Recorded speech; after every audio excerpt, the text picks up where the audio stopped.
Okay. Um, Good morning to everybody.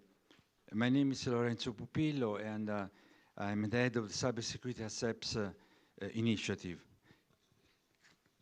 Welcome to the 2019 Cybersecurity CEPS Summit.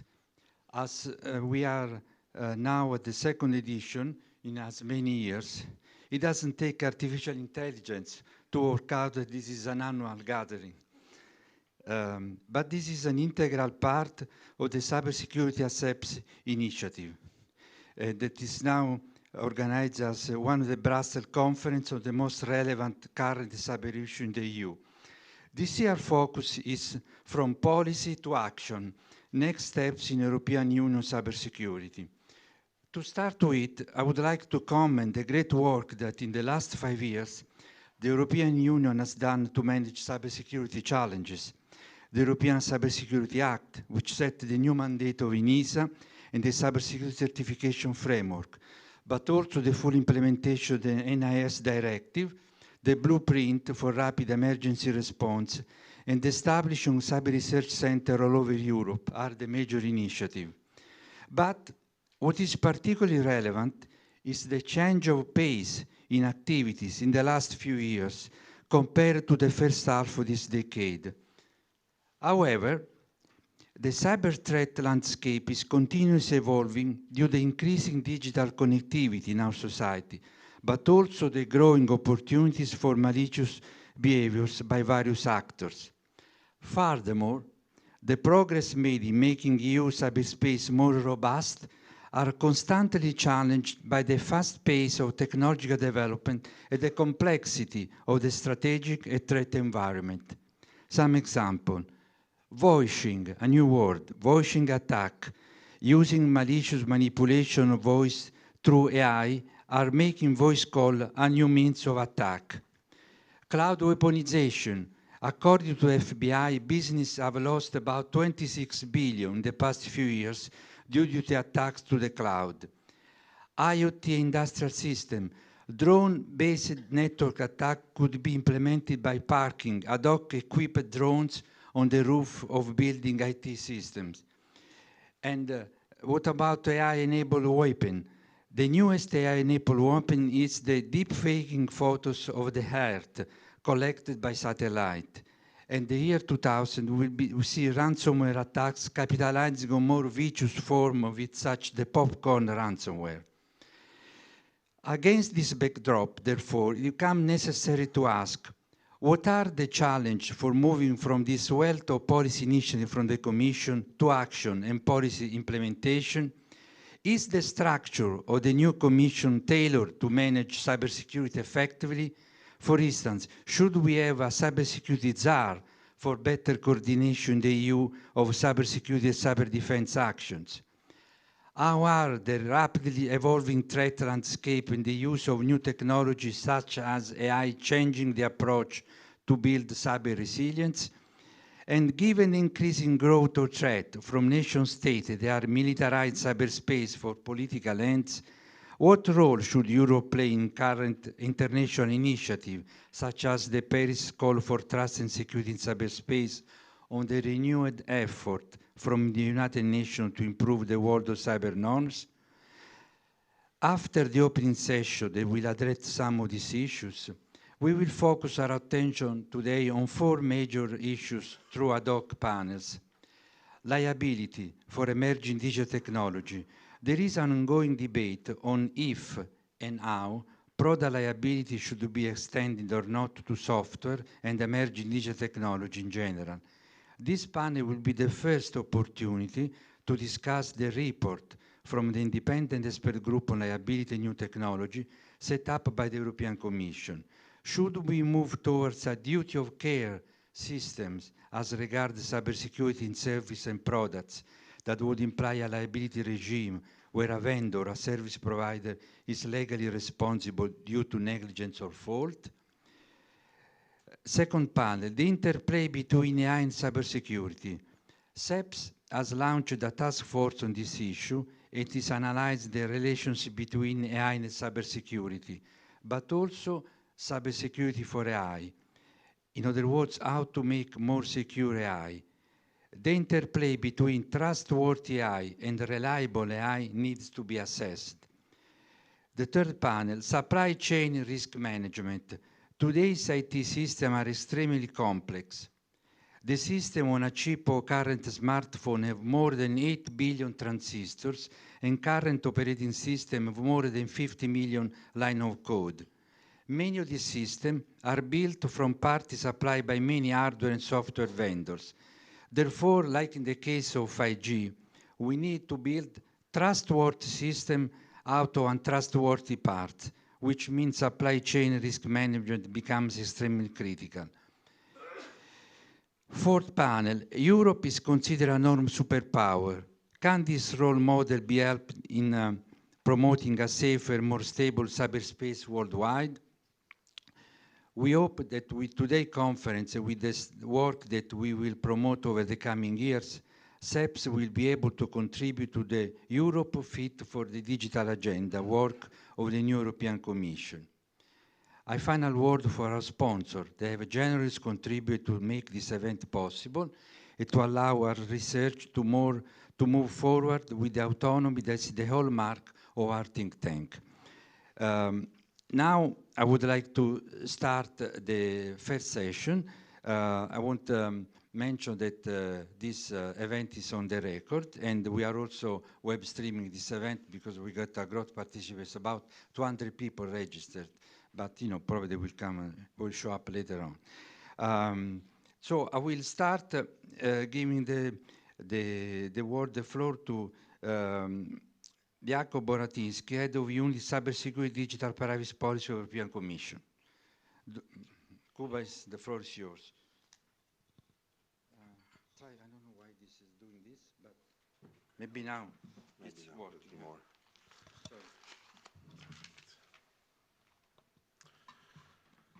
So good morning, ladies and gentlemen. It's a true pleasure to be here. I'm just constantly reminded that my adventure with Brussels started in the beginning of this century, being often the guest of this actually respectable institute, Center for European Policy Studies. So I'm also very much grateful for Lorenzo basically for making sure that you are very much on, let's say, on the top of the debate on the future direction of cybersecurity policy. I regret myself I won't be able to take part in further deliberations. Hope that someone from my team would be able to follow. Well, yes, you somehow said it all in the introduction. So I will just, it can be seen as a kind of, some few compliments to what you have said. I think we are at a very, definitely a very interesting stage where if I look back over the last, 10 years, we have made a major headway into cybersecurity to be very much at the center of attention. So we have clearly a major proliferation of cybersecurity initiatives at European level, but of course, the fact that we are doing things at a European level is also a mirror of a major, I would say, mobilization and at the level of member states, and not to mention global developments. If we look like across the board, I mean, we have managed to indeed put forward the measures to strengthen the cyber resilience of countries, of organizations, of companies. First, I would say at this stage, I would say modest steps concerning an area that for a long time was really left out, that is attacking the issue from the point of view of security of product, services, and processes. Yes, and finally, the question of projecting EU capability to respond to the external challenges. Now we have indeed, you pointed out to some of these major, let's say, technological developments and challenges, moda operandi for cyber attacks, and I would say all of this, will still not prevent us from being surprised. I think that's an inherent nature of the business where we are in. Artificial intelligence, super important priority, a buzzword. Also, if we think about it in the context of cybersecurity, it's a great enabler. of actually more effective, let's say, machine-led dealing with cybersecurity threats and incidents, but at the same time, indeed, it's a source of new major threat. You mentioned specifically the example of the deep fakes. And then we have obviously, this commodity cybercrime, and ransomware indeed over the last few years indeed went to the, let's say, top of the threats. And last but not least, the state actors that are basically getting more and more ready to apply cyber tools to achieve their geopolitical goals. Okay, if we look at the new commission, obviously we are very happy to see that the new commission president sees cybersecurity as one of really very important priorities for the union. That, I think, was also the source of the idea that you have seen in the political guidelines of Ursula von der Leyen of a concept of a joint cyber unit, so that we can better protect ourselves. So perhaps going beyond what we have now. And I think this is, in a way very valuable when we are actually working day to day in the field. We feel so much has been done. There is such a progress. But of course, if you take a perspective, when you look with fresh eyes, into what we are doing, of course, it may not seem to be sufficient. Now, I want to basically run through some of the, let's say, ongoing initiatives, but to actually see where we are and actually what could be the next steps. So the NIS directive, yes, I'm not going to again describe what it is about, but I think we are really fans of NIS directive, because it really is not a very sophisticated instrument. It's a baseline measure which was adopted in 2016. It takes time, definitely, for member states to fully implement that. But we are now seeing, the real effects on the ground. If we go back, to what are the three major pillars of the NIS directive. So the first one, national capabilities. So member states need to have authorities in charge of cybersecurity, national CSIRT, national strategy. At the end, a real test is, of course, when it comes to resources. And I must say, yes, now going and visiting member states, talking to the authorities, talking to the companies, we see that this investment is being made. One example is I was recently in one of the member states where basically, they quadrupled, the amount of people working on cybersecurity for the Central Cybersecurity Authority. And many of them, as we understand, are are really expert. And, it's down to this ultimately, is how much basically you can do in practice. The second pillar of the directive is basically the obligations on the companies, on the operators of essential services and digital service providers. There are some areas where NIS directive was not necessarily a game changer. I would say this, especially in relation to perhaps the most mature sector, that is the banking and financial market infrastructures. Of course, there have been a lot of developments over coming years. There is also different types of measures in specific sectoral guidelines and regulations for that sector. But then you see other sectors, energy, health, when it is a profound game changer. And again, talking to the companies in member states, we see, when cybersecurity people who are our interlocutors tell us that as a result of the implementation of the directive, for the first time, they are really taken seriously by the board and getting resources to do some real work.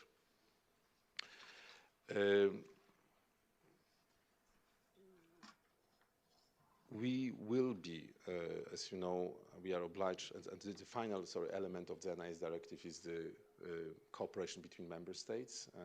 And again, I think, it's based on the principle of voluntary cooperation, but I think member states increasingly are definitely seeing the basically benefits of working together not just on the implementation of the NIS directive, but also new emerging, let's say, challenges. So that's why, we had very useful and important work of the NIS cooperation group on the cybersecurity of elections. You may know compendium on cybersecurity technologies and also the Commission recommendation, which basically followed up on that work, and most recently the work on the security of 5G networks. The Commission will review the directive at the latest by 2021, by May. I think you might have seen it also in the announcement of our new Commissioner, Thierry Breton. I mean, his intention basically to look at the revision of the directive. Already now we are behind the first important step in this process, which was the report on the consistency of member states' approaches to identification of OES. I really recommend you looking at this report. Anyway, it shows the fact that there has been, a very strong movement in member states to make sure that, companies, essential companies for the economy and society are in the scope of the directive. At the same time, we see that there is a quite divergent approach, and the differences in approaches result basically in, they may have potentially a negative effect for a level playing field, and also potentially render entities more vulnerable to cross-border cyber threats. So this is, I think, what we already see as a potential, gap and an area for improvement. Lorenzo mentioned Cybersecurity Act. It was a very important achievement. I think it also symbolizes the fact that member states, the parliament, are now really determined to act faster, even if you compare the time of negotiation, Cybersecurity Act and NIS directive, it was basically almost 3 times shorter, than the first time. ENISA is getting its permanent mandate. 2, new tasks, particularly in the area of operational cooperation and very importantly in the area of cybersecurity certification. Now it's really the time to making this happen. As you know, ENISA has a new executive director, Johan Lepassar, a Brussels insider, so someone who actually is, very well positioned to make sure that the ENISA will deliver on its new mandate. Then cybersecurity certification. So we managed to agree in the Cybersecurity Act on a governance framework. We really strongly believe that that the way it is being designed allows, for a very strong involvement of the industry to make sure that actually there is a real interest in obtaining certificates at the end of the day, even though at this stage, this would remain voluntary in principle. At this moment, Commission has made 2 requests to ENISA to prepare candidate schemes. The first one was the scheme based on common criteria, building on SOG-IS. And the second is on cloud certification. And we are basically now in the phase of discussion. There would be also consultations in the beginning of next year, in the spring, about Union's priorities in the area of certification. By June, we'll be adopting Union rolling work program on cybersecurity certification. We had very important progress over last years in the area of cyber diplomacy. I think so that important tools have been created, cyber diplomacy toolbox, cyber sanction regime. I think we are not yet at a stage of using all of this in a very active manner. These are clearly extremely sensitive issues. Nevertheless, the very fact that we managed to agree in the Union of having such a framework, which allows us to actually use the full range of diplomatic tools in the cyber domain is very, very important. And the same goes also for another, let's say, crossing the Rubicon over the last 5 years. It is basically the cybersecurity cooperation with NATO. Remember situation 10 years ago, which was completely unimaginable. You could have some informal, exchanges at a staff level, some discussions, but nothing of a more structured cooperation that is happening now. So I guess I should not be speaking too long. So if we speak about future priorities, I think what is important to say that indeed there is this important objective of actually speeding up information sharing and bringing cooperation between member states and EU institutions and bodies to the new level. The blueprint, which also Lorenzo mentioned, a process to basically build a crisis response framework at European level and integrate it into existing crisis management mechanism. You know, again, I would say it's moving forward. We'll have soon basically completion of the work at the cooperation group level, so that we have basically a so-called operational, or you can call it strategic as well, level of standard operating procedures, so that we basically know how to act in case of a cyber crisis. Just to remind you that we have three main priorities in that context: to have a common, to have a shared situational awareness, to actually have means for effective response, and finally, extremely importantly, to be able to come with a common message to the public in case of cyber crisis. The question, and this clearly features in new Commission priorities, the single market for cybersecurity. This is definitely going to remain an important priority, and this would also contribute to the wider objective of enhancing Europe's technological sovereignty. And we need to indeed to walk the talk, and in that sense, you know, we are looking, you know, I would say hopefully that at the end of the very difficult MFF negotiations, we are basically, I would say, as close as possible to the Commission proposal, where cybersecurity will be funded under two programs, Horizon Europe and the new, let's say, brand new part of the EU financial instruments, that is the Digital Europe program. So Digital Europe program is intended to set aside almost 10 billion euros for funding, which will be exclusively earmarked for supercomputing, artificial intelligence, cybersecurity, advanced digital skills, and use of digital technologies across the economy. So, and indeed the plan is that 2 out of this 9-10 billion would be devoted to cybersecurity. We have on the table, as you know, the proposal for the European Competence Center and the network of competence centers. We really, you know, we are determined, you know, to conclude this negotiation successfully. As again, what is at stake is our capacity to basically pull resources together in research innovation and actually make a difference from the also industrial point of view. Technological sovereignty means also that we are able to actually define our own standards for new generation technologies. As you know, member states, with the support of the Commission and ENISA, have concluded EU-wide risk assessment on 5G security. And I think this is, again, a specific use case, indeed, of a crucial new technology that would be underpinning, you know, completely new types of applications, such as, for example, connected automated driving. So it's a question of cybersecurity and reliance of these future technologies of absolutely crucial importance.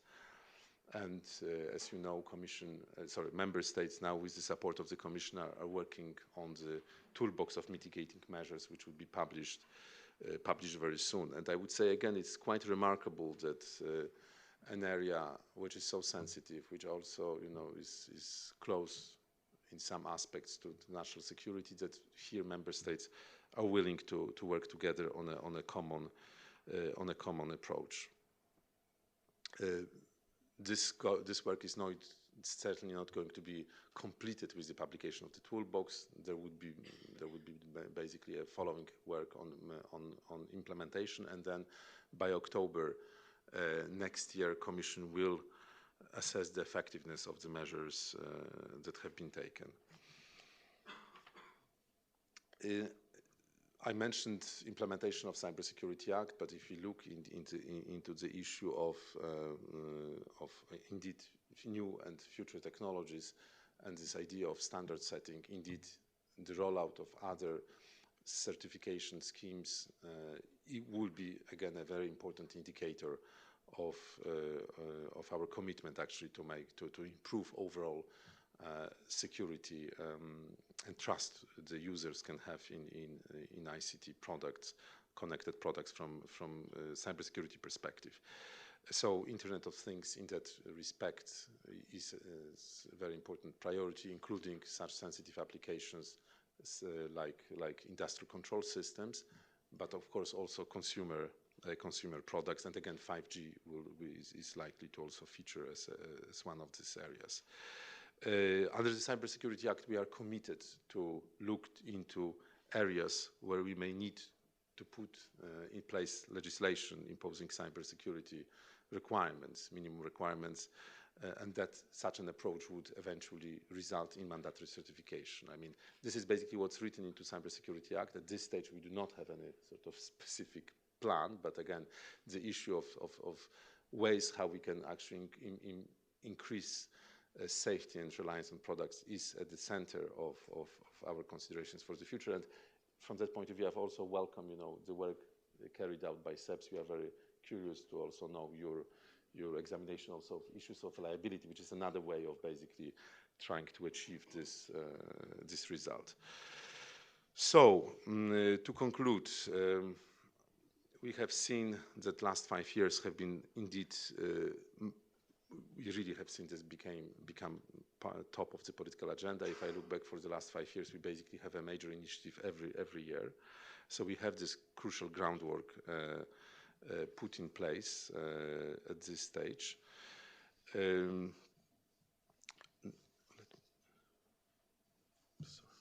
I'm now a bit lost.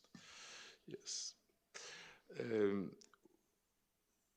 I also looking back, I realized that we have this, major incidents such as WannaCry and NotPetya. They have been actually an important catalyst of moving forward, and I think they have been also playing a role of demonstrating the relevance of our cross-border policy response to the cyber risks.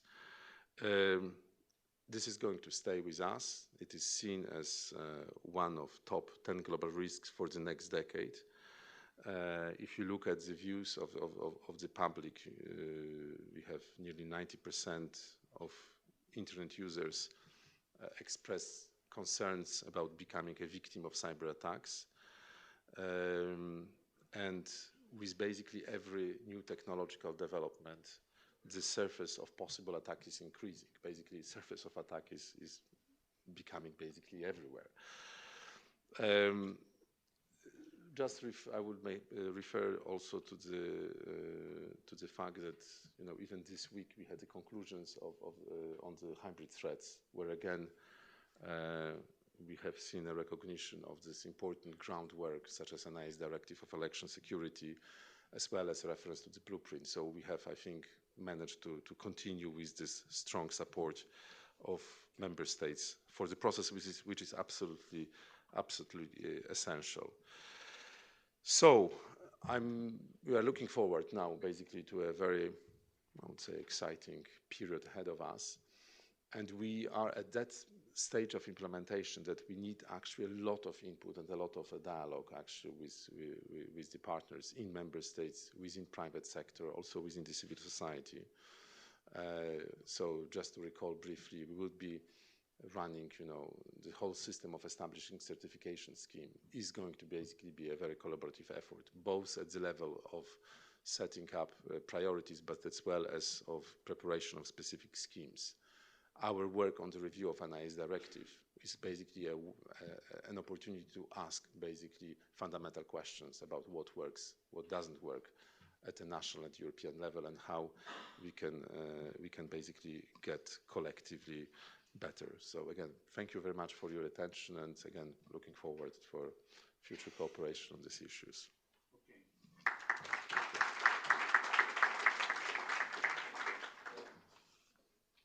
Now I suggest, because then Cuba has to leave to go in a mission to another country, although it's very close. Sit down. Yes.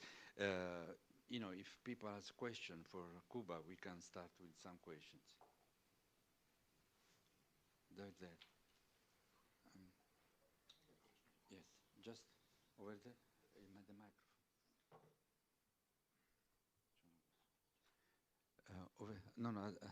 the very end there, and then here. Please introduce yourself.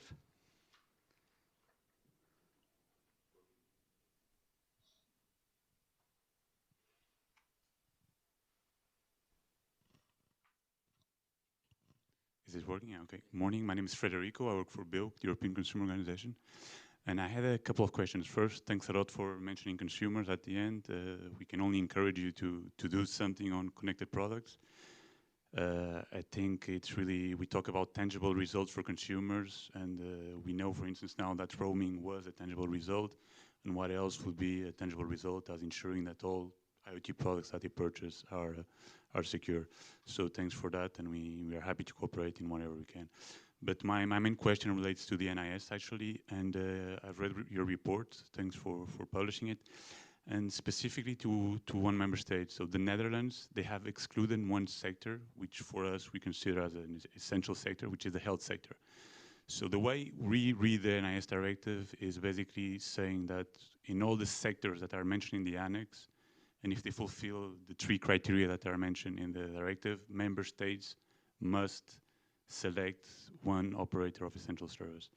And so our view is that by excluding the health sector, the Netherlands is not complying with the directive. And I haven't seen this mentioned in the report you've published recently. And I just want to hear your views on this specific point. Thank you.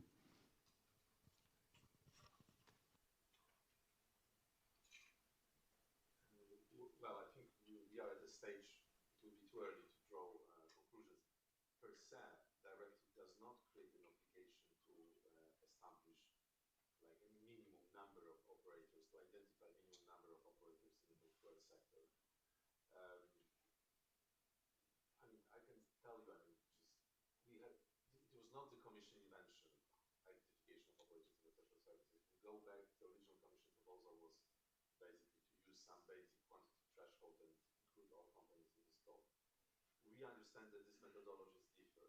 So as one of these essential criteria is a significant disruptive effect, in theory you can argue that if the risk, if you have so many, let's say, entities providing essential services in a particular sector, then the risk is spread in such a manner that, you know, that, but again, I don't want to really go now into necessarily, you know, defending or attacking one particular approach. What is indeed a source of concern for us that we see a quite significant degree of divergence, you know, so, and health sector indeed is an area where we need to actually invest a lot, I would say collectively, and put a particular attention. You know, this is an area, you know, you look into hospitals, you have, you know, legacy medical equipment, which might be connected, you know, to computers using, you know, I just had an example using Windows 95 or Windows XP. Obviously, this is also an area which is not as richly endowed as banking sector, so this is definitely an area we have to be extremely careful about. Now, on connected or devices, indeed, this is something that we can have some, hopefully, you know, some good wins during the lifetime of this commission. Yeah, and you know, could be such simple measures as simply, for example, not allowing rollout of products that have you know, that are lacking, you know, that do not trigger users to set passwords. You know, this is, you know, a very practical example that can make considerable progress. Yeah, Raj Zamani, Chief Scientist for McAfee. You know, you mentioned WannaCry, you mentioned NotPetya, and I think the most important elements of that was the ability to be able to respond quickly. You know, every hour was another couple of thousand systems, more hospitals being taken down. And it is private sector that is at the forefront of this. It is private sector that has the visibility of these threats before they happen. And I would suggest, you know, our response as a collective society is to ban this term public-private partnerships, which is no more than a marketing term in most cases. I would, less of a question, but more of I implore you, we have to find a way to work better and faster together because, today in the UK we've got a general election and we've already experienced misinformation campaigns specifically around this campaign, and yet we've known that misinformation campaigns from nation states have been in operations for almost 4 years now. So really it's a request and really an offer from the private industry to let's actually work together to start to address some of these issues, because I would say before it's too late, but we're already leaving the European Union. We've already got misinformation campaigns. We've already had WannaCry. We've already got healthcare issues, and hospitals are being stopped because of ransomware. So there has to be a way that we can work better and faster. I mean, I cannot agree more. And I think that also based on what we see in member states in terms of implementation of an AI directive, we see, again, it's not in all, but in some member states you see a very positive culture of companies in specific sectors meeting regularly basically among each other with participation of for example, national CERT. And not it's not required by law, it's not about reporting, mandatory reporting, but it's indeed about, I would say, regular day-to-day cooperation in sharing threat intelligence, indicators of compromise, sharing best practices. Again, the question is a bit how we can further incentivize this at European level. I mean, we have some modest funding, for example, for supporting the creation of ISACs, including European ISACs. So I see that the role of this should definitely grow in all, let's say, our future steps that we'll be making, also in the context of the review of the NIS. Okay. One more question there, and then close because otherwise. Thanks. I'm Tina Tinachladiani. I'm a researcher here at CEPS. Thanks, Lorenzo, for making this event happen. And my question to Jakub, so you mentioned that there will be planned review of the directive, and this will also cover the cross-border cyber threats.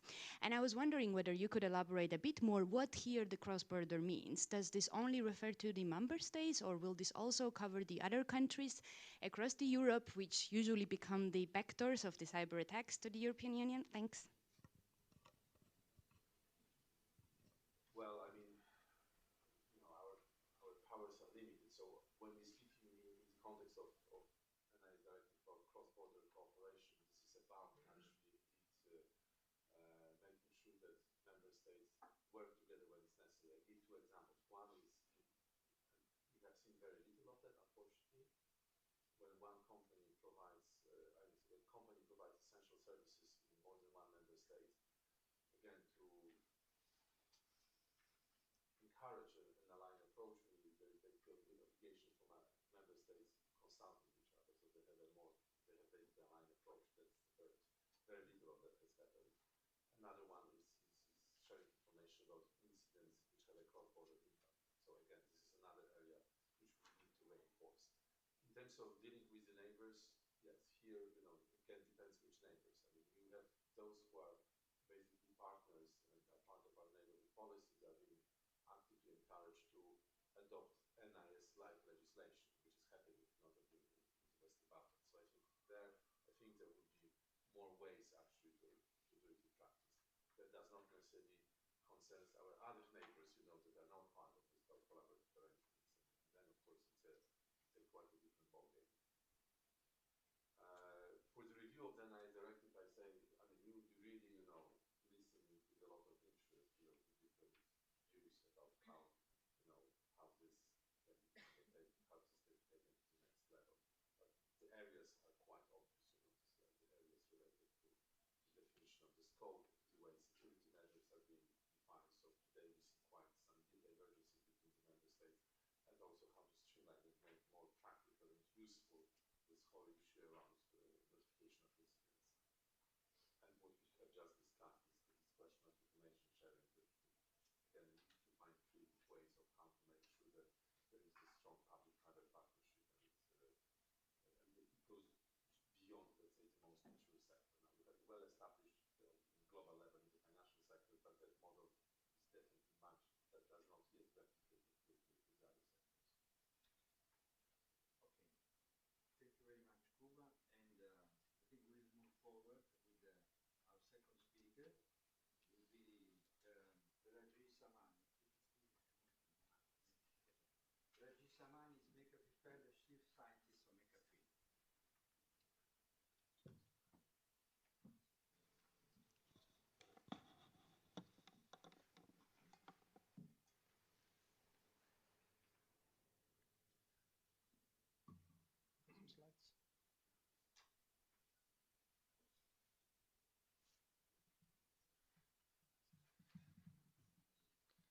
Okay, it's a slight technical difficulty, but while we get that started, I can get started with my talk. You know, today actually is the general election for the United Kingdom. And last year I actually presented here and I actually talked about the issue of misinformation. We talked about how 2016 votes may potentially have been influenced, and yet I would argue that really has anything changed? I mean, we all know that this was an issue, but a few months later, we actually conducted research looking at the European parliamentary elections in May. And the objective really was to try to understand whether misinformation is still as prevalent in the EU as it was discussed, and certainly in the United Kingdom, and obviously the presidential election in the United States. And of course, as you would expect, the EU was not missed out. And you know, if we look at the number of malicious messages, we look at the countries that are being targeted, all European countries were being specifically targeted. And not only were they being targeted, but equally the individual politicians themselves and the MEPs were being targeted also. Now, we all know this. We all sit here and we all understand the concept of misinformation. And yet the reality is while we sit and talk as a society that this is a bad thing, adversaries and nation states are influencing our democratic processes. And for me as a parent, that bothers me. For me as the chief scientist for McAfee, that inspires me to do what we can to try to understand ways that we can, at the very least, identify it and very quickly work with the authorities to disable the very tools that are being used to be able to influence the elections. And of course, in the United Kingdom, we've already had multiple cases of misinformation and fake news. Just yesterday, there was a target against the Conservative Party, and just a few days ago, Reddit announced a number of accounts that they believe associated with Russian state actors to be spreading misinformation associated with the Labour Party. That was just this week, by the way. And the question that I always have is, well, what does that actually mean? And does it actually make a material difference?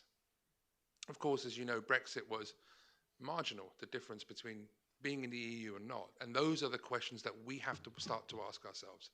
And unless we begin to address these issues, this is our future. You know, we took a quick look at specifically Germany, and we began to ask questions, well, what is actually occurring? And I think it's fairly easy, and I think it's fairly straightforward, and I think it's quite simple to see the message that adversaries are trying to get across. Now, I talked about this last year, so I promise I'll talk about something else, but of course this does impact me personally. And when we look at the world around us, I would say we pick up newspapers, but we don't do that. We look at our Twitter feeds today and we see the news, and there are attacks occurring all of the time. I mean, with such regular occurrence that we've now got a term called being numb to breaches. And yet, the very core fabric of our society is being targeted. During the Winter Olympics, we actually uncovered a concerted campaign from a nation state designed to gather information and intelligence related to the Winter Olympic Games. In fact, hundreds of organizations were targeted, and not only were they targeted, actually a large number of them were compromised. And these are organizations associated with the Pyeongchang Games. This is the Olympic Games, by the way.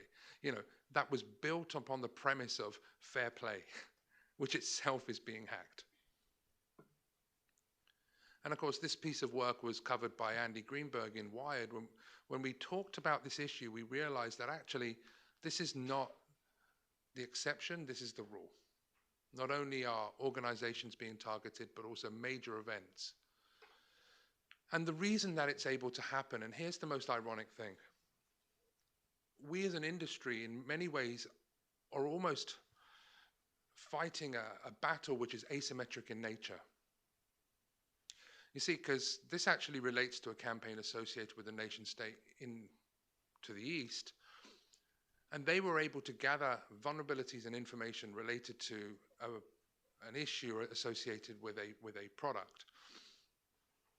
And they're able to do that because the industry itself actually published details of the vulnerability, and the attackers were able to weaponize this. In other words, what I'm trying to say is the adversaries read the blogs of the cybersecurity industry and weaponized the information that was made available. This is asymmetric warfare at its very best. They can read our blogs, follow our Twitter channels, they can download data sheets, they can buy products, they can test their solutions, and we have very limited visibility in what they have. They've already got an advantage on each and every single one of us in the room. And there are cases and stories in which some cyber criminals themselves are actually doing full-time jobs in the security industry as well. That's an unfair advantage, and we have to find ways to be able to level that playing field. And I apologize if this offends anybody, but using public-private partnership as a marketing term for me is not the way to do that. There actually has to be collaboration between public and private sector to be able to provide real-time actionable intelligence. Real-time. That means when WannaCry occurred, we don't wait for 2 weeks to publish data. We don't wait for 3 weeks to publish guidance documents. We address the issue now. Because every single minute you wait is another hospital that's not providing patient care. And I'm sorry if this comes a little bit strong, but I actually saw the impact of WannaCry with my own eyes. I was at a hospital visiting somebody, and I saw nurses and doctors disable the internet connections, disable Wi-Fi. I saw this with my own eyes. And I hope to God that nobody else experiences what we experienced. But we live in a society in which a nurse can open up an email and patients don't get served. That's how real it's become. And we can talk about the dark web. You know, my 11-year-old daughter can go online and hire a hitman. And we know this for a fact. Like, we as a society and we as an industry know that this occurs. And yet that's the society that we have. And we have nation states today developing tools, developing groups, going specifically after our society. And this actually is a nation state who recreated specific working groups to go after their targets. They've got units designed specifically to go after our banks. They've got units designed specifically to do espionage and destruction. You know, the adversary today is using cyber as a means of warfare because there is non-repudiation. And it's a darn sight more cost effective than actually sending troops or planes.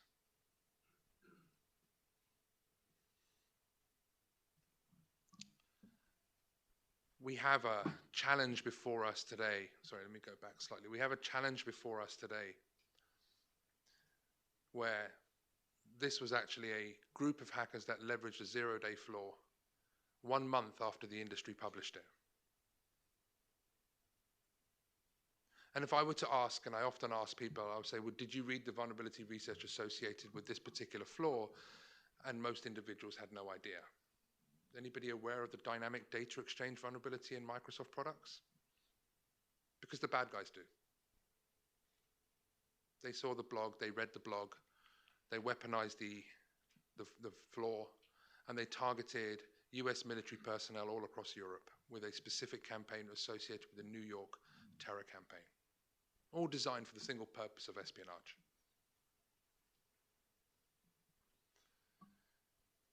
And we talk about adversaries and we talk about specific nations, but the reality is this has now become an industry, and this has now become available to nation states, cyber criminal groups, anybody with the ability to be able to pay.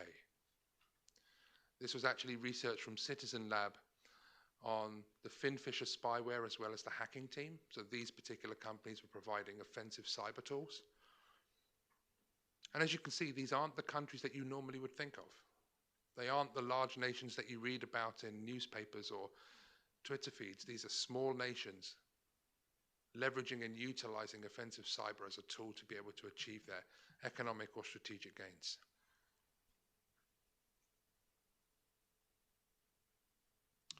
So here is a simple ask. We actually have a blueprint as an industry and a society to be able to address these problems. The European Cybercrime Centre in The Hague, for me, has been a beacon in true public-private partnerships. And one such example is an initiative that we co-founded with EC3 and the Dutch National High-Tech Crime Unit and other firms, where we launched No More Ransom. It didn't cost any money to the European taxpayer. We don't gather user data. We don't capture email addresses. We don't even capture IP addresses for that matter.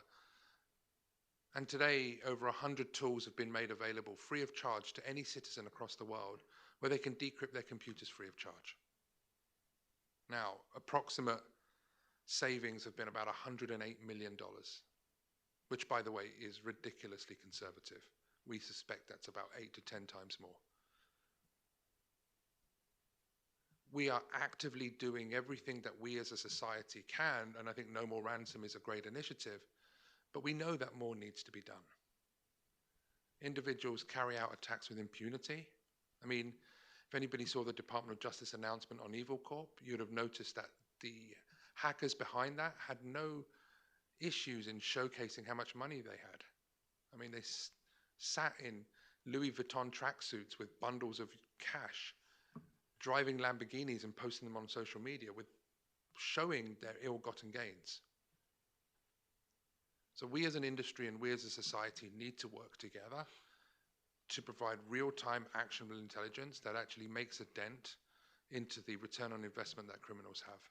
Because if we do not, then, as we heard just earlier, medical devices or medical hospitals are on Windows 95. We know that the issue can get worse. Thank you.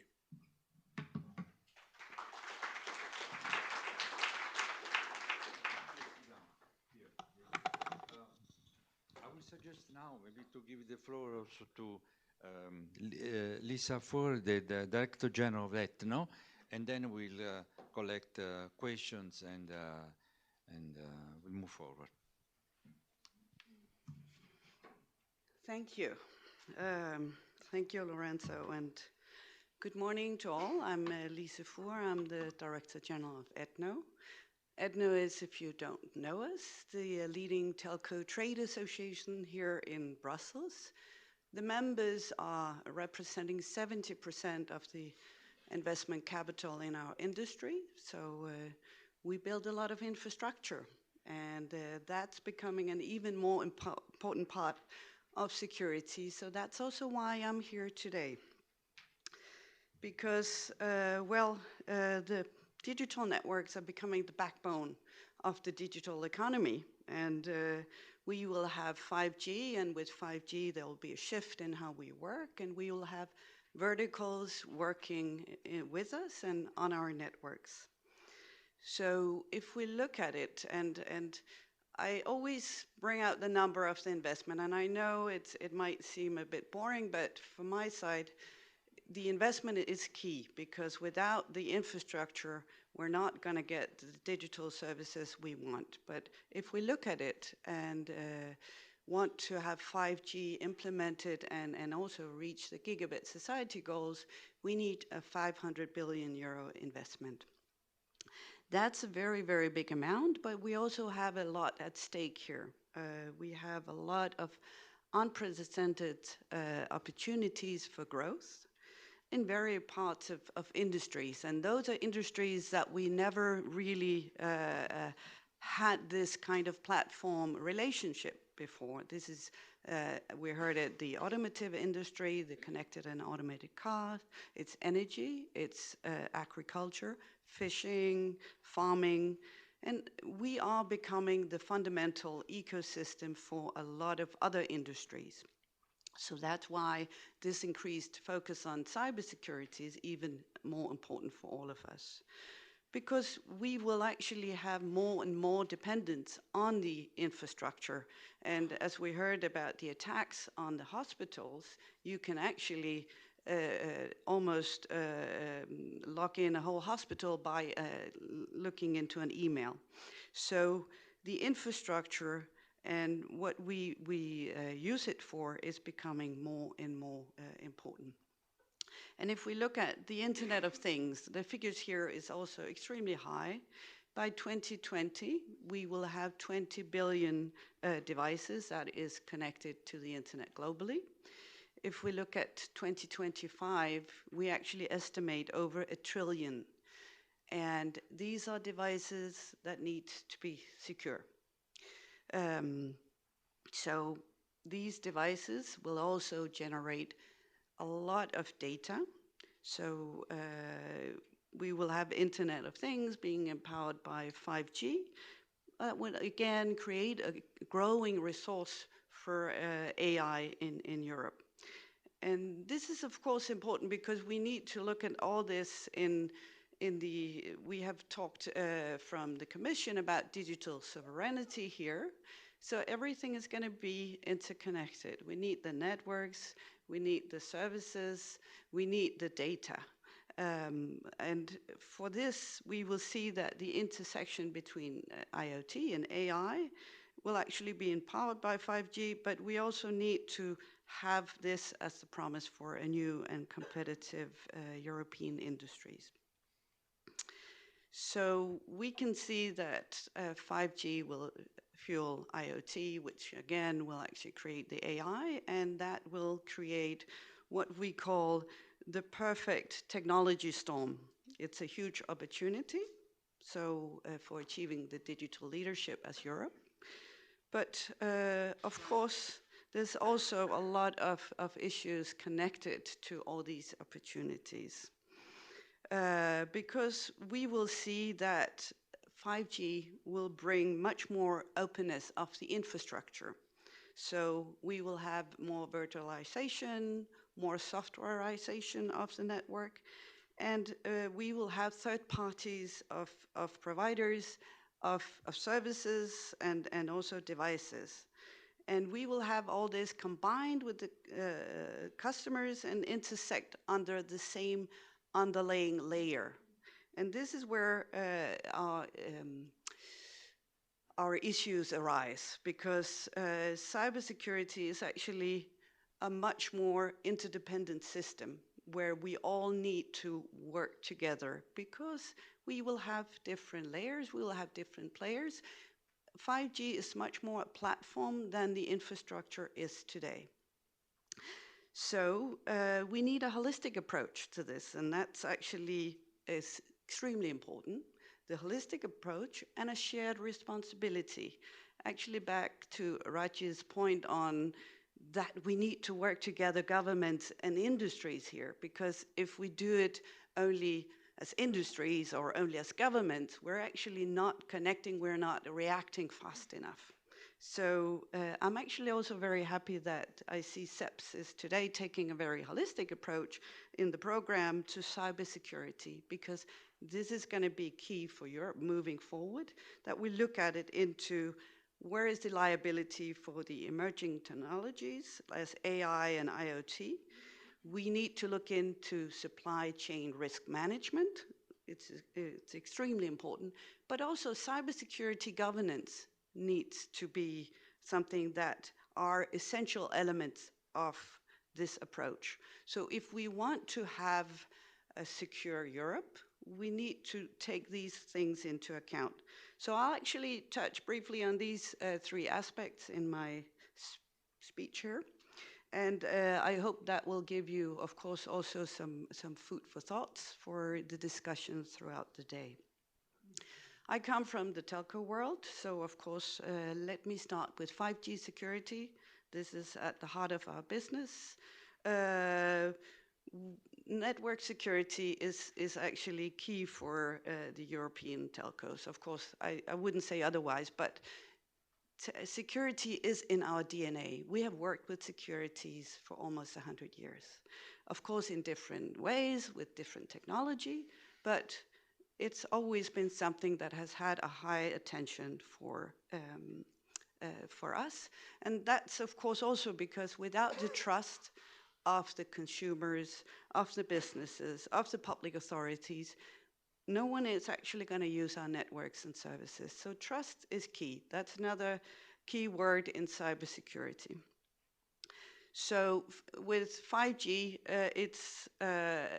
security is becoming a business imperative, of course, and even higher than the prior network generations.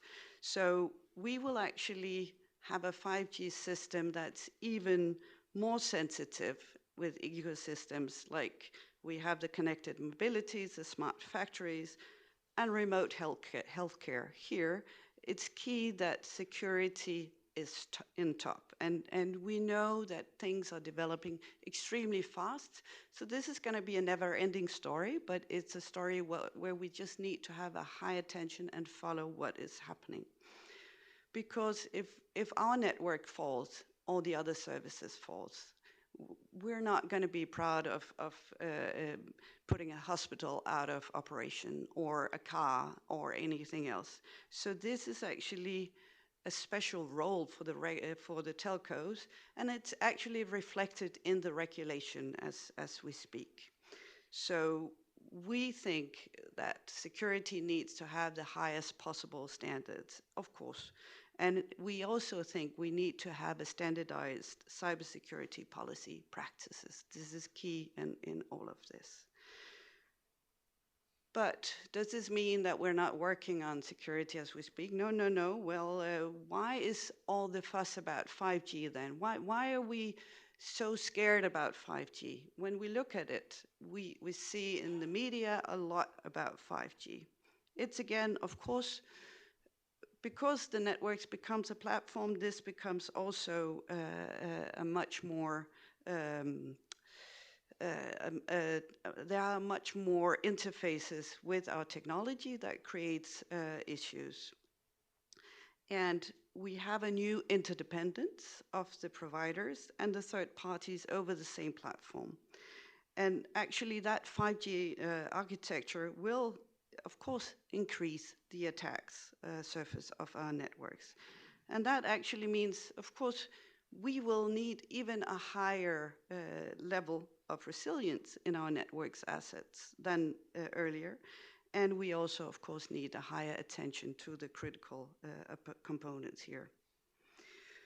And how can we do this as Europe? How can we ensure this? And we think, of course, certification and verification is key here of the 5G critical components. And we know that we have a lot of European standardization bodies that already look into all of this. And in close cooperation also with the operator community. And this is key because we need an EU certification and validation system that could combine all the existing things we have today, because we have good standards today, but we also need that this exists in an integrated robustness framework that ensures security by design along the 5G complex life cycle. We know the Commission is working on it as we speak, and we also heard about the toolbox. This is important, but we think that certification and verification is only just a part of the equation here. We need also to mitigate 5G risks with other measures. And here, I think it's important we set up high standards for the whole value chain. So, like I said, the 5G platform, the 5G architecture is an open platform, and we need strong security obligations for the operators, but we also need it for the other parties of the network too. I'm thinking of the hardware and the software suppliers. This is again a shared responsibility that implies also a shared burden for all of us. So back to the toolbox. We know it's going to be worked on, and we know it's going to be developed now, and the means is to mitigate the 5G security risks. But whatever it's going to have in the box, in the toolbox, I actually hope it's going to have two crucial principles. One is the proportionality of the concrete risks identified. And the other one is actually neutrality as the market players they address. We need it to have a high level of security, but be neutral to whoever they address. And I know about, of course, the geopolitics of 5G, it's here. And also, we heard about the increased weaponization of digital services. This is something that we cannot just turn a blind eye to, but we need to have facts and a fair assessments of risks. So we shouldn't forget that 5G networks actually offer security by design. We actually have a lot of security in 5G networks. It's even more secure than 4G networks. We have the encryption end-to-end, you have the network slicing, you actually have the segmentation of the networks. So 5G will offer more security too, but also, of course, as I said, more interfaces. The second point is security and new technologies. Here, again, if we look at proportionality and neutrality are the main two key principles, we should consider new technologies that will boom in the coming years. It's, of course, IoT and AI. But the different situations will raise different challenges. It's not going to be one size fits all. And we need to look into that different connected and automated systems might have a different impact on the individuals when the security is compromised. So we need to look at the application before we put any security measures on them.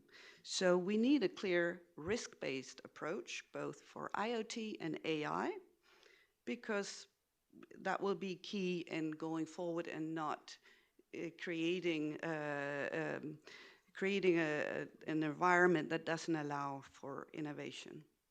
And my last point is on governance, and I think governance of cybersecurity is different. We know it's a shared responsibility throughout the value chain, but we also saw, Raji, you showed us that it's actually cybersecurity is used globally as a weapon. So it is a global challenge. It's not, it knows no borders. We can't say just Europe is protected, we forget about the rest of the world. We actually need a common understanding globally on how to fight and how to protect. So for us, it's important whatever comes there brings certainty for all the industry players, because without the certainty, we're not going to have the innovation and the trust that is needed. But first and foremost, we think in Europe, we need to have a European approach. We also heard Jakob from the Commission saying there is a divergent approach to NIS directive. We need to align in Europe on how to approach cybersecurity. We need to avoid a fragmentation of the digital single market. And I think if we actually, as Europe, get it right from forward-looking cybersecurity angle and create a framework that is enabling a safe development of new technologies like 5G, IoT, and AI, we can actually, once again, be a global trendsetter like we've been on privacy. So I think we have a great opportunity as Europe here to create something that can actually inspire others and actually show digital leadership. So I'm going to end this with a small quote. I think I said it last year too, but it's so good I'm going to repeat it, because for me, trust takes years to build, seconds to break, and forever to build. And with that, I'm saying thank you again for inviting me, and I wish us all a great discussion.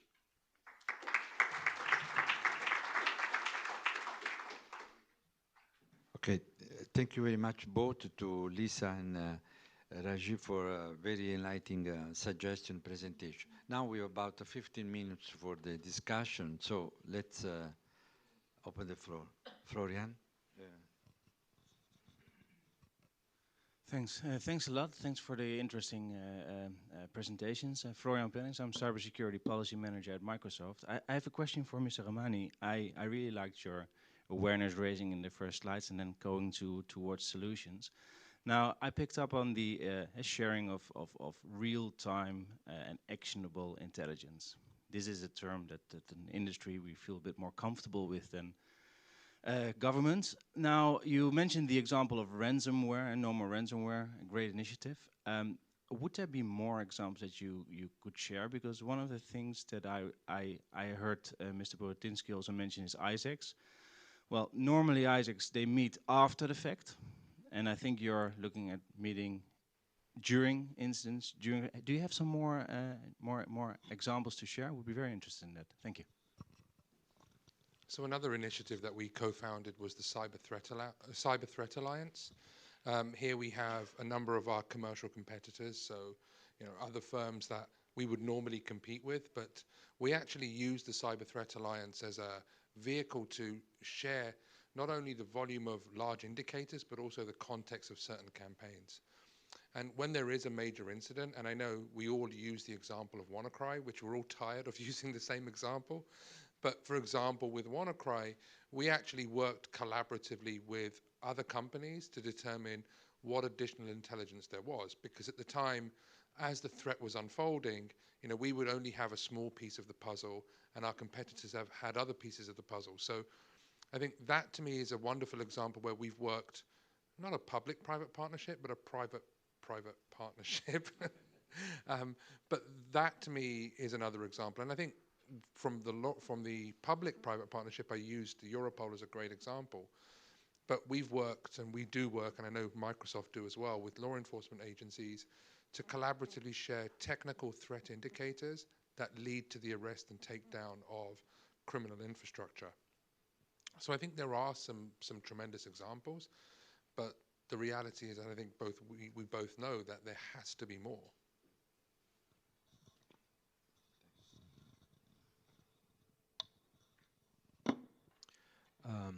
Hello, my name is Afonso Ferreira. I'm a researcher with the French CNRS. So I have two questions, one for each actually. So first to Raji.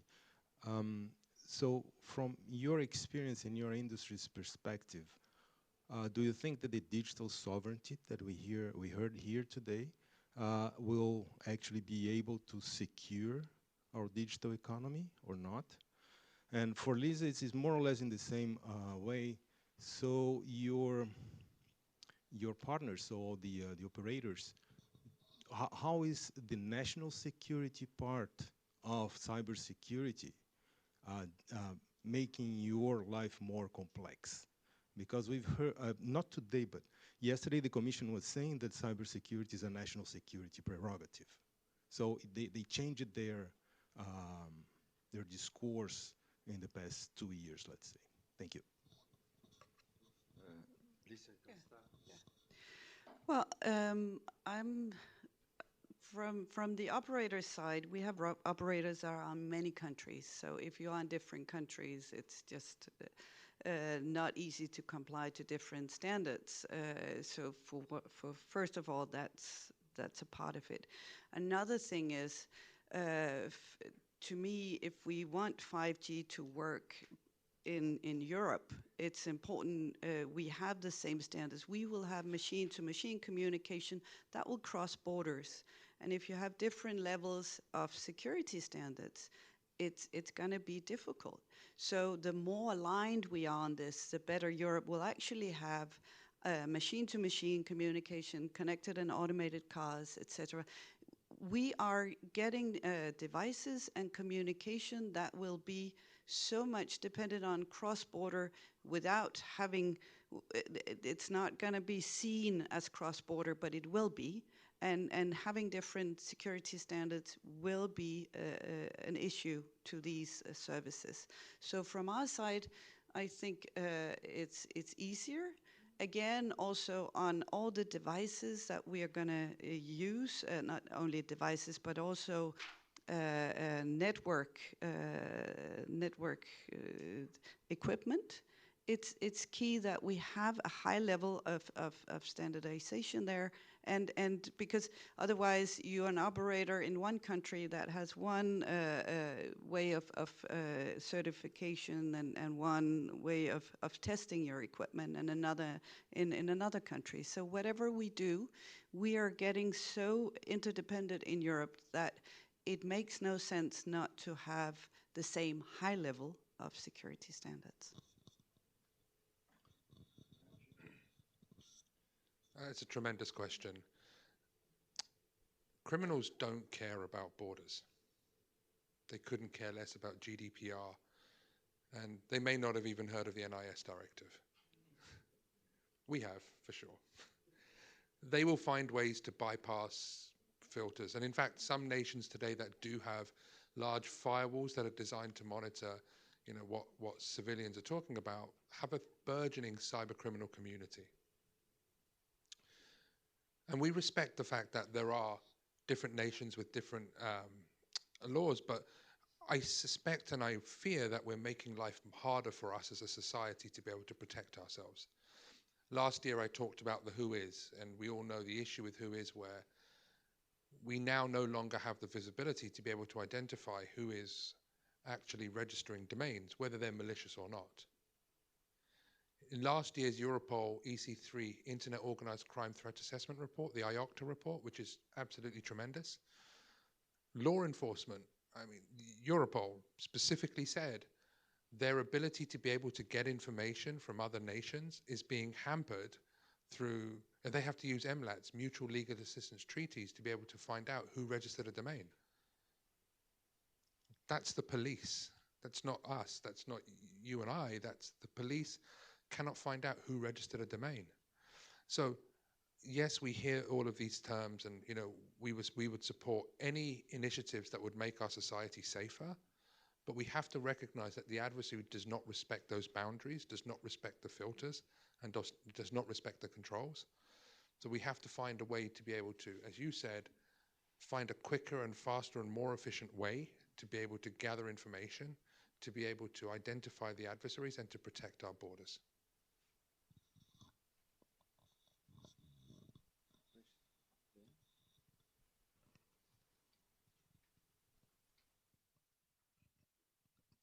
Yes, this is Martin Schmalzried from Families Europe, a civil society. What I'm kind of missing in the debate is I haven't really heard about decentralized technologies and how that might affect, well, you're talking about domains and all that stuff, but I mean, ultimately, in a decentralized web, all of this is done without any centralized authority, and one can use some of these softwares as browsers, actually, to access that with no ability to censor anything or control anything. And so given where technology is heading in that direction, do you even think that it is possible to have something that is secure, something where we can have a certain amount of control? Or should we start addressing more societal questions? For instance, what are the incentives for these people to misbehave? And the same goes on with fighting crime, for instance. Are you just going to build more prisons and put more police there? Or are you going to address the fundamental social inequalities, poverty, and all of these things? So, thank you. I know it was meant to Raji, but I'm actually going to answer it from my side. I think we need to do all of what you mentioned. I think security is a more complex thing. We need to make sure, of course, that we have the ability to react fast, but you also need to educate people. We all need to be aware of what is happening. So, and I also think what you meant with the societal saying, why are they attacking us? Why is this an issue overall? It's a tricky political issue, and I think we all need to work with it because it is a thing we need to address and discuss on the highest political level. But I'm not sure that's the fastest solution, to be honest. So I think it's a good suggestion, but it's not going to happen tomorrow. That's tough. That's tough. And, you know, you haven't even discussed automation yet. The reality is that, in fact, let me give you an example. We recently conducted a small research exercise, and myself and my lead researcher, we pretended to be students. So we ate pizza for a week, and we method actors. We contacted all of the ransomware operators, because cybercrime is a wonderful area of crime that it gives you a help desk. I don't know any forms of crime that give you a help desk. So we contacted the individuals behind ransomware, and we said, look, we're doing a study as part of our university to understand the motivators behind crime. And we got a number of responses back, which I found remarkable. There was one individual that actually tried to recruit us. But we asked them the question, we said, well, why are you doing this? What is the purpose? And of course, we knew that they were going to say money, but back to your point, the remarkable part was there was one young man out of Africa who said, look, there is no opportunities for me. I mean, I'm a developer and I can't earn that much money, and actually I need to buy a house. I need to be able to look after my family. And that is the fundamental issue that we have, is that, you know, we're very fortunate in the fact that we live here in Europe, at least I do for a few more weeks, I suspect. But we're very fortunate that we live here in Europe and we've got these tremendous opportunities. I mean, we work for large firms, we fly business class, and, you know, we've got this wonderful life, and yet that's fundamentally the issue that we face. And I think you touch on the point, and, you know, for example, we at McAfee sponsored Bletchley Park, where we, as you know, where the Enigma was cracked, and, you know, we hired teachers. We actually get young children to come in to Bletchley Park, and we give them an education in how cybersecurity can actually be a career path. I myself go to local schools once a month to speak to young kids, and I think if we can begin to do that as a society, if each person here went to speak at a local school once a month, we can start to teach people about, actually, there is an industry, there is a community, and we always talk about the skills gap in cybersecurity, and yet there are people out there who are using it for commercial gain. So I think there is a way around this, but it's hard.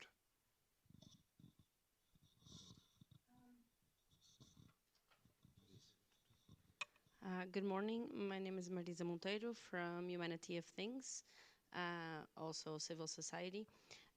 Just regarding your research, and because I'm also a lawyer and work with criminal law for a few years, what do you think it's so different in your findings of the analog criminals?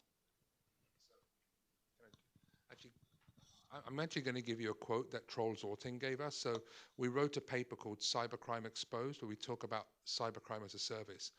And the sentence that Troels used when he was the head of the EC3 said, anybody can be a cyber criminal. You just need a means to pay. And the ease with which you can become a ransomware affiliate is 3 clicks of a button. You don't even need to give money. Equally, you know, you don't need to rob a bank. You don't need to step foot in the bank. You don't even need to step foot in the country. You have a degree of anonymity. I mean, everybody here has experienced some degree of malicious content on social media, and we have no idea who those people are. And I think all of those parameters, the level of anonymity, the ability to be able to conduct the attack from your bedroom, the high rate of returns, the ease with which you can carry out these attacks, I think is fueling a large proportion of these types of, or actually a large proportion of cybercrime for that matter. I mean, the example I gave you is, you know, my daughter can go on the dark web and order drugs and have it delivered anywhere she wants. And so we've created an environment which is fantastic because it lets me get an Amazon book delivered the next morning, but equally there are adversaries out there that have this as a service model as well for them. Okay. Good. If there are no other questions, I think we can close the opening session. I think that we got the message that finally we are walking the talk, and there are some positive message coming out from this morning. Thank you very much. And now there is a coffee break, and we'll resume in 15 minutes. Thank you very much to all the speakers.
aspects that this technology might, the way it might affect our society.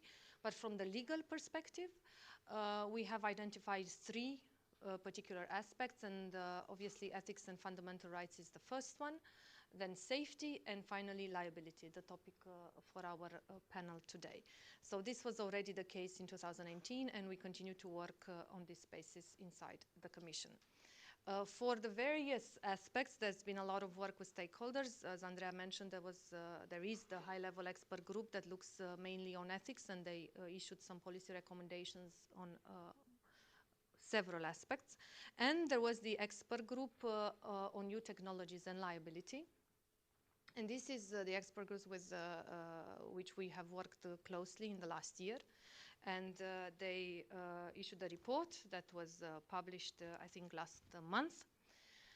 And practically, we are obviously looking into the results of their work, and we were closely involved. We co-chaired with other colleagues in the Commission this expert group.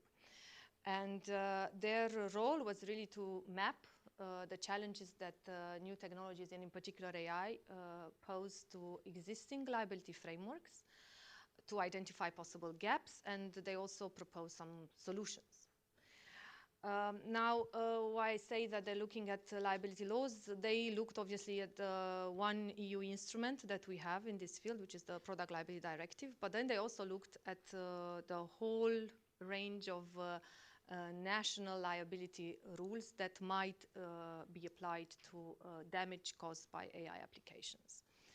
And they did so by using case studies, like they looked at different sectors and used specific cases to test how existing rules would be applicable and to what extent they are considered appropriate.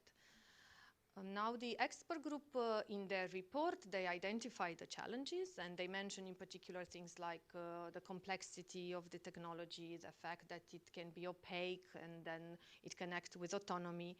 And they explain why these would pose a problem to existing rules. And it's mainly linked to the fact that under existing liability laws, and I'm sure my colleagues here will provide even more details, a victim of a damage has to prove their claim, and you prove it by identifying who is the liable person.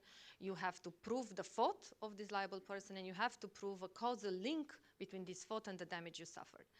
And because these technologies, especially AI, are complex, opaque, they might act autonomously, it's quite difficult. Actually, the expert group concludes that it might amount to a denial of justice. It's so difficult for a victim to make this proof, or even if you can, it's economically so prohibitive. It would cost so much to have the experts that would be able to untangle all this complexity that in practice the existing framework might need to be adapted. And we are carefully looking at the proposals they are suggesting. We are somehow reassured because this expert group proposes a similar approach to what the high-level expert group on AI, which is a risk-based approach. Like, not all AI is the same. And that is something that normally the Commission in all its policy tries to adopt, a risk-based approach. And it's rather to look indeed the different risk levels that AI applications might pose. And of course, the solutions they propose are then adapted to these risks. And also what is reassuring, because as you know, in civil law, it's quite difficult to agree at EU level. They are not proposing anything new as such, as a new type of liability, but rather to use existing liability solutions that are in national law to specific risks that AI poses. So they suggest, for example, strict liability, which is a system whereby the victim does not have to prove fault, like with the difficulties I was mentioning, but for only certain types of AI applications, like the ones that could cause significant harm to the public at large, to values such as life, health, property damage, and so on. And these, we hope, there will not be necessarily the majority that would fulfill all these conditions. And then they also suggested looking at all the other applications and see where some adaptations are needed. And there are various solutions that they suggest, and they seem promising, such as a reversal of burden of proof, or making maybe an alleviation of it for the victim, maybe linking, for example, compliance with safety and cybersecurity requirements with the burden of proof, in such situation, if the liable person did not comply with cybersecurity rules, then the victim would benefit from a reversal of the burden of proof. So they would just need to prove the liable person didn't comply with cybersecurity, and therefore it's the liable person that has to prove that it had nothing to do with the damage that was caused. So that would make the situation of the victim quite easier. Let's put it this way. The same are some other, if you want, more practical solutions that could probably work for some AI application. I know that the French are considering something similar. It's a recording obligation or a logging in. You have to log in data during a certain period of time, and if an accident happens and a damage is caused, you would have to hand in this data to the victim to be able to make their case easier. I understand that the French legislator is considering this in the field of autonomous cars, to have some sort of logging in, and for various reasons, but one of them would be in terms of proving what happened exactly and why the damage was caused. So these are all kind of very useful ideas. As I said, they exist to a certain extent in national law. The question is how they would be applied to AI, and this is something that we need to consider together with the stakeholders, like today, and obviously with the member states. Because, as I said, some are already reflecting on how to adapt their legislations, and others have very different approaches in general to how to deal with liability. Now, we are ourselves in a process in the Commission of trying to put all this information together. We are several departments in the Commission that are working on this. It is obviously the justice side, my Director General, on aspects of liability, on aspects of fundamental rights, on issues of safety. There are the colleagues in DG GROW that are also looking at liability and safety and standardization. And then, of course, are all the people that are normally very digital in their remit, which is DG Connect, that have been supporting this technology, and they are obviously directly involved because there are a lot of considerations, including the funding. So we are all working together, and now how this works in practice, I don't know if you have seen recently there was published like the working methods of this new commission. And I can't tell you actually how it works because we have seen it ourselves. We always work together, but now we have a very structured approach where we have the Executive Vice President Vestager, who is coordinating all the strategy on making Europe fit for the digital age, and so that includes the AI part. And then you have all the respective commissioners that are forming a group. And this group of commissioners is going to pretty much deliver on the political commitment. And this translates in practice for me and my colleagues that we also mirror this organization at the political level, like we have our own working groups. And how we do it, we obviously take into account the work that the expert group has done, the recommendations of the high-level expert group on AI, and studies, and a lot of feedback from stakeholders. And I think this is, more of this should come, because once you start to form your ideas in the Commission, then you have to launch the whole process that you know, with consultation of stakeholders, and obviously close contact with the member states. So pretty much that's where we are at the moment. It's very much work in progress. Thanks, Joanna. Let me see if there are, requests for clarification. I think what you said is relatively clear. We don't know. I mean, what was not clear is because it's not clear. It's not because you were not clear. I don't know if you have any indications about what kind of document should we expect in the first 100 days on the future legal framework for, in particular, for artificial intelligence. that is a very nasty question, I know, at this stage, so you might probably not be able to share any insight in this respect. So I suggest we move on to Professor Borges for his presentation, which will be the natural continuation of what you, Joanna, have already told us. Your slides, the professor, will be up in a minute. So thanks for joining us, and you probably will walk into us into more details about the work of this group and the potential solutions that you outlined. So thanks for being with us today. Thank you very much. Good morning, everybody. Thank you very much for having me here today. Indeed, as a member of this expert group, I would not try to give another survey on it, which has been done perfectly. I just have a few comments on what we did. I don't have to introduce myself. That has been done. We had to deal with different kinds of emerging technologies, some of which are used in public, whereas others are used in our private homes. Others are used mainly within in a contractual relationship, like medical robots. Others are not. And we had to take into account that most probably not one size fits for all, so that different approaches had to be used for specific areas. It makes it, however, difficult, but one general goal and one general principle we could agree on, and that is something very specific, since we had more than 20 professors in one room, and we had more than 20 concepts and ideas, and when we made a unanimous decision, it's always surprising. The one which was reached easily was that we thought the protection of the victim has to be guaranteed. And this is not the case under present state of the law at all.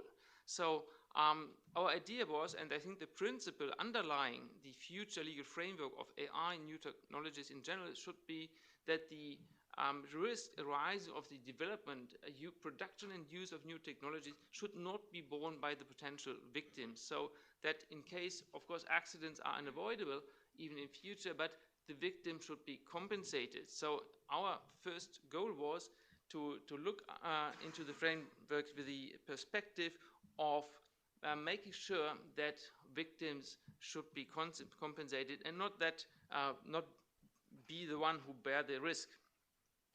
And then the question is, how can we guarantee compensation? Of course, recently we have different models of compensation in the discussion. One recent one was compensation funds, which, and to cut it short, we didn't go into too much detail in our work.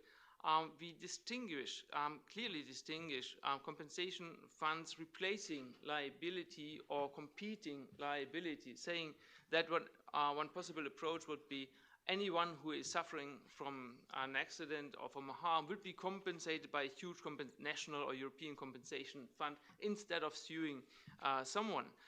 This idea has not found our support. We didn't find it convincing. However, compensation funds, which we already have in most European laws, is that jumping in if there is a gap in compensation. For instance, if the registered keeper of a car cannot be found, then such compensation fund should jump in. And this is already part of the European legal framework. So we were not trying to suggest something new in the area of compensation funds. We rather focused on liability.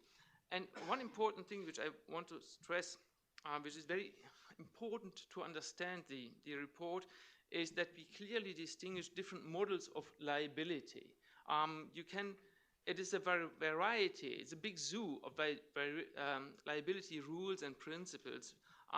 But to characterize, we distinguished three totally different ideas. One is the traditional fault-based liability, which we have in all our national legal systems. And one which I call here strict liability in a broad sense, and the typical example is the product liability in the product liability directive.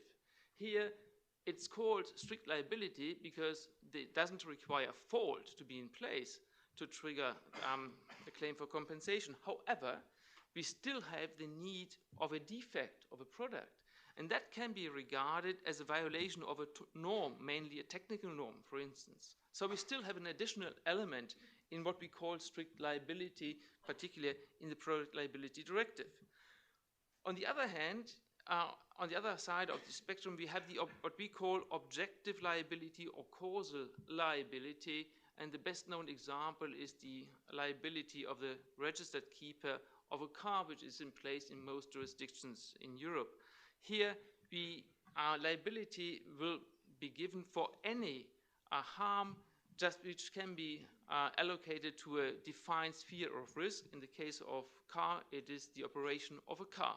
So objective liability and strict liability can be clearly distinguished, even though, of course, by adding one stronger or weaker requirement to trigger liability, in reality, we have a sliding range, say, from fault-based liability to objective liability.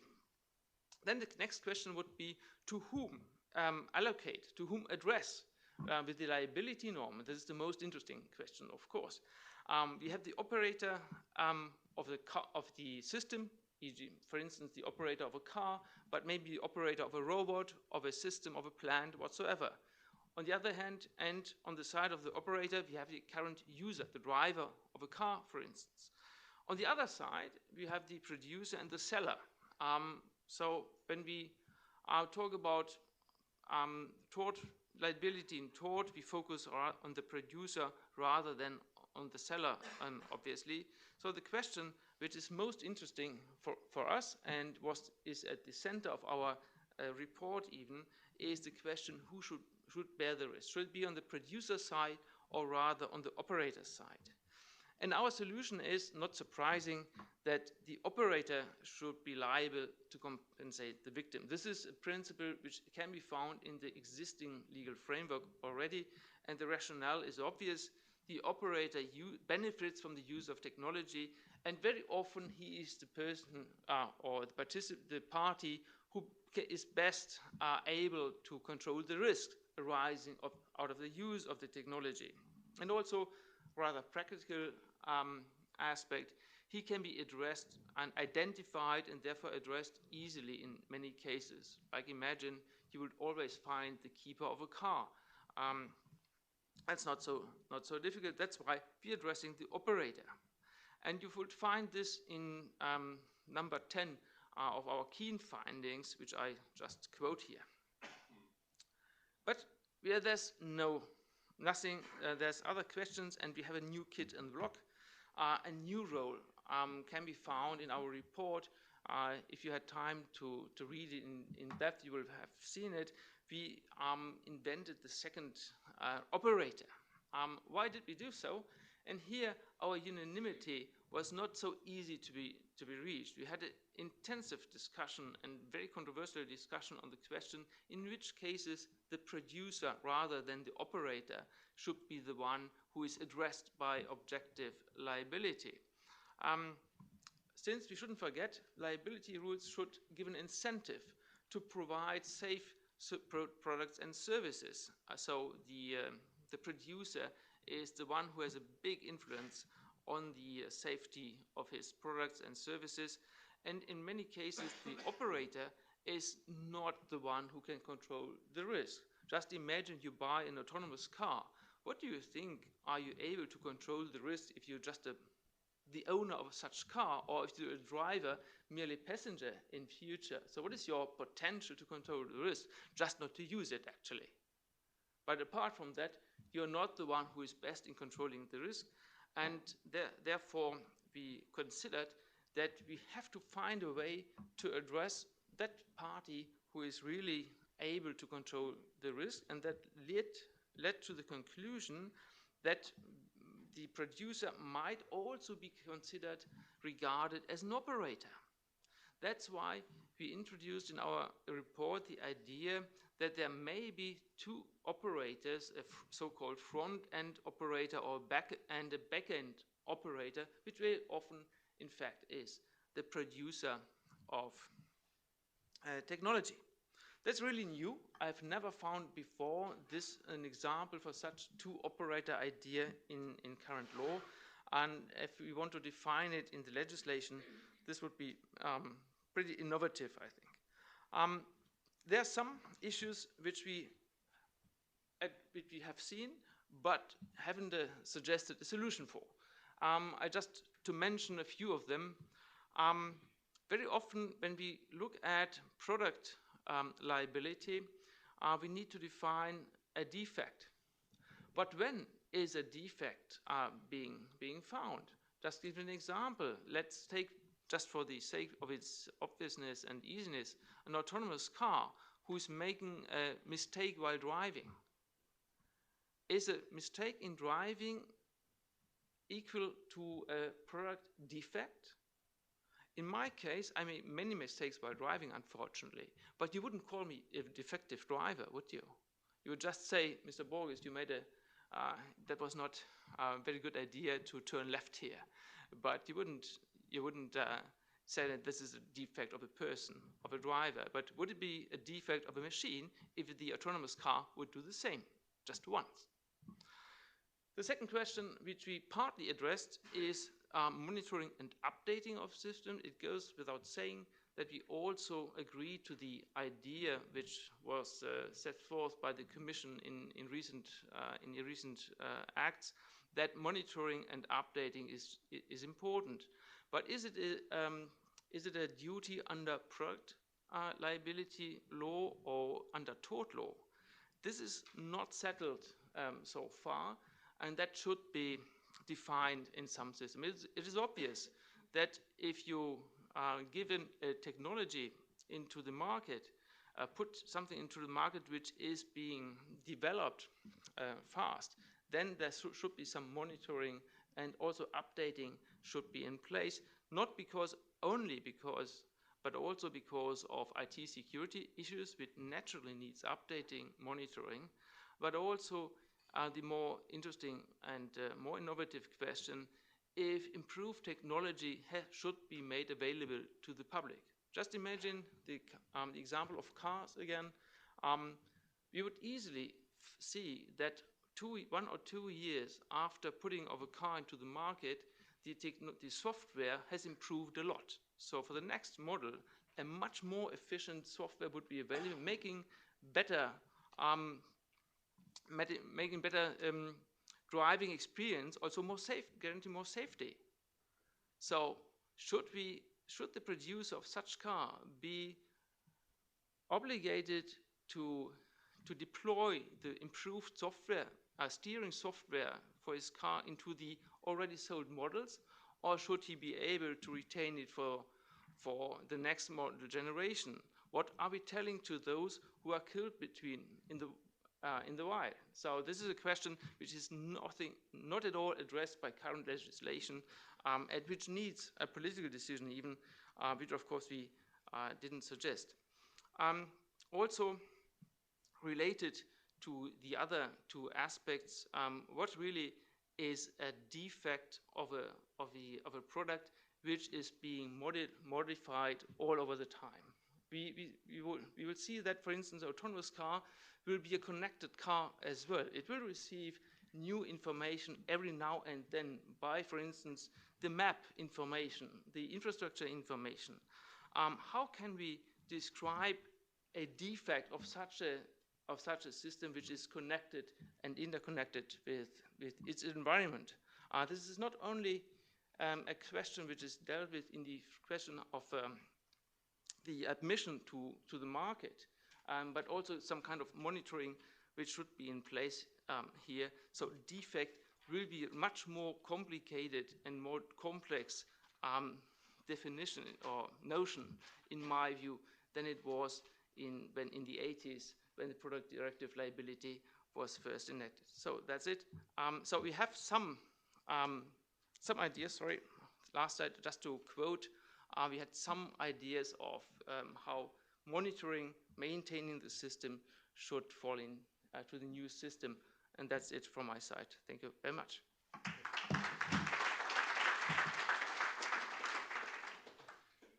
Well, I myself already have like 50 questions, but thank you very much. It's a super interesting presentation, and also, you know, certainly will fuel a lot of debate and thinking also in the audience. Requests for clarification only admitted at this stage. If there are none, I think the presentation was very clear again. I will move to Corina to provide the first, say, if you wish, set of comments on the receiving end, if you wish, from a company that might, you know, whatever the legal framework that will emerge will look like, might then be called to implement it. So then they will face these rules. So Corina, floor is yours. Thank you very much. Oh, it works. Very good.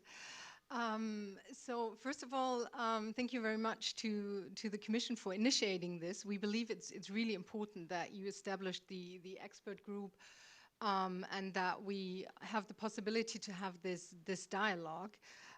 Because as you said, things are not clear, right? It's not necessarily harmonized at a European level, which is a very difficult task. With civil law, and we all have to operate in the different systems. You kindly already introduced myself. I just wanted to say two things about SAP. Because this is also important to understand for my reaction now. So we are a business-to-business software company, and our headquarters are in Germany. So a bit of the reaction I have now from a legal perspective will be from the basis of German law. So there might be a bit of a flavor.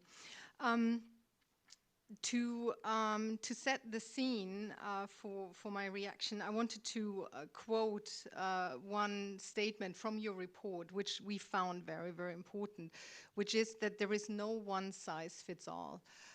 It's a very, very complex environment, and the diversity of the different technologies need to be taken into account. And from our perspective, especially also the diversity of use and application. So this can lead, indeed, to a diverse range of risks, and that makes it very, very difficult to come up with a single solution. And we think that AI should also be seen not as a single technology, but more as a supply chain matter. And that brings me immediately to my first point, liability and the notion, first of all, of strict liability. We are used to strict liability under the German system, obviously. We also think that it has a key role to play. But as you also mentioned, it is very, very important to understand who has the responsibility, who can control the risk, but also who has the economic benefit from applying a risk that is, from a societal perspective, accepted. But nevertheless, there is a benefit to it from one or more parties. And we believe that the right attribution and the fair attribution is really, really key. And your concept of the first and second operator is very interesting. And we obviously, as a software provider, would rather fall into the producer second operator category. If it really is the case that we have a lot of control still over the technology. And that, in our case, is obviously the question, right? I mean, we sell software, and often we cannot control in which way our customers are going to use the software. And also something which is not directly being discussed here, we also need to be very careful in which geography our software is being used. But that's not a point here. But just to say that for us, it's not always easy to control that. So it's really key to see who is in control, who benefits from the risk, and then obviously in the end, who should be liable. Something else you mentioned in your report, which obviously exists in the different legal systems, is contractual liability. For us, it's very, very important that we still have what we call private autonomy to negotiate with our customers. That's certainly something that remains key, and that should not be left aside. I mean, we really also, if we consider our software not to be harmful, it will always depend on how you use it. A software that was developed for a very benign cause can be abused. We all know that, and I could give several examples to that. To the reverse burden of proof, everybody who studied law knows that this is a very sharp tool. But having said that, obviously, as you mentioned as well, if it's really prohibitive for the victim to come up with proof, then one needs to look at the case. But it's also maybe something that should be considered on a case-by-case basis, or one could look at other sectors where this debate was already taken place, like in the medical sector. I remember the discussion that it's very often very difficult for victims of or patients where an operation went wrong to prove that, you know, a long-term medical cause was created by a wrong operation. So just to say that in general we understand the problem absolutely, and we obviously agree that the victim should not bear the damage of, you know, technology fault, but just to say that it's a very sharp tool, and I think you would agree with that. And in the report, it's also very nuanced, so we appreciate that. One point that you didn't mention today, but which is in the report where we very much agree, is that we don't think that it's necessary to give autonomous systems illegal personality. I wanted to mention that. We very much agree with that, and that it should be always possible to attribute the fault to existing persons or bodies. To leave a bit of time for discussion, I'll stop here and hand over to the next speaker. Thank you very much, Corina. This adds, of course, richness to the conversation, and that we will have in a few minutes, but we will hear from Marisa first. So Marisa, over to you, and you have a few slides, as you said, so feel free. Yeah. There's a pointer. Thank you, Georg, for also volunteering as to hand over the pointer, and let me test. Yeah, it works. Okay, over to you, Marisa. And I want to test because the slides will not be all needed. My panel colleagues already addressed most of the things the content that were there, but let me start by thanking Lorenzo to put the civil society here in these panels, and I'm currently in many conferences on the topic of new technologies in my role as a lawyer, not as civil society, and I don't see much of the voice of the civil society and the citizens itself. So, of course, I have a great admiration and understanding of the need of the high-level conversations that we all need to have as professionals, but we keep failing in talking as humans. So Humanity of Things started as a defying joke to Internet of Things. And we thought, oh, where is the human side of it? And what was just a nice dream became a team, and it became two entities in The Hague and in Portugal, where I'm originally from, but I live in The Hague. Long story short, we believe that in all these conversations, literacy is the issue. We are not digital literate, in my modest opinion. And is that the phone in my bag? That I took the sound out? No. Okay. I hope not. But the question of literacy comes into the point that we are all discussing every time so many complex definitions, or the lack of the definitions per se. I was 2 weeks ago in the Digital Society event in the Netherlands, and one of the workshops was related to literacy, and we could not even have a definition itself that we can all communicate with. So as humans, having communication as a base for understanding, how can we even progress? So Humanity of Things comes with this big role, and to not only talk about the concept of literacy for the 21st century, but to create this idea that literacy should be what we call digitech skills for humans, but human literacy itself, the component, the biological and mental component of the human being and the human nature. Because especially in the area of cybercrime, human nature plays the role. It's just a different plateau for criminals, but it's still the humans itself. So I do define myself now as a human agent most of anything.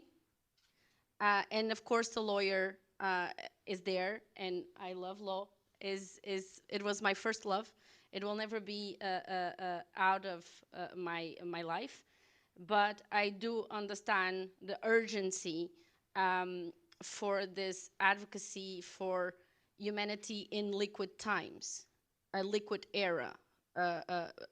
Our philosopher, dear philosopher Bowen, tried to explain us that we are living in liquid times.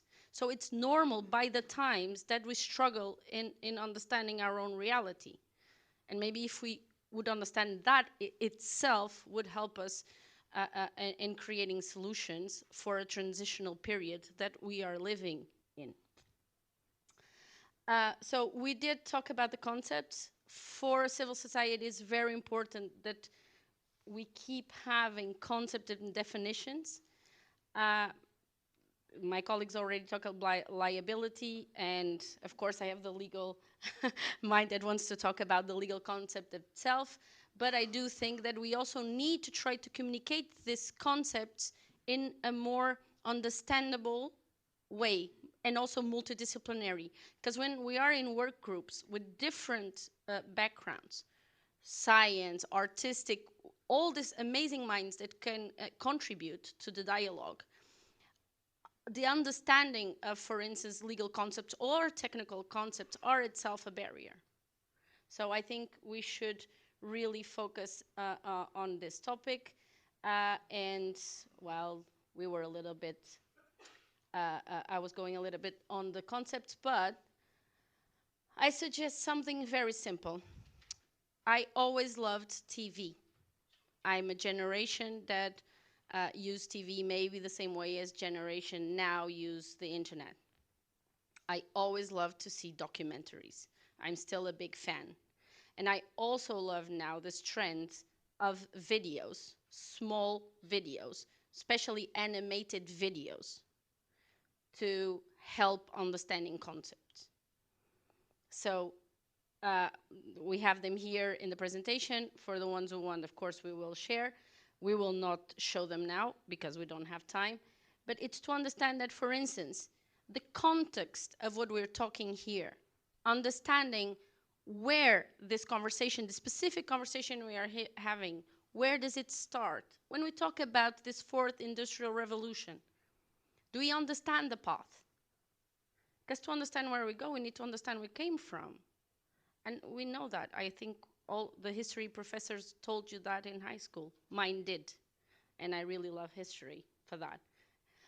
I do like to see the way that all the entities are trying to show the risks, identify the risks. You will never have the same information in any of the videos you'll see, or even in the articles, because again, we are not in a conformity era of understanding, so it's always where you find them.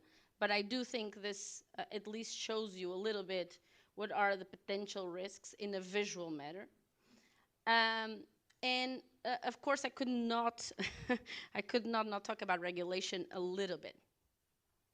And I was listening to a brilliant webinar recently on the topic. And I keep thinking that this idea of non-regulation or self-regulation, that it's so pushed through as apparently a good solution, because we are all stopping this amazing progress if we don't do it.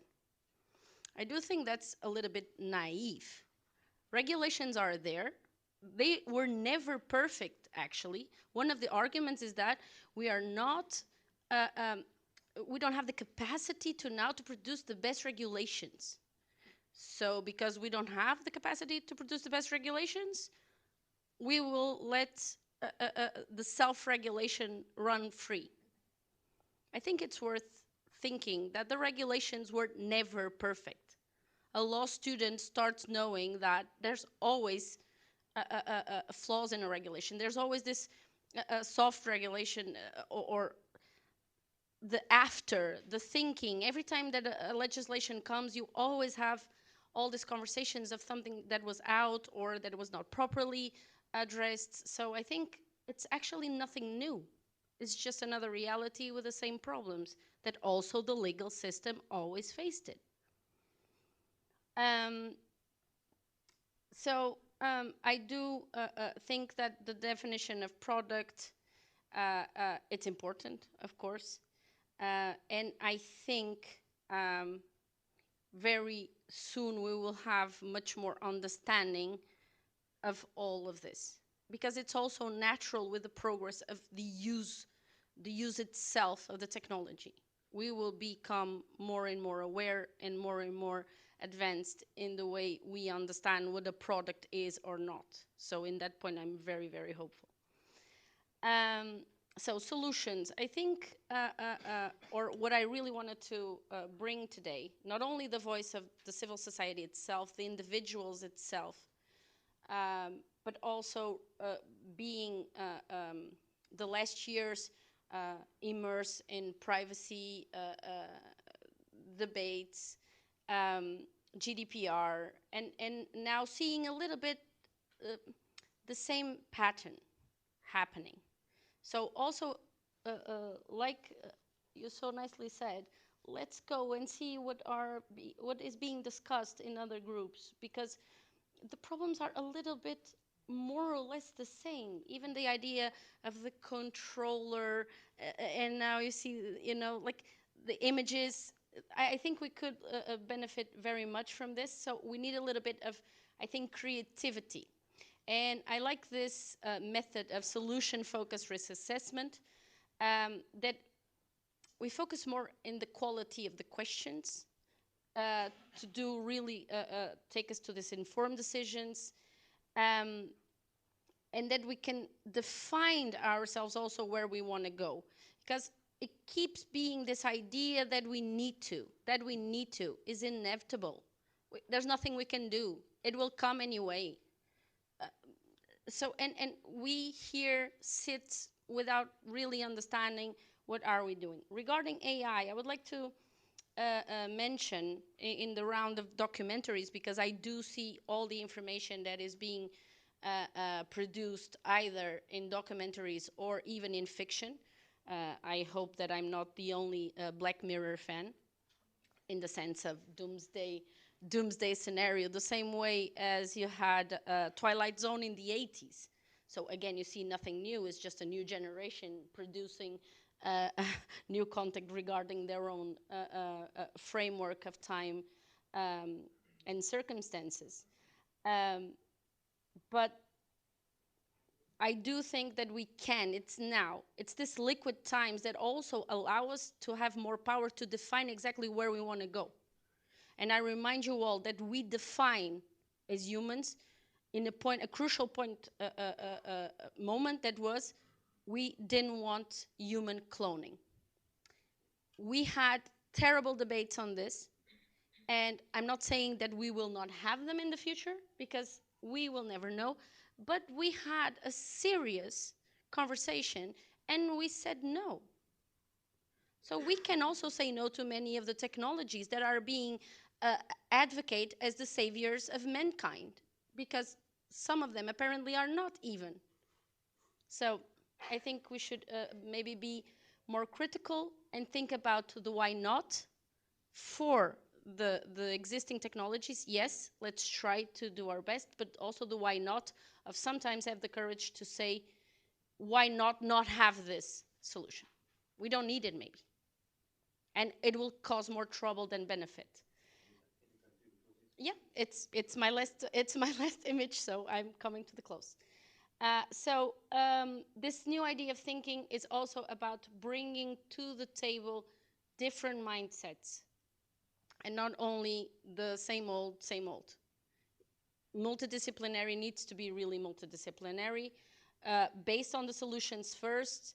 And yesterday, just to give you this, because it was from yesterday, the Hague Conference on Private International Law, in their cross-border litigation, where they talk extensively on innovation, they led this message to all of us. And for me, as a lawyer, how do we leverage technology now while we wait for the law to catch up? It's also a very important question to leave to all of you. All right. Thank you. Thanks, Marisa. We have a few minutes for questions, so let me see how many people. Yeah, please quickly make up your mind. I see 3 hands. So I'll start from you in the back. Please introduce yourself and ask the question. I'll collect these 3 questions, and then I'll see, of course, whom they are addressed to. Yes, thank you for giving me the floor right away. I actually wanted to kind of speak right away after Marisa, because Marisa was talking about civil society, and I want to raise it to a different level, because I don't believe that there is no other panel that may address this properly. Because when we talk about liability right now, Can you introduce yourself as well as I ask? Yes, Andres Pedersen, CPP, European Parliament, sorry. While we talk about liability on a different level, we think that we all live in states, not just civil society or as individuals. And what do we do when states are being attacked? Who is liable then, and how do we address this within the law? Because right now you have all these attacks, but there is no prosecution, there is no evidence, there are only victims, as we hear about this. So then how do we address this? And especially when we think that some of those actors who are supposedly behind this, some of them are state and some are non-state, and the non-state actors can be anybody. So what do we do there with liability? Okay, thank you, and then we'll see who wants to take this question. There was exactly the same question, and Afonso had a question. So Afonso again. So I'm not a lawyer, but I'm a computer scientist, so I know a little bit about the technology that is behind it. So my question is, when we talk about products and harm, we usually think about physical harm. When we talk about, for instance, AI, we think about the embodiment of AI in a product that can cause physical harm. So is there a conversation about psychological harm and cognitive harm, so that we can get from our phone, for instance, even if it doesn't explode and cause me some physical harm, I will get cognitive harm, I'll get psychological harm. Is there a conversation on the liability aspects of this part of harm? All right, let me see if there's anybody else who wants to ask a question. For now, I exercise self-restraint on my side. And let's see, maybe Professor Borges, do you want to take any of those questions?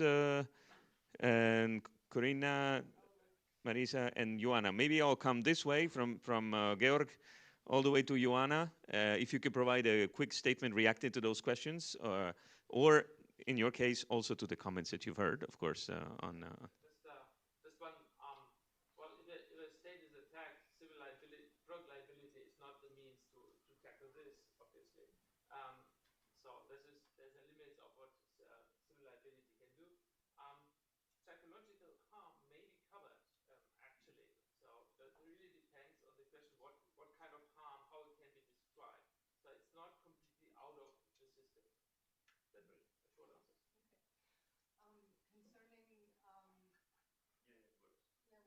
Concerning liability in cases of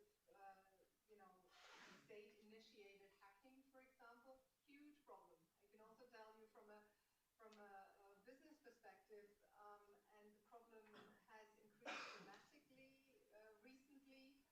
We know that many of the attacks that we receive are, you know, state initiated.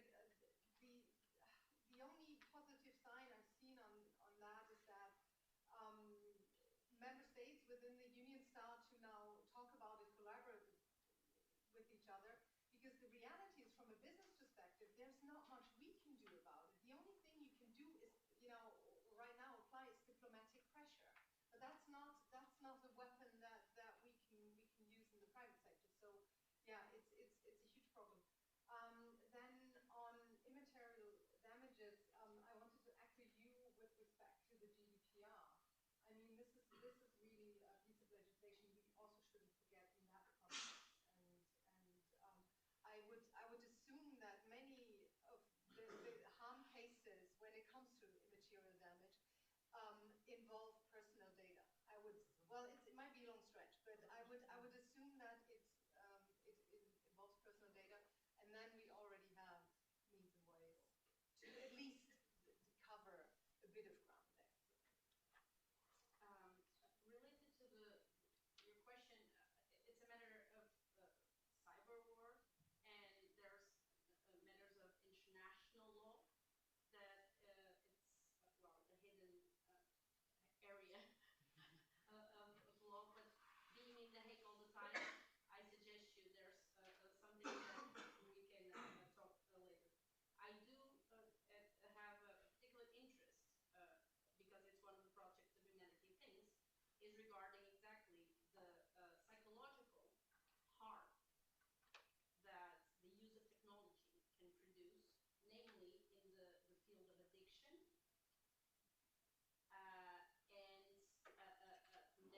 impact, for instance, like violence online or all of this, that we don't have time now. But I do think that the same way as industries like cigars or drinking had the need to change with time because they were causing so much harm, and they still do, unfortunately.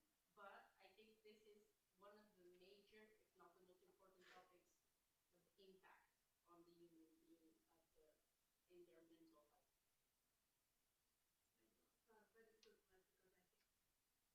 health. Very little to add, because I think both Georg and Corina covered this. So in addition to GDPR, at least from the EU level perspective, you might be aware that there is no really a harmonization on the type of damages. That very much remains in the hands of national legislators. But however, the concept of health might be, we assume it's the one that would be rather stretched by the courts and then later on reflected in legislation.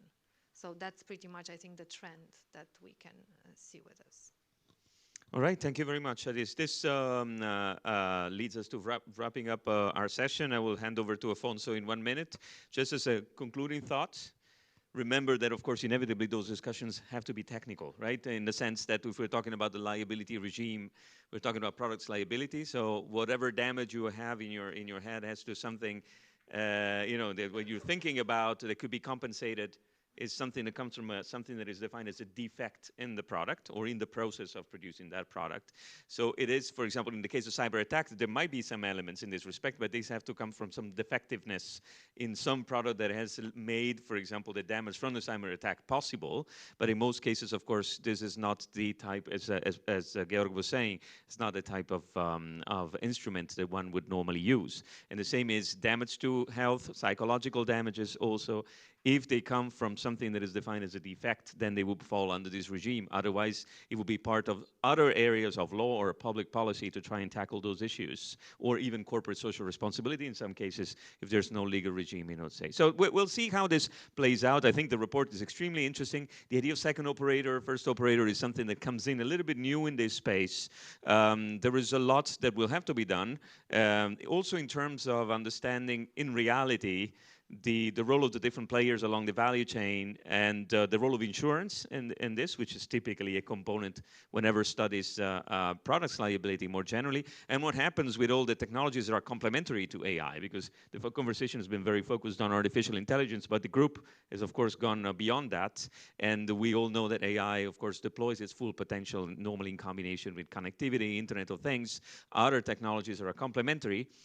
And this creates, of course, in some cases, problems of attribution, causality, and other things. So we don't envy necessarily Joanna for now the role that they have in trying to translate that into a legal framework that will certainly be innovative, because the Commission will come, among the first in trying to adapt this type of legislation. But it will be an overall, or it will be interpretive guidance, or it will be brand new pieces of legislation. It's something that we will need to see. But we're all convinced, I think, also on my side of the high-level expert group on AI, that this is one of the key points that would need to be addressed by the Commission in order to make sure that there is a good balance between regulatory certainty on the side of the operators in the market, and also regulatory certainty and protection on the side of the users of the technology. Not an easy balance to strike. But thanks to the panelists for shedding some light on something that is emerging, nascent. And I think we'll come back to this, as we've done already in a recent task force on artificial intelligence, in the ongoing one that Lorenzo is running on artificial intelligence and cybersecurity, including Afonso as one of the rapporteurs, and in future publications and events. So stay tuned. I hand over to Afonso. I thank again the panelists. And there's no coffee break in between, so Afonso, just over to you, and you go there directly. Okay.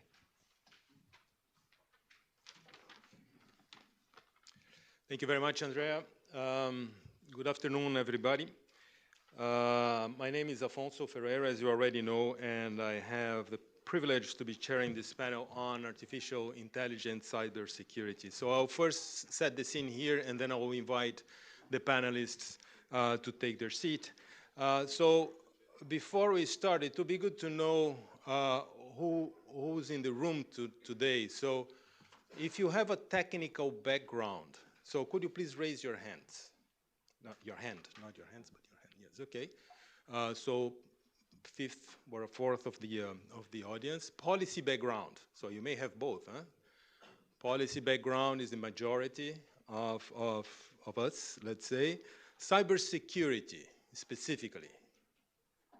We have a handful. Artificial intelligence, either policy or technical. Okay, again, a handful.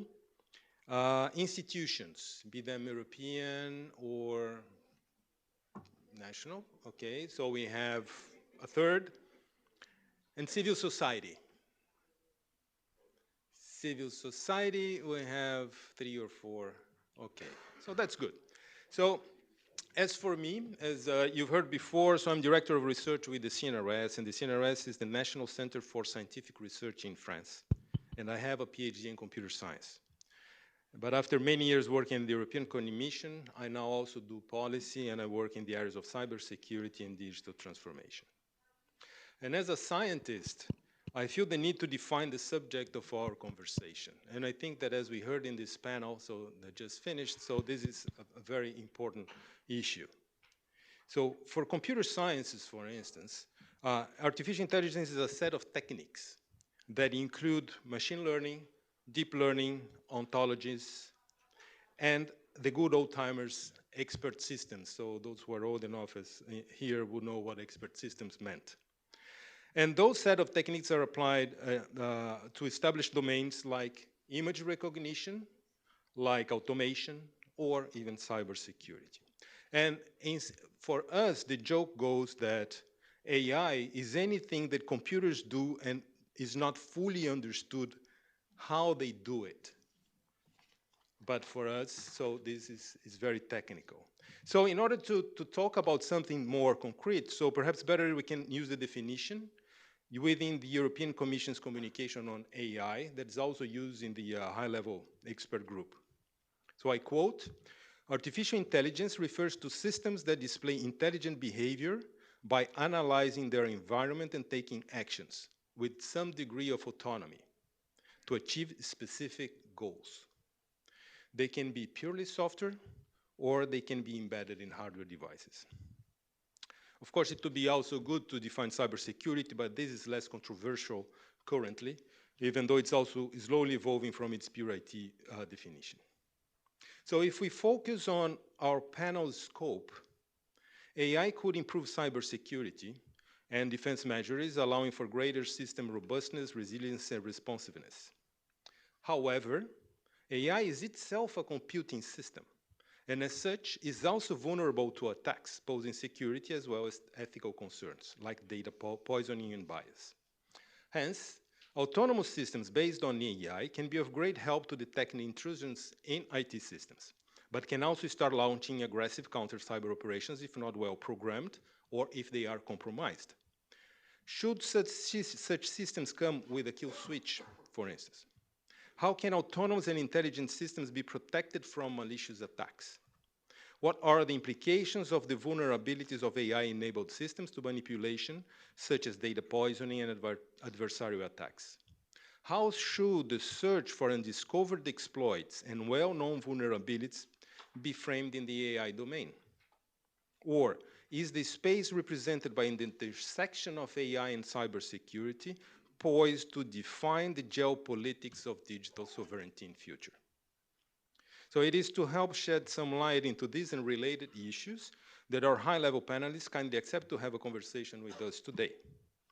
So we understand that we are between you and lunch, so this is a very difficult position to be. But it's then my honor to host Matt Welmsley from EMEA Director at Vectra, Nikita Agarwal, Research Associate Digital Ethics Lab, Oxford University. Please take your seats. Turu Matila, Chair of the EU Council's Horizontal Working Party on Cyber Issues, and Eleftherios Cheliudakis, President of Homo Digitalis. We'll have a first round with their short statements and then try and have an open debate where you and the audience, of course, will have room for your questions as in the previous panels. And my own very open question to kickstart the conversation is then, in your specific area of activity, what are the most important topics at the intersection of artificial intelligence and cybersecurity? And we'll start with Matt. Matt, you are the EMEA Director at Vectra, a 9-year-old late-stage venture capital-backed American cybersecurity vendor that specializes in the application of AI to threat detection and response use cases. You were part of the initial team that launched Vectra into Europe over 4 years ago. So you're here today to bring a perspective from the commercial cybersecurity market and experience of security operations practice to the panel discussion. Matt, the floor is yours. Thank you, Alonso. So the intersection of AI and cyber is actually at the very heart of the business that I work in, and I thought I could really talk to 2 points. One is, what are we seeing about driving the need for AI in cybersecurity? And then secondly, talk about the adoption of AI in cybersecurity. Is it on? I just need to hold it a bit closer. Okay. So let me start by the need, what we're seeing for the need in cybersecurity. And I want to start by talking about something called attacker dwell time. Dwell time is what security operations professionals measure in terms of how long an attacker has been inside their organization before they're discovered. Does anyone want to hazard a guess what the median is for Europe? It's 177 days, according to the Mandiant M-Trends report. So last year, attackers were active inside organizations for 177 days before they were discovered. All right? And in 44% of those cases, they were only discovered because an external party told them about it, because of a data breach or police or someone coming to them. So this gives us a sense of where we're at in terms of cybersecurity capabilities right now inside organizations. And although we've spent many years and thousands of euros on defensive controls ultimately give us diminishing returns. Attackers, if they're motivated and skilled, can and will always find a way inside an organization. So this attacker dwell time is one of the key reasons why we need to change the way we do security operations, and AI has a part to play in that. It's not a complete answer to it. But at the same time, the places where these attackers can come in, what we call the attack surface, is growing exponentially through things like IoT, and we've heard about the societal impact of IoT, but it has a massive security impact as well. Now, IoT creates many ways of creating new digital value for us, but it also creates a massive attack surface. We've seen examples of IP cameras being attacked and used to exfiltrate data. They were still providing video signals, but somebody would have backdoored them, right? And IoT devices are notoriously hard to manage and control because you can't buy off-the-shelf security software and pop it on there. So things like IoT, mobile, the speed of which people can deploy cloud applications, all these things are making the surface that defenders have to protect really, really grow exponentially. And at the same time, there aren't enough defenders. We've heard this morning about the skills gap. Well, I can tell you that the skills gap here in Europe for cybersecurity will be at least 325,000 unfilled cyber jobs in the next 2 years. I think that's a massively conservative number. It's over 3 million worldwide. So recruiting people into our profession is a real challenge, and it's something that we need to fix further up the supply chain in education and things like that. And we heard about outreach to education this morning, really, really important. And then even if you come into the profession, you don't last long. There's massive churn. So if you're an organization, your CISO, your head of, your chief information security officer, probably only going to be with you for 2 years. And they either move because they can get paid more, or there's a breach, heaven forbid, and they get asked to leave. So it's almost a revolving door. And it's the same for the operational staff. And a lot of their institutionalized knowledge and learning disappears with them as well. And that's important. And the job they've got is terribly unfair. 65% of cybersecurity people report being stressed in their role because it is absolute asymmetric warfare. They've got to be right every single time, whereas the attacker's only got to be successful once. So it's a tough job, and there's not enough people doing it. So we need to find ways of enabling defenders to do more. Yes, we need to slow down attackers with defensive controls. Of course, that's rational. But we need to find ways of empowering security teams to do more. And this is where there are opportunities to apply advanced software using techniques like machine learning and neural nets to do some of the heavy lifting that security teams can't do at scale and pace required to protect their to protect their organizations. So in this way, AI and automation can also help lower the barriers to entry into the profession of cybersecurity as well. We have a large university in the United States who's in their cybersecurity graduate program, because they're using AI tools, are able to bring students into their security teams and actually run them for a semester, actually on the front lines. They're getting real world experience because they're augmented by AI. And that's a theme I'm going to come back to in a little bit. Now, the adoption of AI in cybersecurity, there's some challenges with it. One of the challenges is one of market or marketing. There's so much hyperbole out there around AI. If you search pretty much any cybersecurity technology vendor's website, you're going to find the words machine learning and AI splattered across it. And so I think people are becoming a little jaded to it, a little skeptical around it, around vendors' claims about it as well. And with AI, we know we have issues of opacity. It's very, very difficult for us to understand exactly how a piece of AI code has come to a conclusion. And in fact, we may be guilty of setting the bar too high in our expectations. When we have a conversation together as humans, we don't ask each other, how did you come to that conclusion? Well, of course, you can say why you come to that conclusion, but that's just your narrative of that. We don't actually understand the actual decision-making process, which neurons fired in your brain. So maybe we shouldn't have quite the same expectations for AI as well, as long as it can tell us why it came to the conclusion, not how it came to the conclusion, but why it did. So in the context of cybersecurity, that might be when we find a hidden threat active inside a network, we can say, here's why we've surfaced it. We've said this is very high risk. Here's why. Here's the type of attacker behavior that we've seen. Here's what else is linked to it. And here's the context around it. There's also a risk, I think, of anthropomorphism, if I can say it. People, when we say AI, just AI, start to think in terms of science fiction, this kind of intelligent, standalone entity that's working autonomously and doing it. Whereas the reality today, and for the near to midterm future, in the context of cybersecurity, is AI is really being used in very task-focused areas. It's applied. It's not general in its use. You know, it's being used for decision support to do some repetitive, high-volume tasks. And so that means that we're not really seeing AI in the context of replacing security teams or, you know, completely autonomizing and automating security operations. Humans stay at the very center of it because they have creativity, they have organizational knowledge and learning that really can't be codified and captured inside even neural nets today.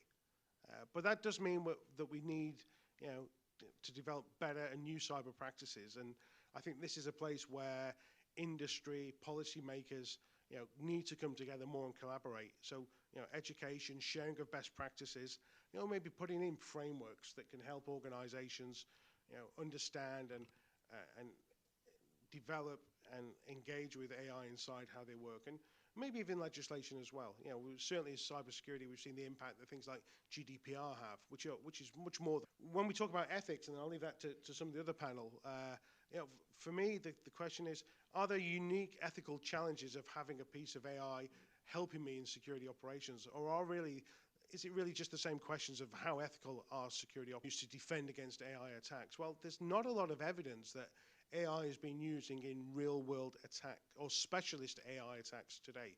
Yes, we're seeing it help, you know, do things at bigger scale and speed.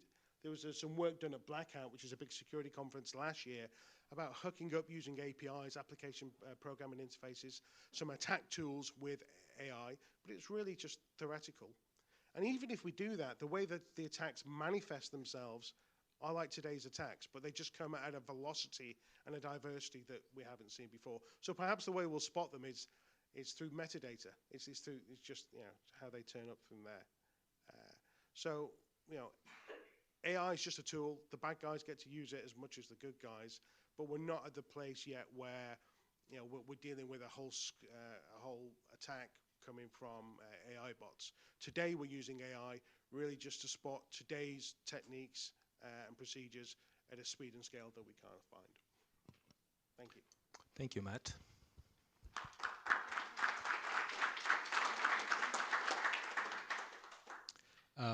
So our next speaker is Nikita Agarwal. He's a research associate at the Oxford Internet Institute's Digital Ethics Lab, as well as a doctoral candidate at the Faculty of Law, University of Oxford. Her research examines the legal, regulatory, and ethical challenges that arise from recent advances in machine learning and data-driven technology, particularly in the financial sector.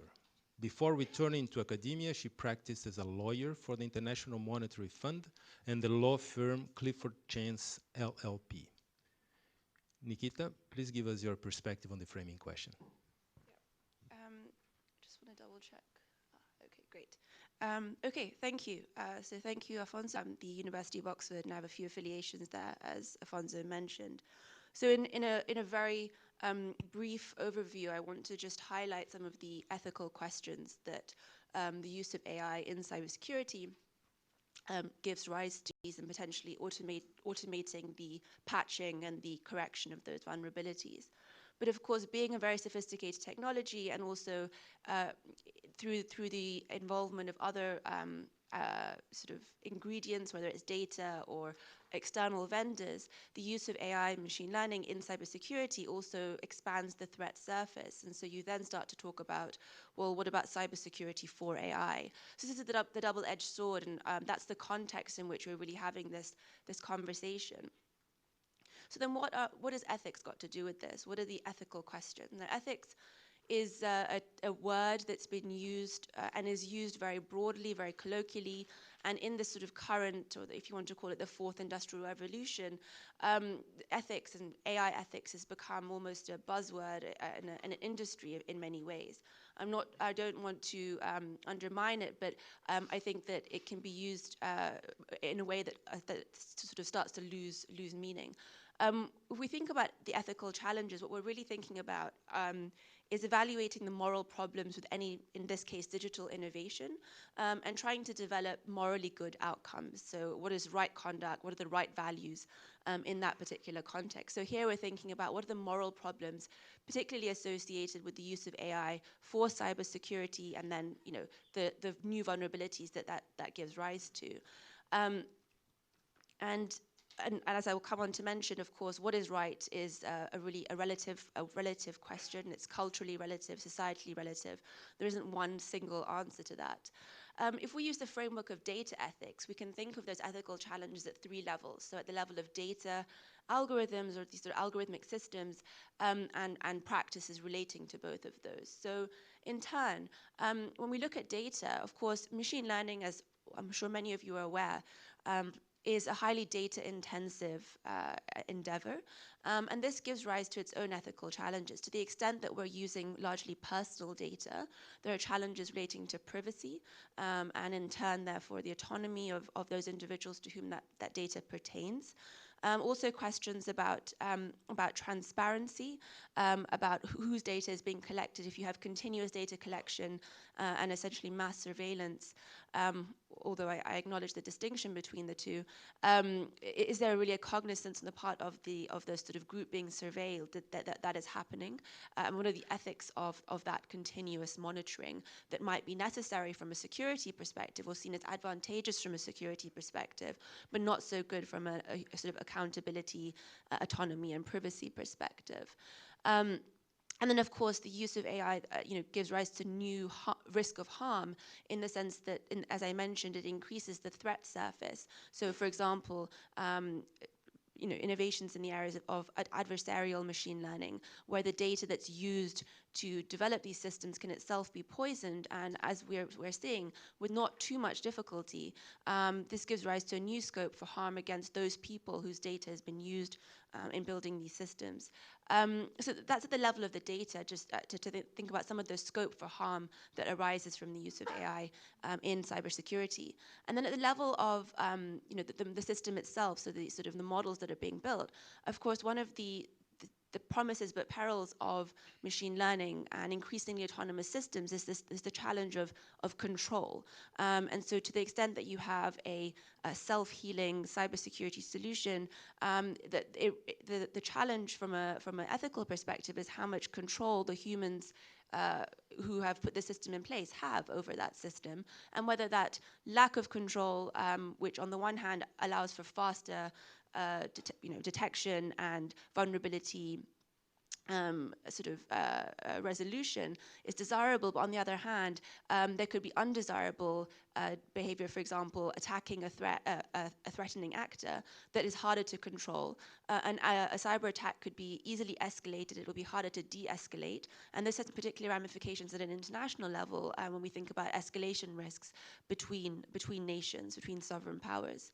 And then finally, practices which relate to both is really about who are the people, the organizations, and what are their responsibilities for the data and for the systems that are put in place. And as I've already mentioned, as these systems become more autonomous, and in some way there's a gap between those who have designed or developed the system and the actual behavior of the system, and interpreting that system, questions of who should be held responsible are themselves ethical questions.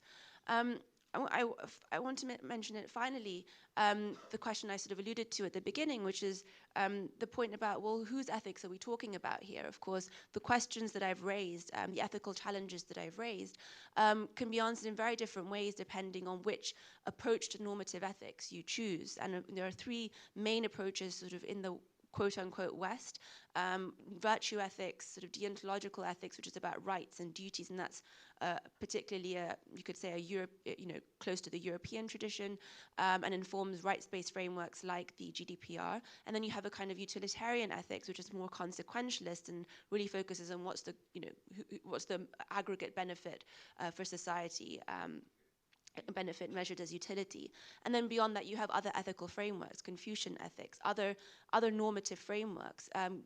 Given that cybersecurity is almost inherently an international problem, I think asking whose ethics is a very relevant question when designing these systems and deploying them and trying to answer some of these normative and regulatory challenges.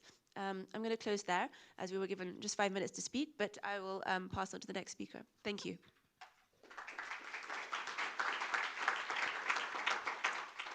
Thank you very much, Nikita. Very nice pictures, by the way, so it's very colored. Our next speaker is Turo Matila, and he's the chair of the EU Council Working Parties on Cyber Issues and Countering Hybrid Threats. So the Finnish presidency ends this month, and Tur will return to his quote-unquote normal role as Finland's deputy representative in the EU's Political and Security Committee. So Tur, could you please share some insights of this new normal life that you will have, and also of the one that is finishing? Thank you.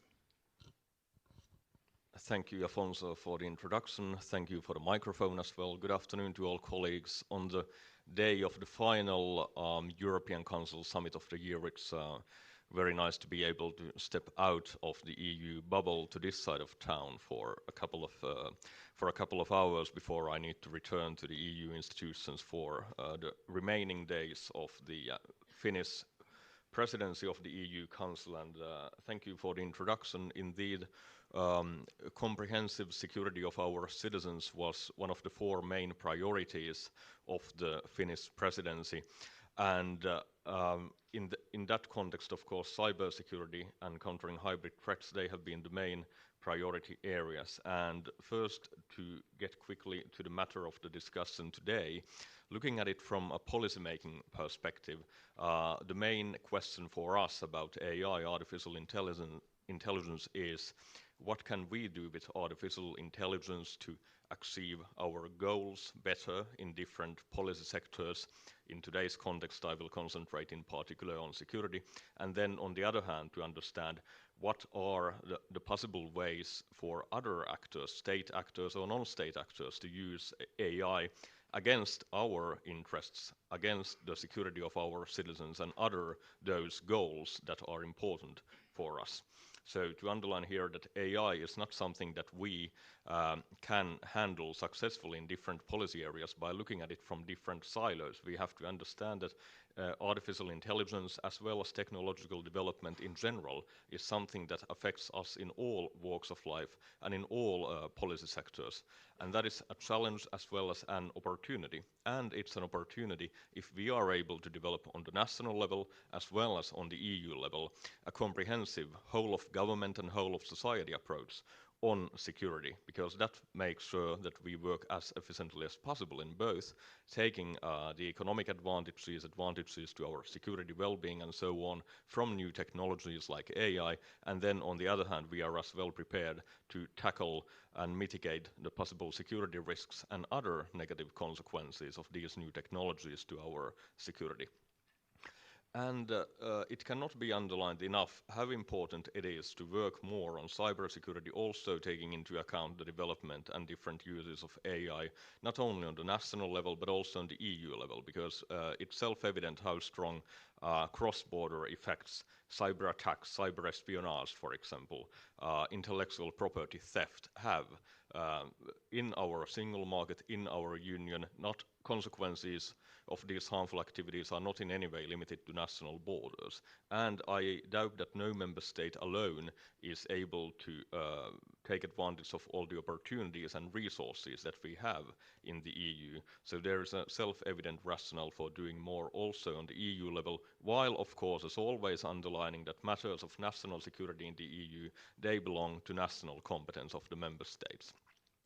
But looking at the latest figures about the amount of damage that cybercrime alone causes globally, the latest estimates that I saw are around 600 billion euros a year, meaning something like 0.8 percentage points of global GDP, and the amount is growing.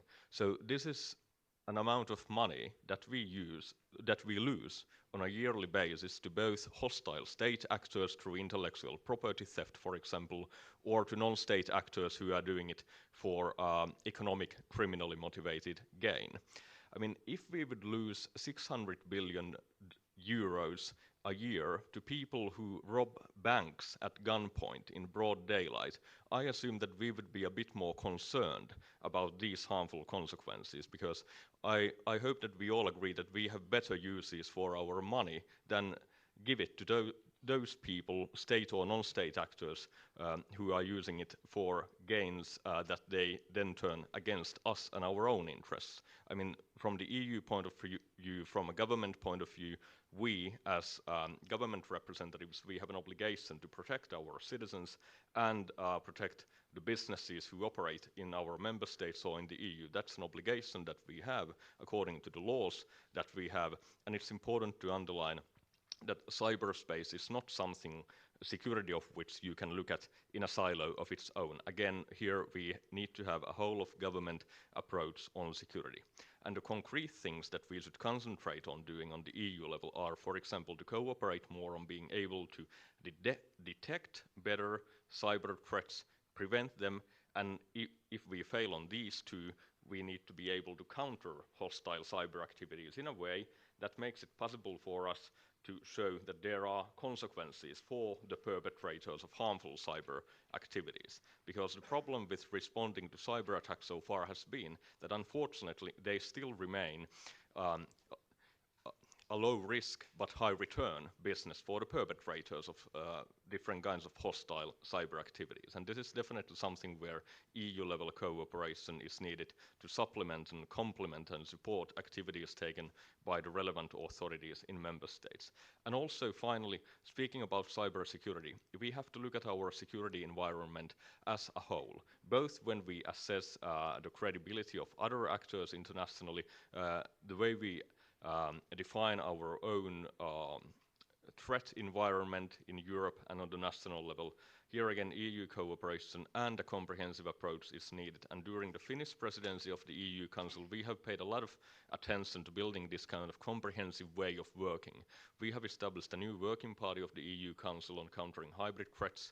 The day before yesterday, our ministers unanimously in the General Affairs Council approved new council conclusions that define the next steps and set very clear goals for EU cooperation on countering hybrid threats and building our resilience against different kinds of hybrid threats. And here it's important to underline the role of AI. I mean, AI, artificial intelligence, it in many ways amplifies the risks that materialize through different kinds of non-conventional threats to our security. But it also, if we are smart, if we move ahead, if we stay ahead of the technological curve, it also helps us in being better prepared to prevent and mitigate these threats to our security. So just to sum up, and finally, to sum up first, an important thing for us to remember is that when we speak about countering threats in cyberspace and different uses of AI, an important element for all policymaking is always to be fully in line with the respect for fundamental freedoms and rights of our citizens.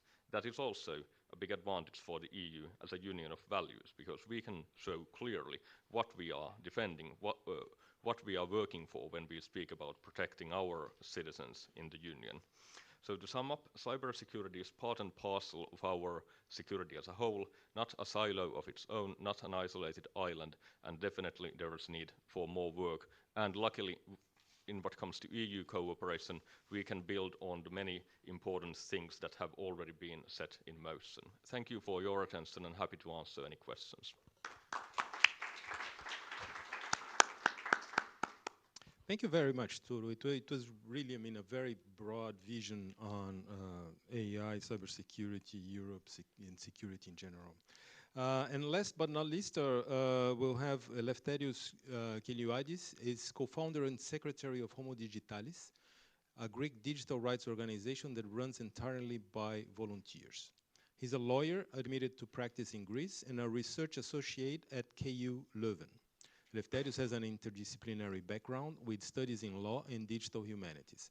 He's in our panel today to speak about AI and cybersecurity from a human rights law perspective. Please, Eleftherios. Hello, hello. I would like to start by saying how grateful we are as Homo Digitalis for having the opportunity to be here today and to discuss this very topic with experts in our panel, but of course in the audience. So I would like to thank you, Afonso. I would like to thank also the CEPS AI and Cybersecurity Task Force, also Stefano, Carolina, and Lorenzo for your kind invitation. For our 5 minutes original statement, we would like to briefly touch upon two issues. The first of it is the use of AI as a tool, the use of AI as an assistant, as an ally, if you like, in our day-to-day efforts to safeguard our rights to privacy and our rights to data protection. To this regard, we have to I want to elaborate a little bit more on this. To this regard, we have to understand that day after day, it maybe becomes more difficult to deal with the protection of our rights to privacy and data protection in an IoT environment. Of course, the European legislators had thought about it, and they have provided the legal instruments. So we have in place the NIS directive, we have in place the Cybersecurity Act, the new regulation of ENISA, which beef up the agency and helps with creating a EU-wide cybersecurity framework for the e-commerce, let's say, and general ICT services and products inside the European Union and the digital single market. But of course, we have the provisions of the GDPR that have a close reflection to the principles of confidentiality and security. Of course, we could have done better, and we could have also provisions on the privacy regulation adopted. The Finnish presidency did a good job there. They tried to push the folder in order to have higher safeguards in our electronic communications, but our member states, our national governments, are the ones who are keeping this from happening. Coreper 2 weeks ago didn't make it to a final, let's say, consensus because of states like France, like Italy, like the United Kingdom, like Belgium, like Poland, who thought that this was not a good idea. So we, as a civil society organization, are very much interested in the science part, in the engineering part of AI, how we can use AI tools, small things from your, let's say, spam filter in your inbox to more advanced tools that, let's say, are able to detect abnormal behavior and understand the cyber threats. But we have a faith in this type of technologies that we could use them in order to safeguard more the rights of our fellow citizens. However, we are not a big fan of the science part, of the science fiction part of AI, if I would like to call it like that, of the storytelling behind it, that we can over-rely on the use of such tools in order to safeguard our rights online. I don't believe that this is the right approach. And also we can see that EU regulators are not taking this approach anymore. If we take a closer look, for example, in EU proposed laws as regards the prevention of dissemination of online terrorist content, the European Commission proposal back in 2018, specifically Article 6, was very dependent, it was very over-relying in automated tools, which according to the Commission will be able to detect and will be able to remove such material from the internet from their own. Of course, the text that is now under trilogue negotiations does not reflect anymore such over-reliance on automated tools. The new Article 6 has kept a very neutral language as regards the use of such tools, and this is the right approach towards a regulator. The regulator should have should be using neutral language in order to be able to reflect on the developments of the technology that are coming in the next years. So we are not in favor of this type, the narrative of AI, because because we think that it only creates more issues for privacy and data protection, and creates limitations for our fights in these arenas. And I believe that, as you, Afonso, already discussed in the very beginning, it's very important to don't see AI as a self-standing creature, to recognize that we cannot be over-reliant on such tools, because we cannot hand over the keys, let's say, to the decision-making process to something that's just there to simplify some tasks or to help us address and identify challenges in our environment. And I would like to finish with this statement.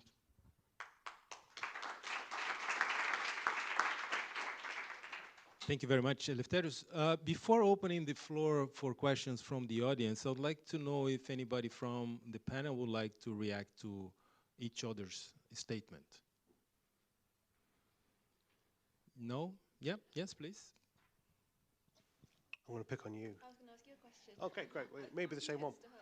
So when you talked about the ethics around data, I don't think they're unique to AI. I think there may be broader questions around what data should and could be used in the pursuit of security operations. What do you think about that?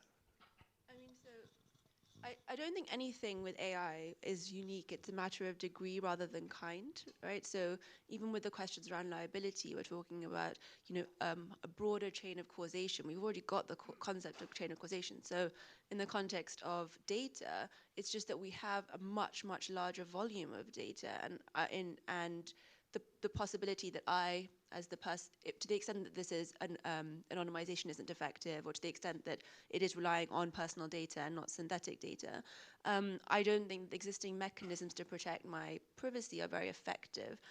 Data that I've given up for one purpose can quite easily find its way for use in another purpose, and I wouldn't necessarily have consented to that secondary or tertiary purpose. So these aren't inherently new questions, but they're facilitated in a world where everything is connected, and that's the ecosystem in which we're talking about when we talk about machine learning for cybersecurity. So it's a degree of whether this threat to my privacy, this threat to my autonomy, as opposed to what was possible before, which was much more limited. We've seen workers' councils inside German organisations have certainly questions about, okay, how's this data going to be used? Right? When we're capturing raw communications off their network, they want to know about that personal information. Yeah, and workers' councils is becoming, sorry, to Afonso, not to make this a separate conversation. Workers' councils actually are becoming a broader topic of conversation as a way to sort of assign rights to users, consumers over their data, right? So in the conversation about the fact that we give our data for free and the data is being used sort of to sell our services, could mechanisms like workers' councils be used to sort of re-empower users and employees in that context? Any other comments, cross comments? So I just had a question for Matt. The question was, you mentioned the problem of churn in your profession. And I was just, that struck me as interesting, but I was curious about, almost in a similar way, how unique is that to cybersecurity as opposed to any, why is it unique to cybersecurity? Because, why is it unique? So what's causing it? Some of it is because it's a really tough job, and it today requires quite a specialist set of skills. And it's still a relatively young profession, maybe 20 years old as a profession, right? IT security used to be something the IT operations team used to do 20 years ago. I think also there's a diversity issue here. People think it's male dominated. It's all adolescents in hoodies doing this job, and it really isn't. Well, you shouldn't be.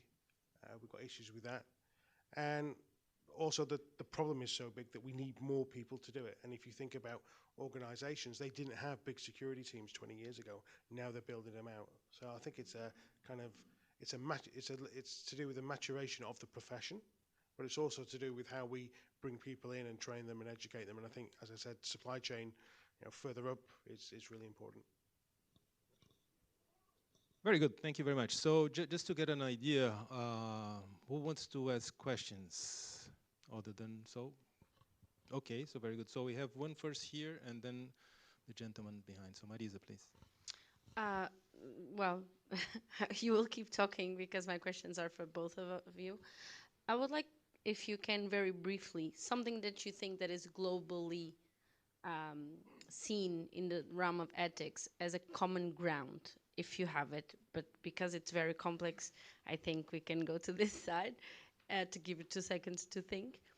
Regarding the maturity of the profession itself, and I would like to know a little bit about your own personal thoughts about regulation of the profession.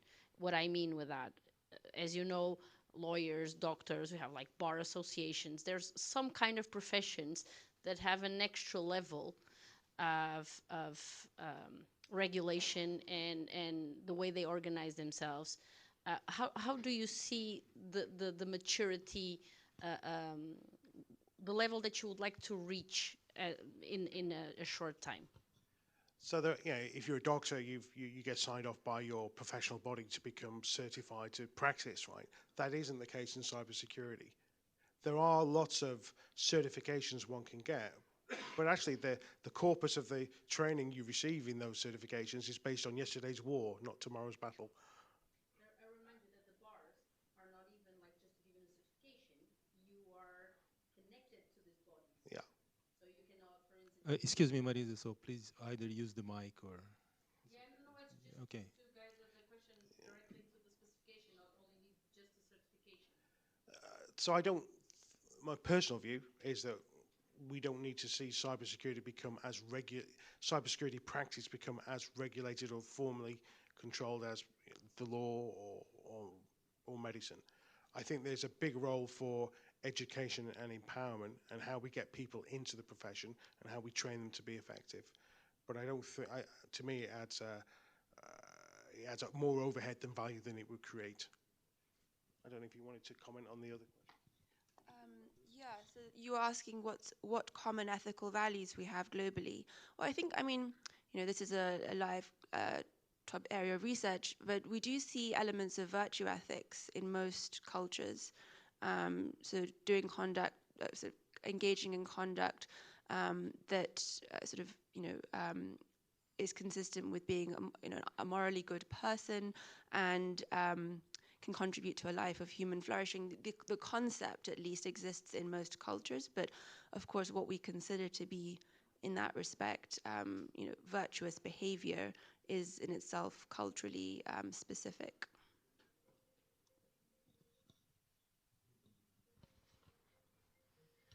Thank you. I'm Manu Mohan from Ernst & Young.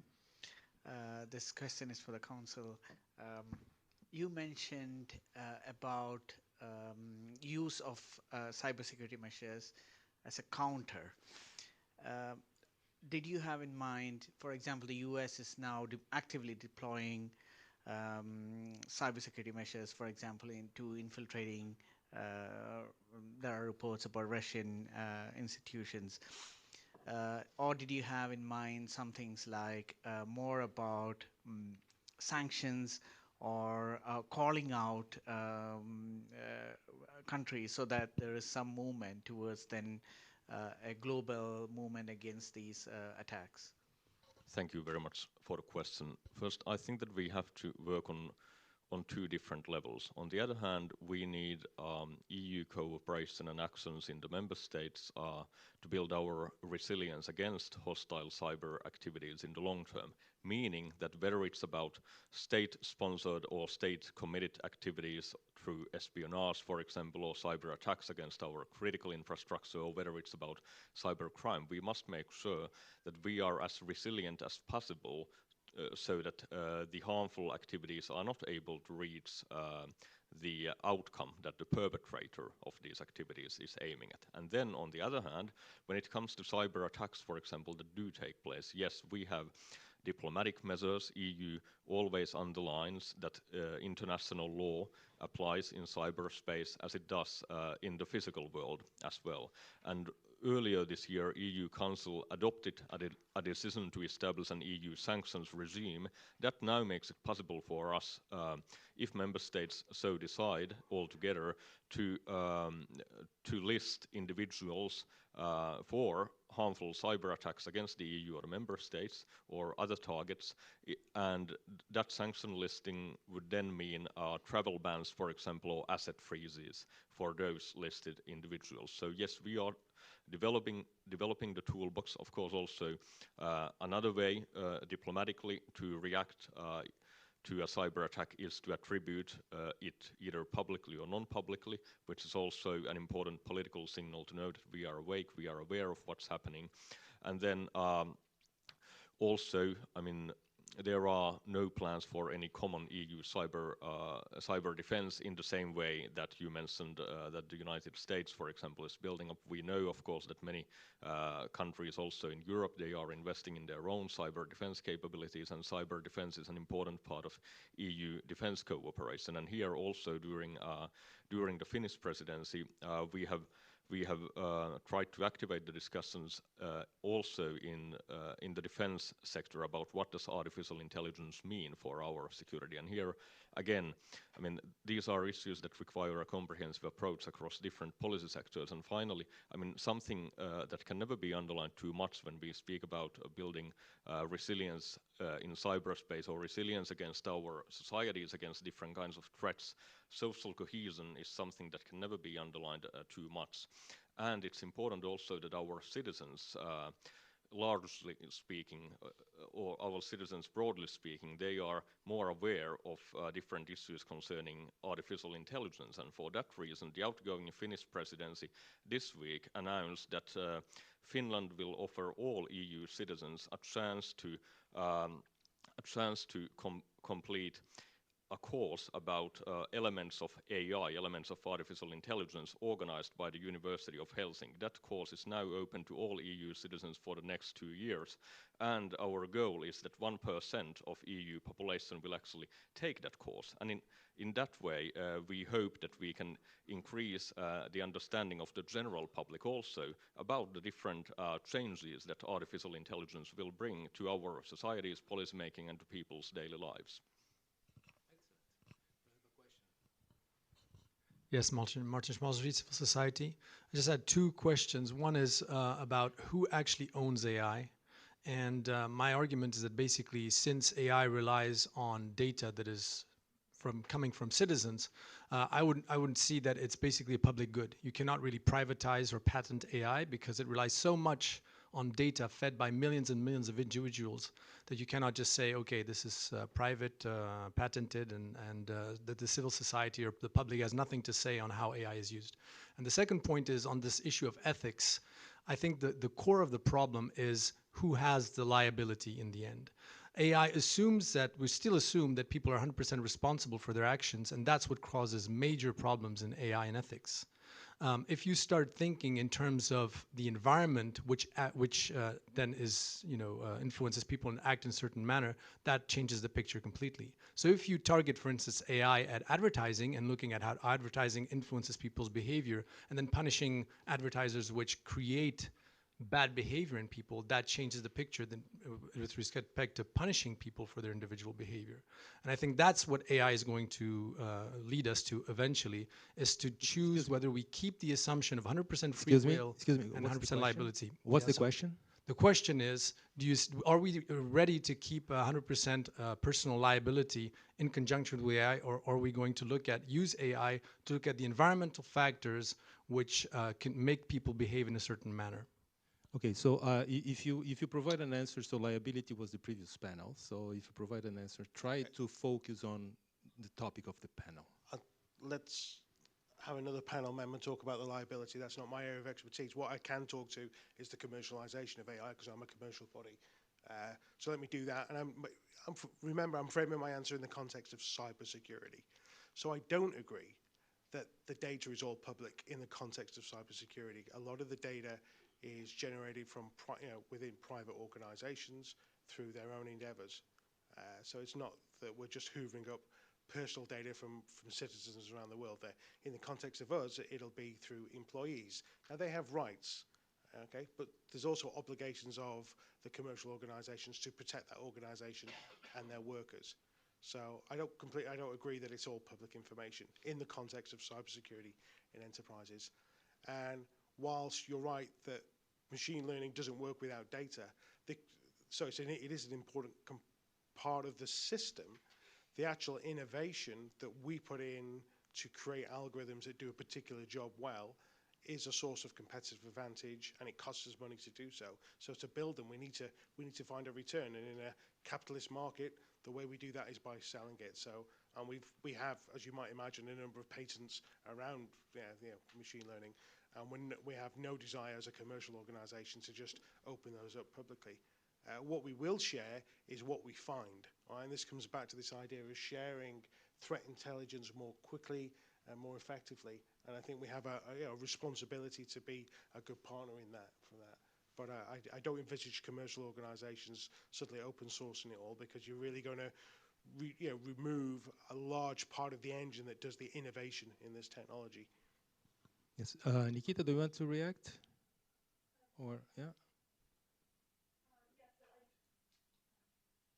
So I think this is a valid point, that there is obviously a large use of personal data, not exclusively, and this is what has been identified as some of the weaknesses of the GDPR and existing approaches to data protection, which are very much based on a world of centralized database and sort of static collection of data that's not put to new purposes or aggregated, etc.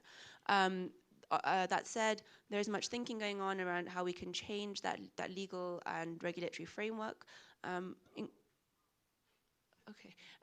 including through, for example, mechanisms such as legal trusts, so that as users we have more control over how our data is used, or, for example, giving more rights to individuals in the employment context, for example, using a more continental model of workers' councils, and that's having more appeal in other jurisdictions. The point about liability, I'm not sure that I fully understood the question. I don't think that individuals are only liable. I mean, advertisers are subject to quite extensive, so advertising in general is subject to quite an extensive regime of liability and care with respect to misleading consumers and the honesty of what they're saying, manipulation and so on. So in that respect, the liability falls on the organizations that are potentially using it. I'm not sure that I've understood your question, but that's okay. That's okay. Thank you. So I will use my privilege as chair. So for 2 more minutes, I would like to take the advantage of the fact that I have Eleftherios and Turo here. And so 2 years ago, I conducted a very ad hoc study with some 10 to 15 people, trying to understand what were the motivations behind the many actors around computer systems, the internet, and their motivations to commit bad acts. And actually in the same box, at the end of the exercise, we found national security agencies and criminal organizations. So they would actually have the same motivations, they would hope for the same things to happen, and they would use the same kind of tools in order to actually hamper the digital economy and the digital infrastructure. So I'd like to have your perspective on this. So we have the national security point of view and the cybersecurity point of view, and they are antagonistic. So what's your perspective on this? Thank you. I think that what we need to develop is a balanced approach where we take into account both the economic benefits and the needs for our competitiveness in the EU that we can boost with embracing new technological opportunities, and at the same time being able to mitigate and prevent the security risks that are associated with new technologies like 5G.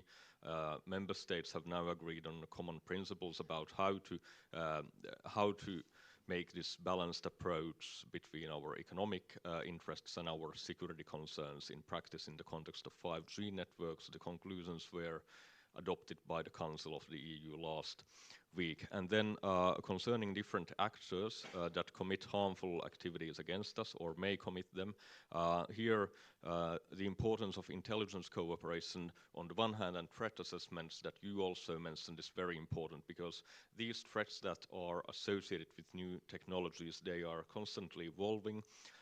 Espionage in cyberspace, intellectual property theft in cyberspace, cyber attacks, for example, one of the key characteristics of them is that they are hard to detect, meaning difficult to attribute, and that calls for better capabilities also on our side to use new technologies to our own interest and in the interest of rule of law, meaning that we are able to gain as full and a comprehensive threat assessment as possible, and that we have all the available tools that we have at our disposal in order to track down and identify the perpetrators of these harmful activities. Because as said, the problem with cyber attacks these days is that there have not been usually serious enough consequences for the perpetrators. So the threshold for engaging in new harmful cyber activities against the EU is fairly low, and we need to raise that threshold by, on the other hand, making sure that we are as well protected against harmful activities as possible, and then on the other hand,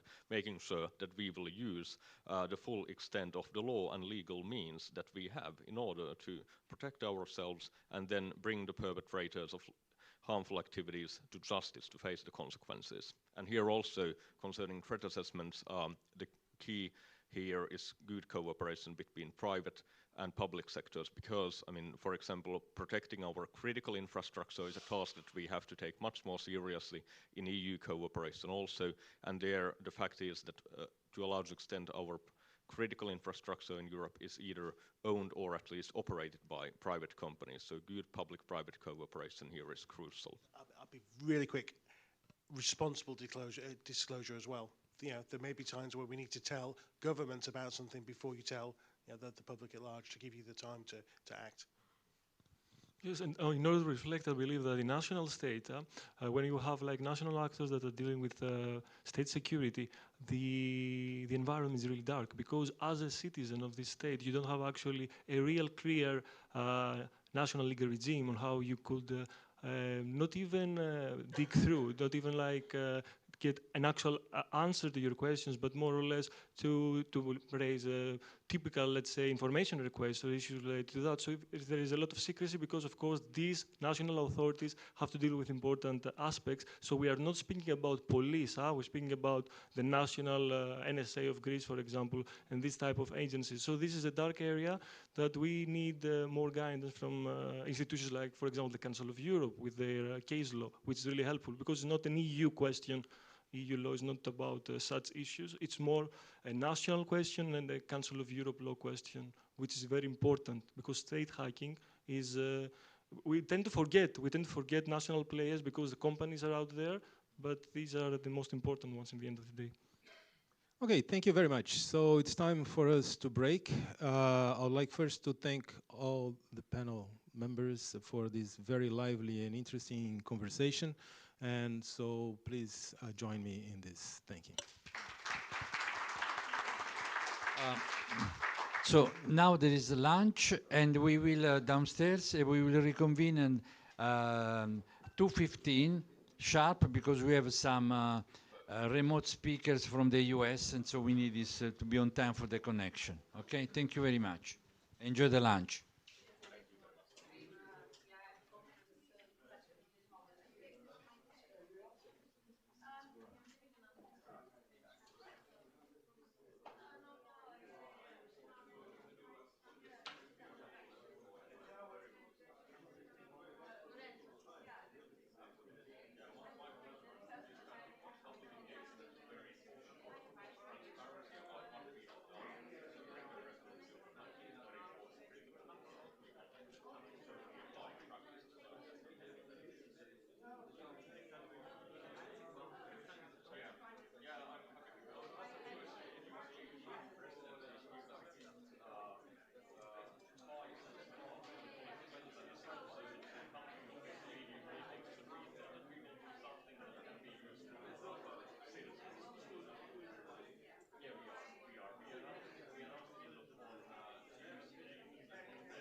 I can't hear you. Hold on, let me see.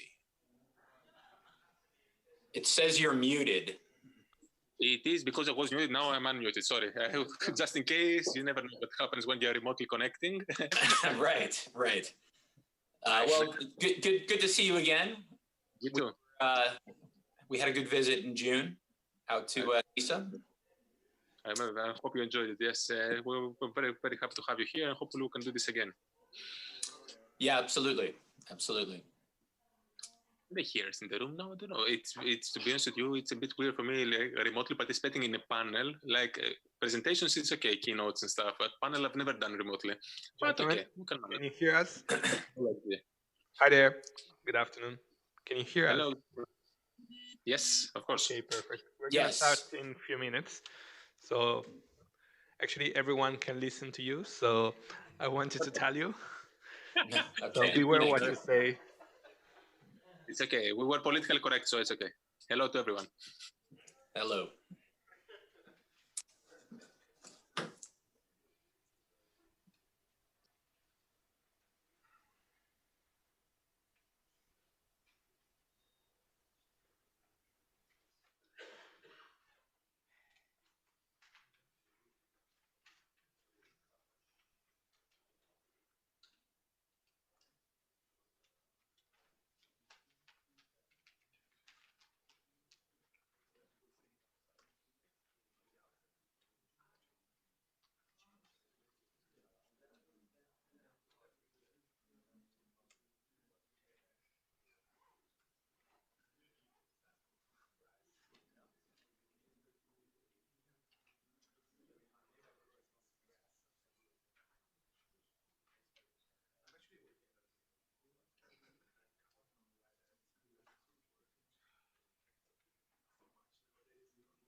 Okay, let's restart. So we have now the session number 3. It's building a trustworthy system out of untrustworthy parts, supply chain risk management. And the chair will be Gianluca Varisco, Chief Security Officer of Arduino. Gianluca, the floor is yours. Thank you very much. So I would invite, first of all, Mika straight to the stage. Yeah. Hi, Mika. This session is going to be very challenging because we have 2 people connected remotely, as you heard earlier. So we can see them. Yes. Hi, Apostolos. Hi, John. So let's start. I wanted to give a round of introduction, if it's okay for you. So maybe we can start with Mika. Thank you. Putting it shortly, I'm taking care of globally the Huawei cybersecurity and privacy. I have been working in this telecommunication branch now 30 years and almost same time in cybersecurity. I've been working for ENISA now 11 and a half years. I'm working for Europol, and I have been working with several other institutions. So, and what I'm now doing is that I'm traveling around the world and explaining how the cybersecurity is actually working, because there seems to be this kind of headline level understanding which is flying around this planet, and it's not always on the stop. Thank you very much, Mika. Maybe Apostolos, you can jump in. Hi, good afternoon to all. My name is Apostolos Malatras. I'm a cybersecurity expert at ENISA, the EU agency for cybersecurity. Yeah, my area of expertise, my portfolio here at ENISA is dealing with emerging technologies, so the Internet of Things, artificial intelligence, industrial IoT, and so forth, where we have seen a lot of challenges related to the topic of this very, very interesting panel, namely supply chain. Okay, thank you. John? Thank you, and thanks very much for the invitation to be here today. My name is John Miller. I'm the Senior Vice President for Policy at ITI, the Information Technology Industry Council. At ITI, I lead our portfolio on trust, data, and technology policy. So that involves cybersecurity, supply chain, as well as privacy and data protection, artificial intelligence, other emerging technology and data innovation issues.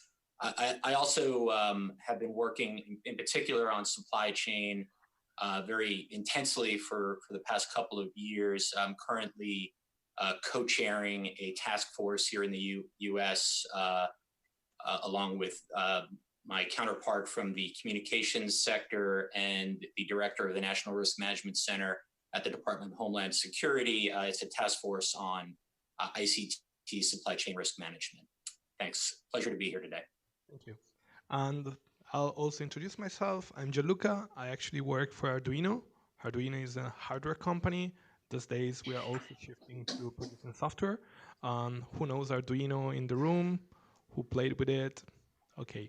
Basically, we try to simplify hardware and software and electronics. So we try to have a platform in place where people can play with it, hobbyists, professionals can all play with electronics, even though if they don't have a PhD in electronics.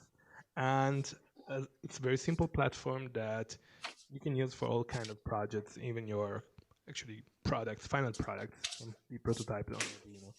So today we're here for this panel around supply chain risk management. And I would probably start with Huawei. And what's your take on supply chain? Can you maybe tell us a bit the history of Huawei in regards to supply chain and risk management that you see and risks that you need to deal with on a daily basis, given, I believe, also your company sites and your sites in general? Okay. Yeah. So I'm this kind of party pooper anyway in this context. And as I was saying, that I have been working in this area 30 years, and it seems to be that we are having a tendency, at least in Europe, reinventing these kind of things, so that when we are now discussing about the supply chain security, I'm having exactly the same feeling as with the 5G, which I'm considering evolution. not even big one. Then we are having IoT. IoT has been working in my garage already last 10 years. Unfortunately, I can't see very much, fancy thing. And what comes to this supply chain security, we were starting that in Huawei 2002, because what we were thinking is that when we are delivering these components all over the countries around the world, there was this kind of phenomenon what was happening on those times, and it was used to be this kind of government of the shelf products, like think about Tetra, government-owned telecommunication system, and suddenly everybody was going off-the-shelf product, which is meaning that the governments were also starting to using this kind of normal standard products because they were realizing that the development and innovation was much more faster in the civil side than compared to the government side. So everybody wanted to know, where is my stuff coming? And this was starting 2002 in Huawei. Actually, we were preparing that already 2000 by putting barcode in every single product, including software. Of course, that in those days, we were having this kind of ISO 28000, which was supply chain management system, but it was also in those days already saying about how the products which are coming to the manufacturing has to be taken care, and it was also already describing about things like the risk management related for the supply chain security, and this kind of big picture of about the end-to-end products.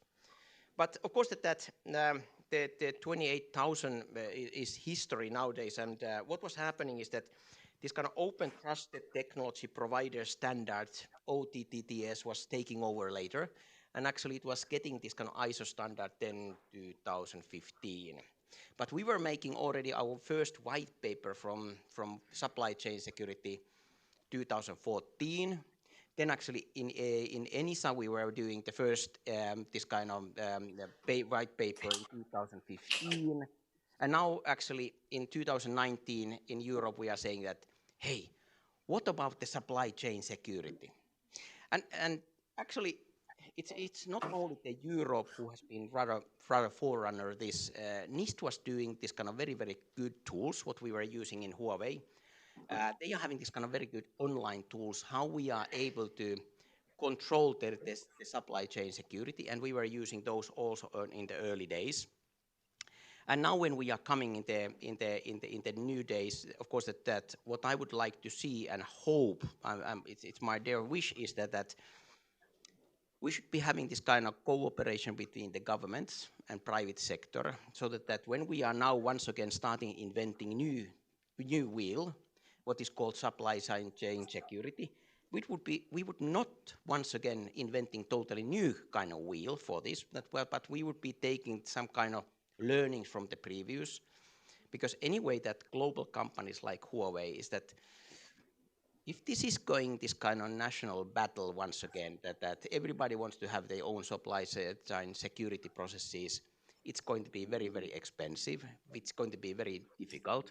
And then what is also going to happen is that we are heading towards these kind of interesting times, like the previous panel was saying, artificial intelligence. And somebody was saying the artificial intelligence is that there is a software-based artificial intelligence and hardware-based. It's just that this is the first time in Europe when somebody is saying so, because an European Commission is saying so, because I haven't so far seen any software run without hardware. It might be just possible that the hardware is not made in Europe because Europe is not making ASICs anymore, which is one of my big concern as a European citizen, is that I don't have a hardware platform to put my artificial intelligence. And Huawei is currently the biggest manufacturer of the hardware, artificial intelligence hardwares. And we are struggling, to be honest, at the moment, is that when we are discussing about ethics, we are discussing about supply chains, we are discussing also already in this point reverse engineering and reverse logic, because things like GDPR are impacting heavily for the supply chain, because it's not only that you are delivering the products which you should be knowing that are coming from trustworthy sources, nobody has been touching those, but when you are collecting these back, suddenly more and more private information is starting to gathering these hardware pieces. So you have to have a GDPR process to take all these kind of things back so that they are also following the privacy legislation in every single country and nations, independently if it's a GDPR as is Europe. But it's also now going the vice versa. And my question is that what we are now struggling, what we are now planning is that how we are dealing with the supply chain security in the artificial intelligence when those systems are getting more clever, they are learning from the environment, and you should be removing all this data so that it's not would be violating this. So I would be saying that we are rather far away already, but it doesn't mean that we would not be needing learning. And as I was saying, that artificial intelligence is just bringing new interesting phenomena for this whole thing. Okay. Thank you. Thank you very much. John, I would pass actually the floor to you in order to understand what's your take on supply chain policy and what are the activities that you're doing within IT. Thanks very much. I think I should start with just a few more words about ITI and who we are and what we do. ITI is a global trade association representing the technology industry with global headquarters in Washington, D.C., our European headquarters in Brussels, and we have a presence in other global capitals as well. So we bring a very global perspective to the topic. Our members companies actually represent the entire spectrum of technology, including internet companies, hardware and networking equipment manufacturers, software developers, internet platforms, marketplaces, cybersecurity providers, financial services companies, amongst others. So again, a very broad-based perspective. We also, as a rule, advocate for fact-based, innovation-friendly approaches to policy. And I think on this topic in particular, I'd be remiss if I didn't say that the ICT industry respects and takes seriously the concerns of European and other governments regarding addressing risks to global supply chains and the responsibility of all governments to protect national security more broadly. I think when I think about ITI's global approach to supply chain policy and cybersecurity policy work more broadly, I'd say a couple of different things. First of all, our companies have really substantial experience managing threats to complex global supply chains. And in particular, if you look at a lot of our companies, they service the global market via these complex supply chains. Products are developed, made, and assembled in multiple countries, and the companies service customers from governments to the full range of global industry sectors, all across the world. So again, a lot of experience and a very global perspective on this. I would say that I would actually push back on this somewhat provocative title of the panel a little bit, building a trustworthy system out of untrustworthy parts, in the sense that robust security is a key pillar of building and maintaining trust in the global ICT ecosystem, and so trust is really essential to our businesses and customers. I think our companies have pioneered various different processes to build trust, including in the supply chain context, and I'm thinking of things like secure development life cycles for hardware, secure software development practices, software validation tools, etc. And I think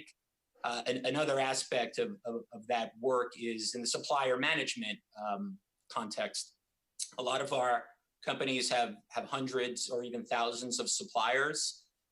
So developing trustworthy supplier programs is a very important aspect, I think, of managing global supply chains for our companies. The one, so just to kind of sum up on that front, trustworthy doesn't, as we all know who are working in the cybersecurity field, trustworthy doesn't mean completely devoid of all cybersecurity threats, risks, or vulnerabilities. Rather, that's why actually managing those threats and risks and vulnerabilities and cybersecurity and supply chain risk management is itself so important.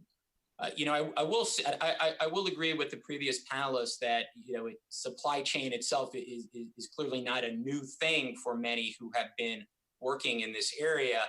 But there are a couple of developments that I think anyway are driving the increased policymaker interest and focus on the issue. First, our increasingly connected global ICT infrastructure is powering really every segment of the economy.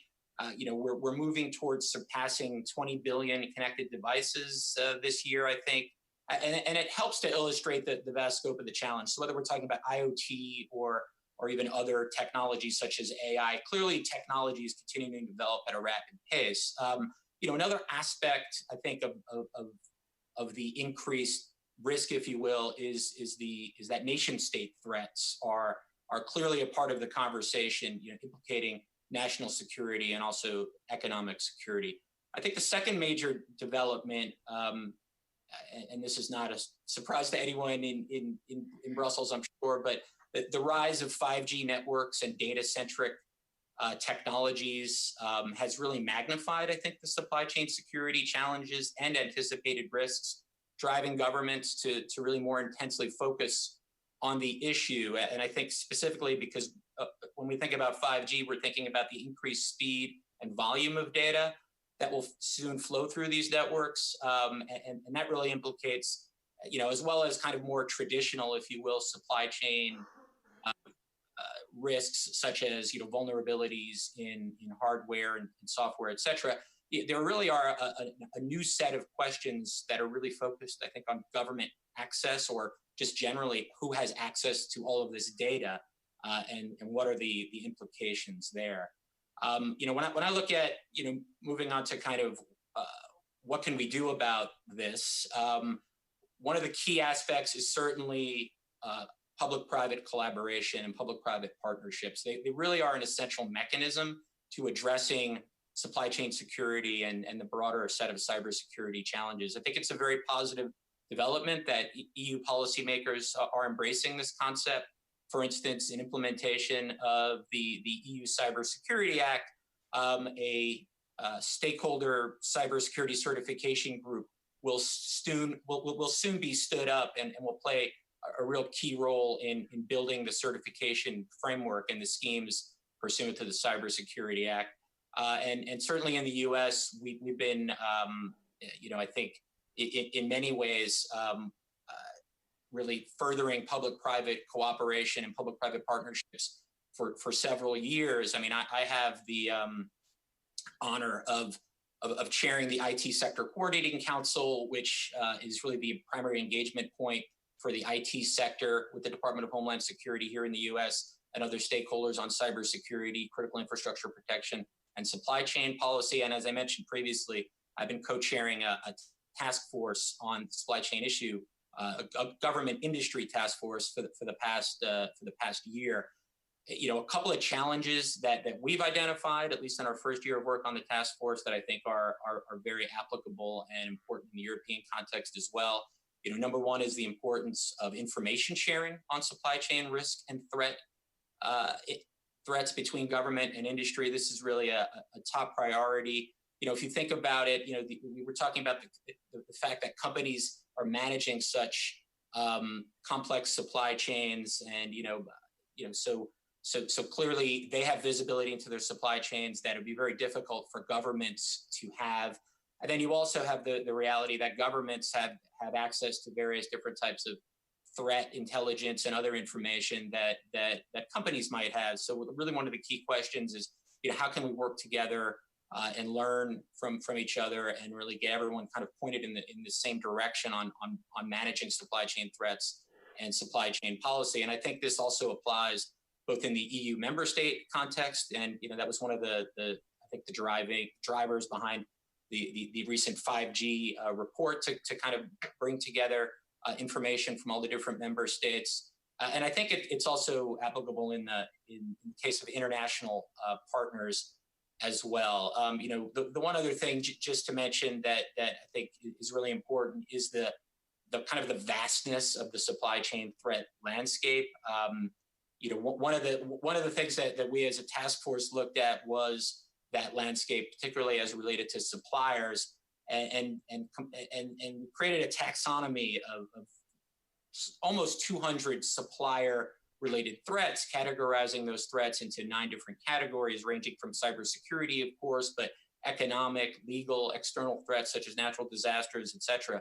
So I think it really highlights the importance, when we're talking about managing supply chain risk, of fact-based and contextual analyses of all these multiple different identifiable threats, as well as potential mitigations. So, you know, just to close with a couple of recommendations, you know, for European policymakers and really policymakers anywhere, the importance of risk management-based approaches to this problem, grounded in fact-specific evaluations, leveraging private sector expertise, particularly through public-private collaboration, you know, coordinating and streamlining all these policymaker efforts that we're seeing, and trying to target those efforts to the gaps and not things that are kind of already being done. You know, there were references to international standards earlier that they're already addressing some of these risks. And then also, I would say that encouraging international collaboration on these issues is really key.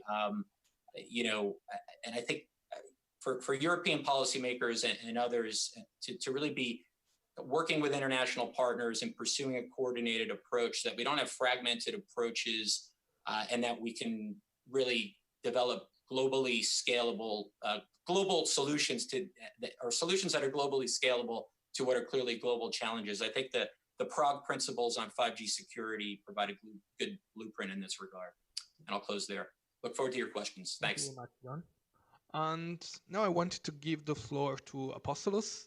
And we have been seeing ENISA releasing studies on IoT, smart infrastructures, and everything security related around how to manage security, how to manage supply chain, and especially around topics such as integration work and secure development software lifecycle and libraries integration, for instance.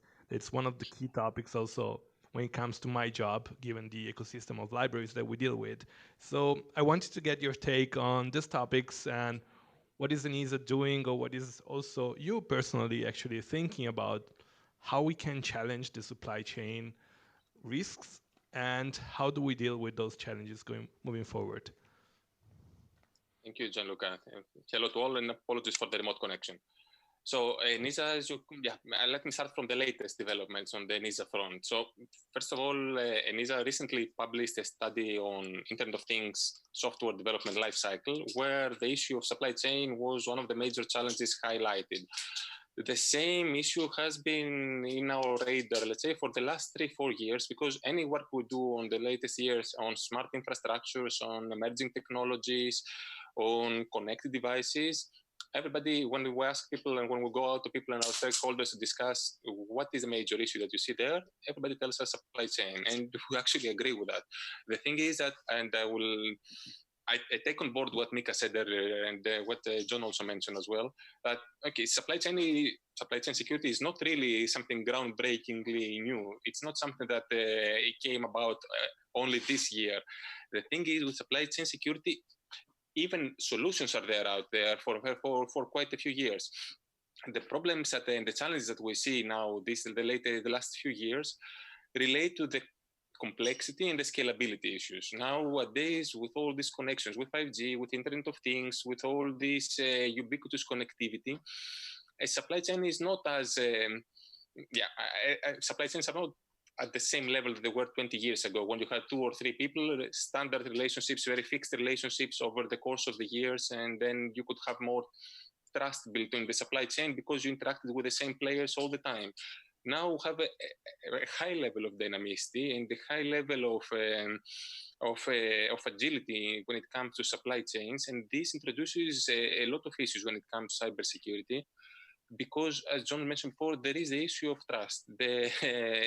Now we have to live also with some assumptions of trust when we relate to other people in the modern complex supply chains.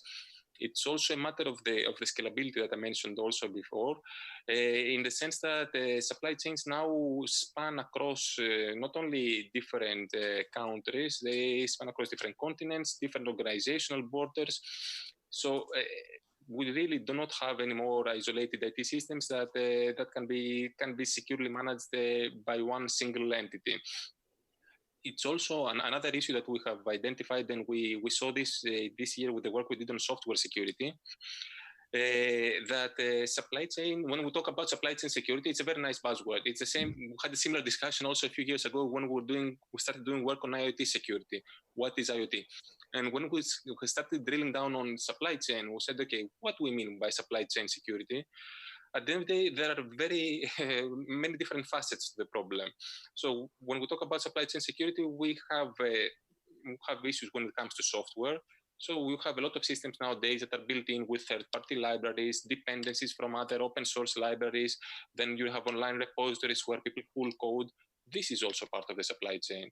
At the same time, we have hardware issues where we have modern electronic devices built from components from many different suppliers across, again, borders and different organizations. At the same time, if you consider, for example, artificial intelligence, supply chain there also refers to the data supply chain, because you have artificial intelligence algorithms that are trained using training data sets from external sources. You can actually buy some training data sets and train your algorithm, and then accordingly you can have testing data that you can do the same.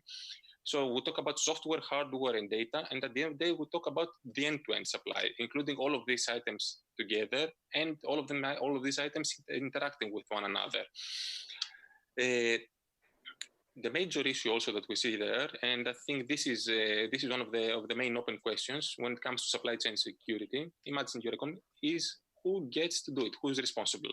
So at the end of the day, if you have a supply chain of 20, 30 different people, at the end of the day, who is going to enforce rules? Even if you come up with the best available standards there, and even if you come with the best possible solutions, then you have to be sure that every player in that supply chain shows proper due diligence and enforces those security rules. But who takes the lead there? The thing is that liability when it comes to supply chain is still quite an open issue. We have work going on around the world there. We have stuff like the software bill of materials in the States. We have the discussion on liability of emerging technologies here in Europe as well. But this is a major driver, I believe, that will help enforce security rules across supply chain, because now this is pretty much an open question. That actually might also be a motivating factor in order to promote security across different supply chains. I would also like to pick up on the very, very interesting point that John made before, and I fully agree that information sharing is extremely important, because at the end of the day, supply chain security implies that all of the players have to play nice. It's cybersecurity across supply chain is a shared responsibility. So in work like the one that takes place in information sharing and analysis centers, ISACs, proper vulnerability disclosure programs, all of these elements contribute strongly to building more robust and more resilient security across the supply chain. We should also not neglect stuff that other issues in the sense this is an issue that we have all over the place when it comes to security. We should also not neglect the fact that at the end of the day these things cost, and there needs to be some sort of we need to consider the economic and the financial aspects there. So why would somebody invest in promoting cybersecurity across different supply chains, especially when there are different players with competing players sometimes as well? We cannot ignore that factor. So these aspects have to be also considered when coming up with proper solutions. And it is also important to consider aspects such as when we come up with security measures that cross organizational borders, how can we check that the other people are indeed playing nice and are following proper cybersecurity rules? Things like procurement guidelines, for example, might be something that could be a beneficial element when it comes to getting a certain level of assurance that when you buy a product that it follows some specific security rules. As you see, I mentioned, I think, a series of topics like from liability, information sharing, and everything. So all of these things contribute to the complexity of the whole issue. which further iterates the point that we need to consider this at a broader level, at even the global level, as John mentioned before, because at the end of the day, when we talk about supply chains, this is really, really, really not not something that is to be solved by one single entity, by one single authority. So we need further discussions there, more interoperability, more open standards for all these elements to interact, to play with each other properly, and have cybersecurity across the whole supply chain. Thank you very much. Actually, my first question for Mika is around, Apostles was mentioning that supply chain and risk management, it's not an IT problem. It's more around vendor management, procurement, sourcing.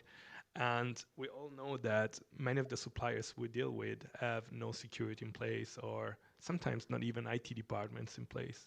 But they do with IT companies, with tech companies. So what's the answer to this? How do we challenge these issues, and how do we actually win against such a big challenge? Actually, there is a good answer for that because all the manufacturers, like in telecommunication branch, that we are in the same boat. And so we are having clearly same agenda, we are having same goal. And how this is happening is that, like, when we are discussing about, saying about Huawei, 62% of our components are coming outside of the China. Okay. Earlier it was bigger part from United States, now it has been reducing from USA. We have been increasing the amount of Europe, and of course that we are purchasing much more components from Middle East and Japan and so on. But you have to remember also is that when I'm looking in Shenzhen, the road, you know, there is a first our premises where we are manufacturing, then comes the Cisco, Nokia, Ericsson, and all these. Everybody is manufacturing their gadgets at the moment in China, and I would be claiming that at the moment our competitors are using more Chinese components than we are using. So that I would be saying that it might be even easier for Huawei, because we have been taking now from USA and from Europe more components to establish. But this is also that when we are forcing this supply chain security for our suppliers in Europe and USA, it's also proving their competencies to deliver those same components for the other ones. So and every time when there is a disturbances for this ecosystem, it hurts everybody. And my biggest concern, this is of course my personal view, is that we are now discussing about the supply chain security. My concern is that we are moving to discuss soon supply chain resilience, because what we have been seeing is that, don't worry, I think that in Huawei we are coming along very, very good, but basically all the other our competitors have been now hit as well, is that sanctions suddenly not getting any spare the components. And this is hurting the whole ecosystem, that we would not like to see that's like the CEO of Verizon was saying recently, is that telecommunication is coming one new Cold War in this planet, and the trade war is utilizing cybersecurity and privacy as one of the hammering tools to against each other. These are my big concerns, what I'm having personally here behind. And this is something where all the manufacturers are in the same boat, and we are concerned that if we are not able to build what John was saying also, is that this trust, then there won't be any investments either if we are not able to get this kind of credible the solutions, how we are avoiding the cybersecurity supplies risks as well as the resilience risk. Thank you very much for this. But then my question for John is, we all know that one topic that Apostles was mentioning is liability. So one thing is putting security controls in a contract just because we need to. And the other challenge is testing those security controls, doing a real due diligence on this. And then my concern is around scalability and the economics of this. So what's your take on this topic? I mean, do you think it's possible to vet potentially all suppliers? And who shall do it? The government, the company itself, or a consortium or something, or European agencies, or who should do it? I mean, I see it as a big challenge actually to vet companies and suppliers, given the speed at which we move? Yeah, thank you. Thanks for that question. I mean, I think number one, there's probably not one answer to that question, but I will say this, and I share your concerns about the scalability of maybe some approaches that are out there, but certainly a company that is a large global company, like many of our companies, when they are managing their supply chains, they many of them have, essentially a trustworthy supplier or supplier vetting program. And I think I would be surprised if all of them didn't also, have various different contractual requirements in their supplier agreements that demand a certain level of security. I mean, I used to work for one of ITI's companies, and I know that one of the things that we would do would be to require our suppliers to be adopting international cybersecurity standards, to secure their own enterprises, right? Because I think a lot of the focus of a supply chain security conversation is on suppliers and is on how products are made, but the reality is we also need to be looking at how all of those different players in the supply chain are securing their own enterprise and their own networks as well, right? So it really is a multifaceted problem. I know that I guess one of the other big global trends, and this goes beyond just even supply chain, but when we look at other types of security, whether it's IoT security or a variety of other types of cybersecurity issues, there's a lot of discussion now on certification, of course, and is that part of the answer? I think it really depends. It almost certainly is going to be it's part of the conversation now, and it's certainly going to be part of the solution. But again, the devil is in the details, to use the cliche. I mean, are we talking about, if we're talking about, for instance, every country looking at this differently and having their own domestic certification program, there's no way that's going to be scalable, right? Even doing individual certifications of supply chain or IoT security or anything else across the 28 member states was not going to be a scalable solution, and I think that in part gave rise to the Cybersecurity Act and the desire to have certification schemes across Europe. And I do think also that we have to be mindful when we think about certification requirements of the cost. I think Apostolos mentioned that earlier. Because there are some smaller, medium-sized businesses, startups and scale-ups, and trying to figure out, who should have what requirements, and in particular on the liability front, who's going to be responsible is just going to be a really important challenge and a key challenge going forward. Thank you very much. Then my next question, and then I will open the floor. I will open the floor for questions. My last question to Apostolos is: who's stopping us from actually doing info sharing? Because it's probably 10 years that we talk about info sharing, public and private partnership, sponsorship, whatever it's called. And then when I look at all the info sharing communities, there are like millions of consumers, but just a bunch of producers. So everybody wants to get the data, but nobody is going to push the data on that platform. So my question for you, and it's a bit provocative, but who's stopping us for doing this? And why, in your opinion, companies are still not pushing data or not doing info sharing? Because I don't think it's a tech problem. The tech is there. Maybe sometimes it's not super scalable, but it's more like the data is the new gold, they say, but why don't we share? Mm-hmm. It's definitely not us stopping you. That's for sure. I can tell you. Look, as you said, okay, it's definitely not technology issue as well, in the sense that this is easily done. And you can, what's stopping us?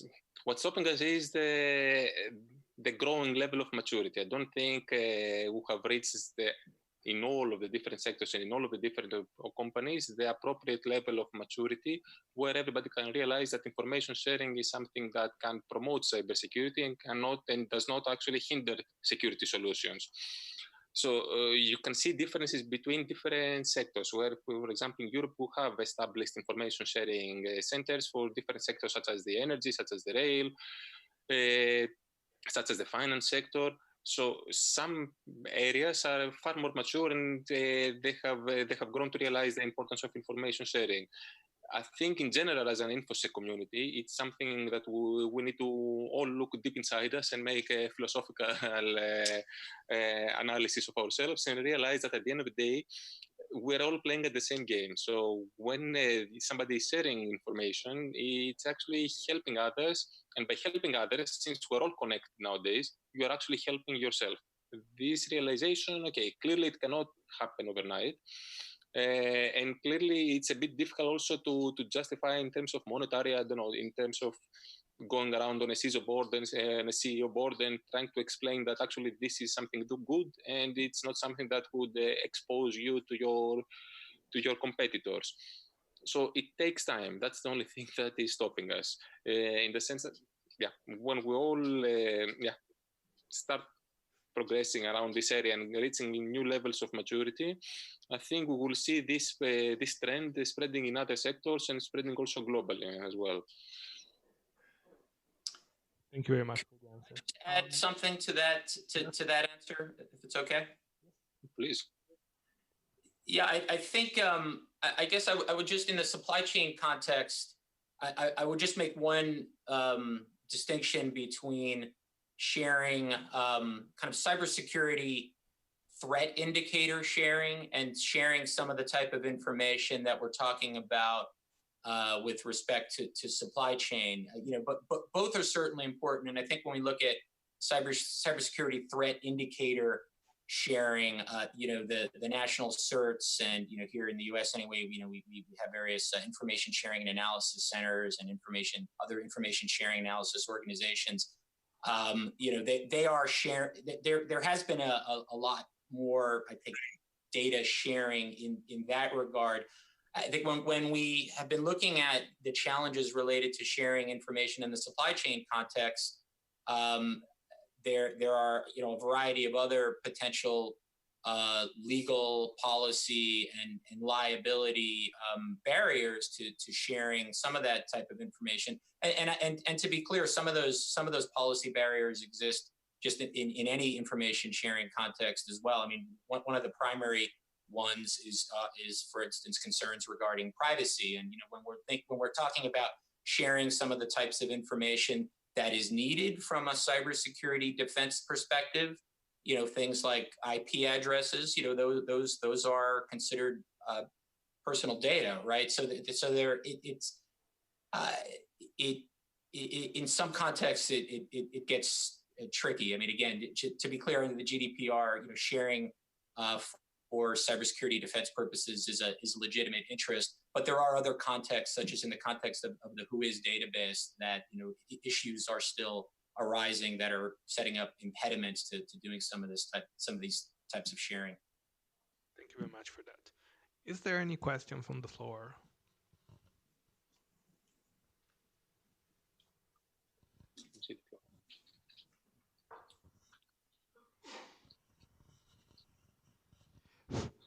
Lorenzo Pupillo from CEPS. This is a question for all panelists. In the specific context of 5G, but probably also for other technologies, the decoupling of hardware and software is posing particular challenges to this supply chain management, because there is a dynamic perspective.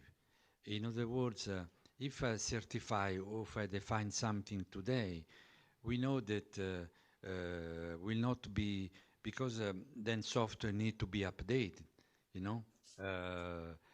probably I will need a different approach.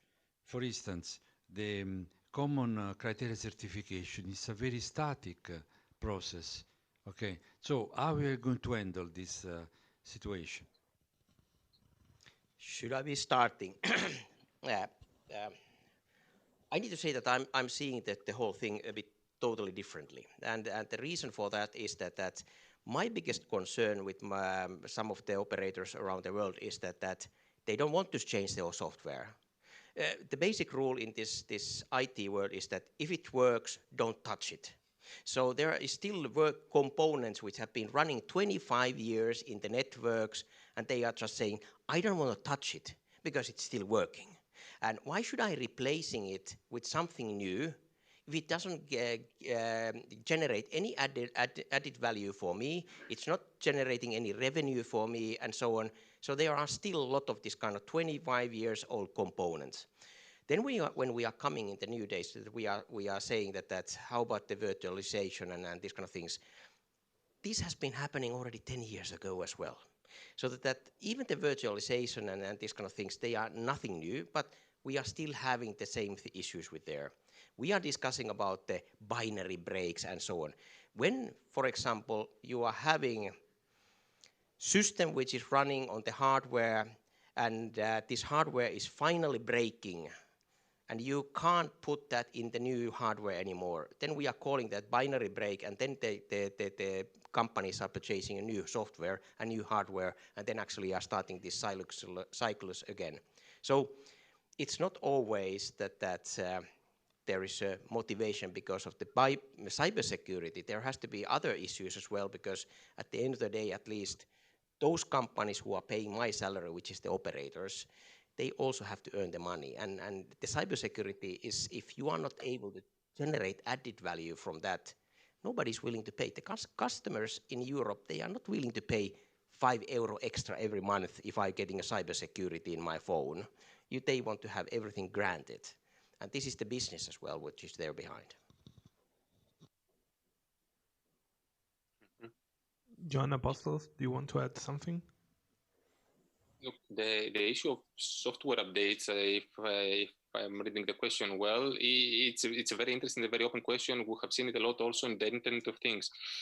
The fact is that okay, if you go about and start updating the software all the time, you might end up with a completely different product, given that the actual end product supports this kind of functionality.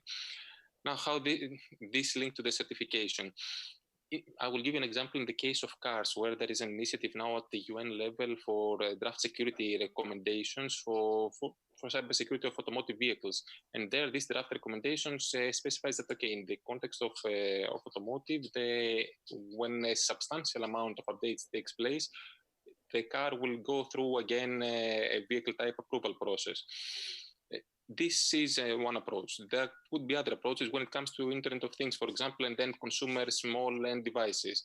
In general, I don't think that we have just one arrow in our quiver.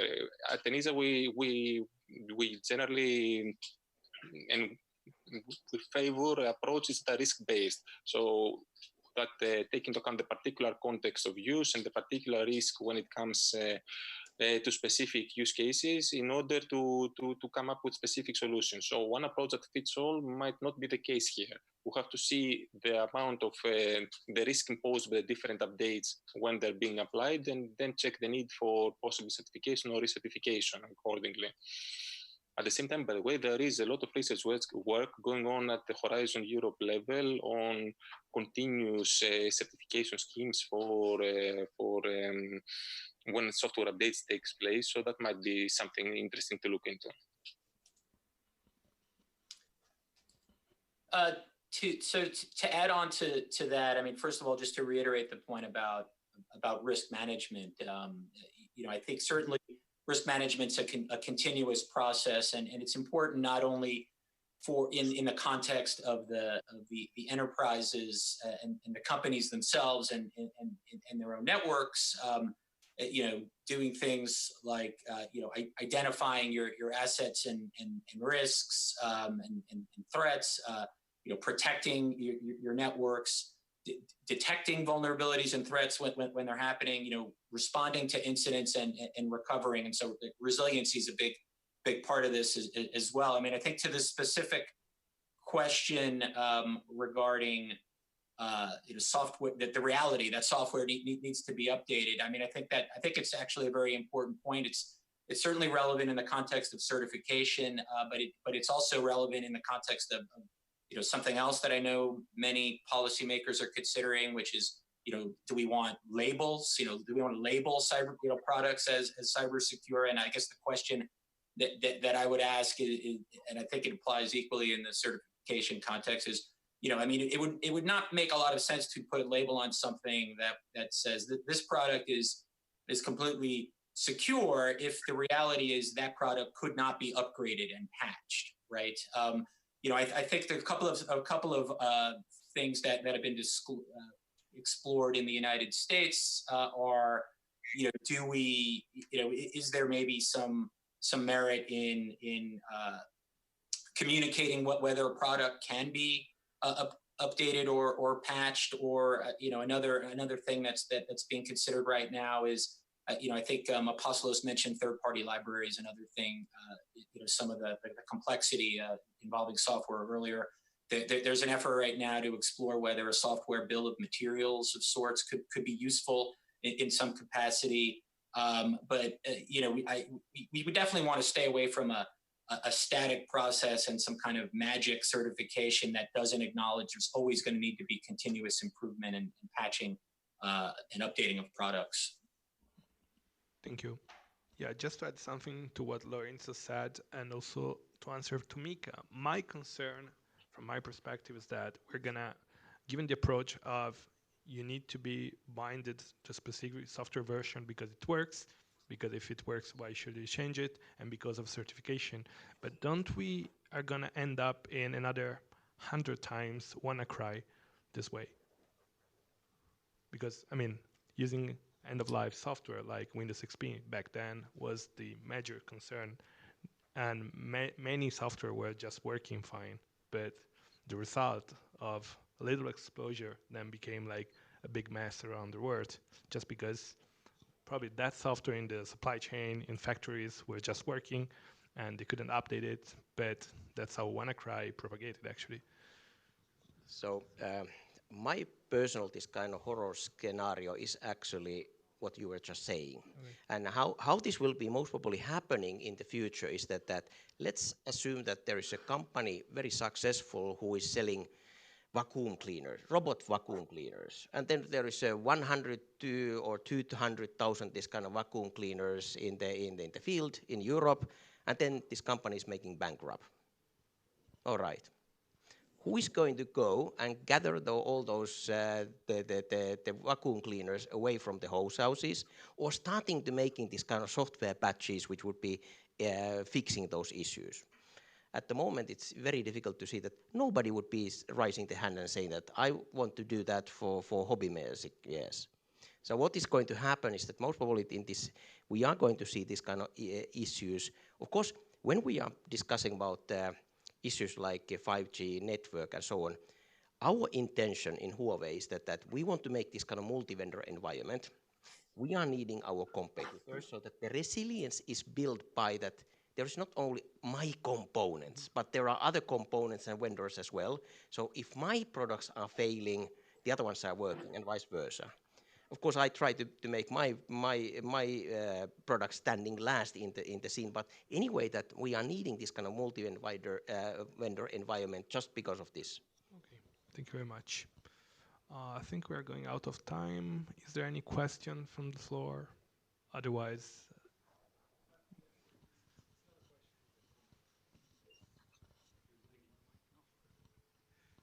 Thanks. This is more a comment than a question. So last month we organized a conference in Toulouse, and we had the Chief Security Officer of Airbus.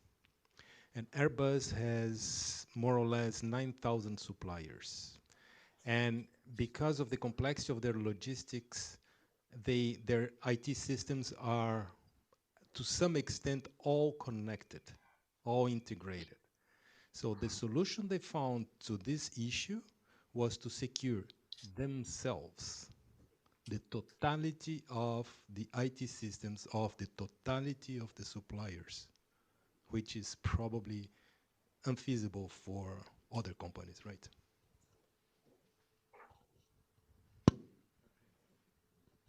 Thank you very much, Afonso. Then thank you very much, everyone. Thanks to the panelists. Thank you again. Thank you.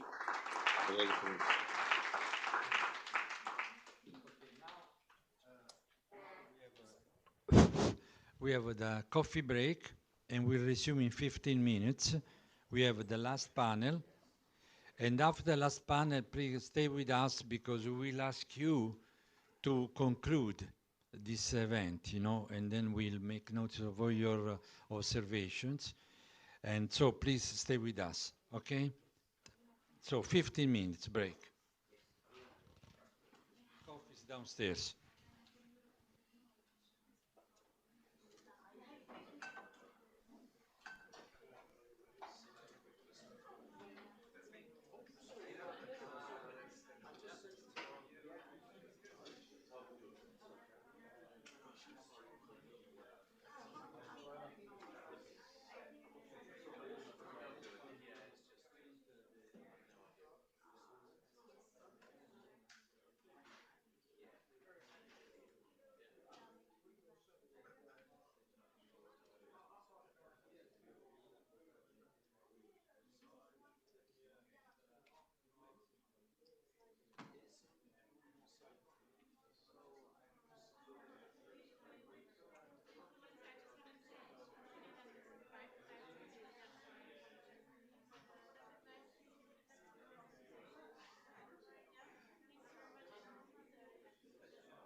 So, good afternoon. I have good news for you. This is the last panel, so congratulations for your strength. So in this panel, we will try to reflect around the global governance of cybersecurity from the perspective of the European Union. Is it a valid statement to talk about the EU as a norm setter with regard to global cybersecurity? So just to introduce you a little bit about the panel as what we think, legal scholars don't think that norm setting is only related to codification. There are other means to set norms. There are opinion juries, there's customary approaches, and there is soft power and diplomacy in all their declinations. And with some notable EU codification are probably reaching a global level, see GDPR. At the international level, maybe we are looking at an impasse of norm setting and codification. So our notable speakers today will go through this and reflect on these items, on the geopolitical situation around cybersecurity, and the role of non-governmental actors in multilateral security settings. So my name is Stefano Fantin. I'm your host for today. And next to me, there is Florian Pennings, the EU Cybersecurity Policy Manager for Microsoft, Adam Peake, Civil Society Engagement Senior Manager at ICANN, and lastly, Camille Goufflet, Policy Officer on Cybersecurity at EEAS. We will have, probably, hopefully, Professor Jan Wouters from KU Leuven. He's stuck in the traffic on the E40. For who uses that road, that's quite a challenge. I would like to start with Camille, if the floor is yours. Thank you. Okay, thank you very much. My name is Camille Goufflet, and I'm working in the European External Action Service in the Cyber Unit. So we are here to talk about the role of the European Union in the global governance. No need to remind that the cyberspace is becoming increasingly central to our lives and is a place for opportunities, but there is also new threats, and the EU is concerned about the potential of threat that might destabilize the cyberspace. The EU and its member states already expressed their concerns to the increase of malicious cyber activities. In the international framework, there is a global divide on cyber issues, and the EU plays a very significant role as a model, how freedom and security can and should be balanced in cyberspace. The EU has been also very active to promote its vision in dedicated international discussions, such as the UN, central to the development of global governance in cyberspace. To go back a bit on the achievement of the UN, in the recent decades, states have been increasingly aware of the vulnerabilities in the cyber domain and the need to guide the behavior of states and cooperate to avoid the risk of damage, destabilization, or disruption to infrastructure of vital importance, but also the risk of escalation of conflict. The first major breakthrough was the 2013 United Nations Group of Governmental Experts report, which recognizes the applicability of the international law in cyberspace that confirmed that we are not evolving in a legal vacuum.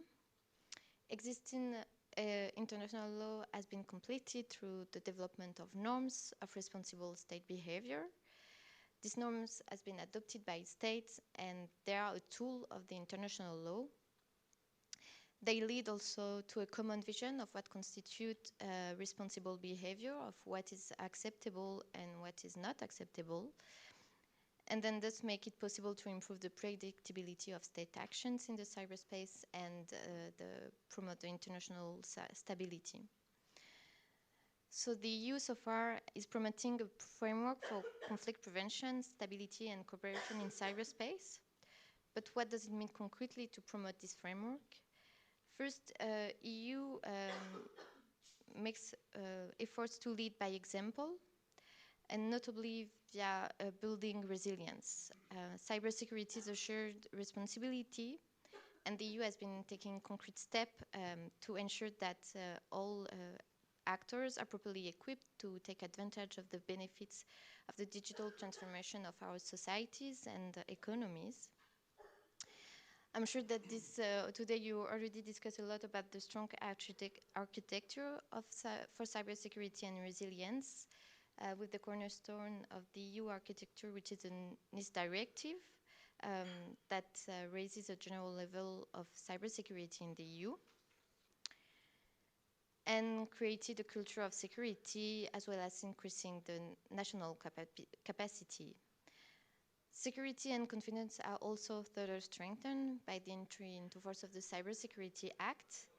And I would like to emphasize on this framework for certification of digital products, services, and processes, which are concrete measures to ensure the integrity of products and to give user confidence in digital products.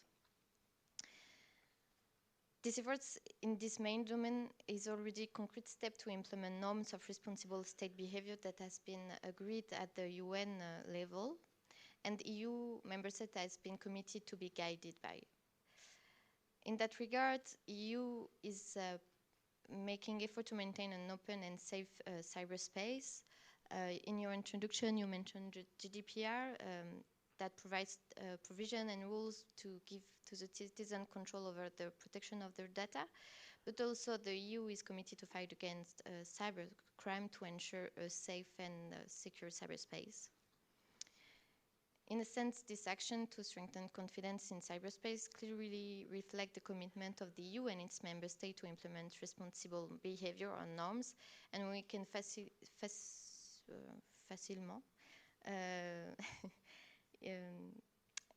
find the connection with the 8 of the 11 norms that often are referred as positive norms.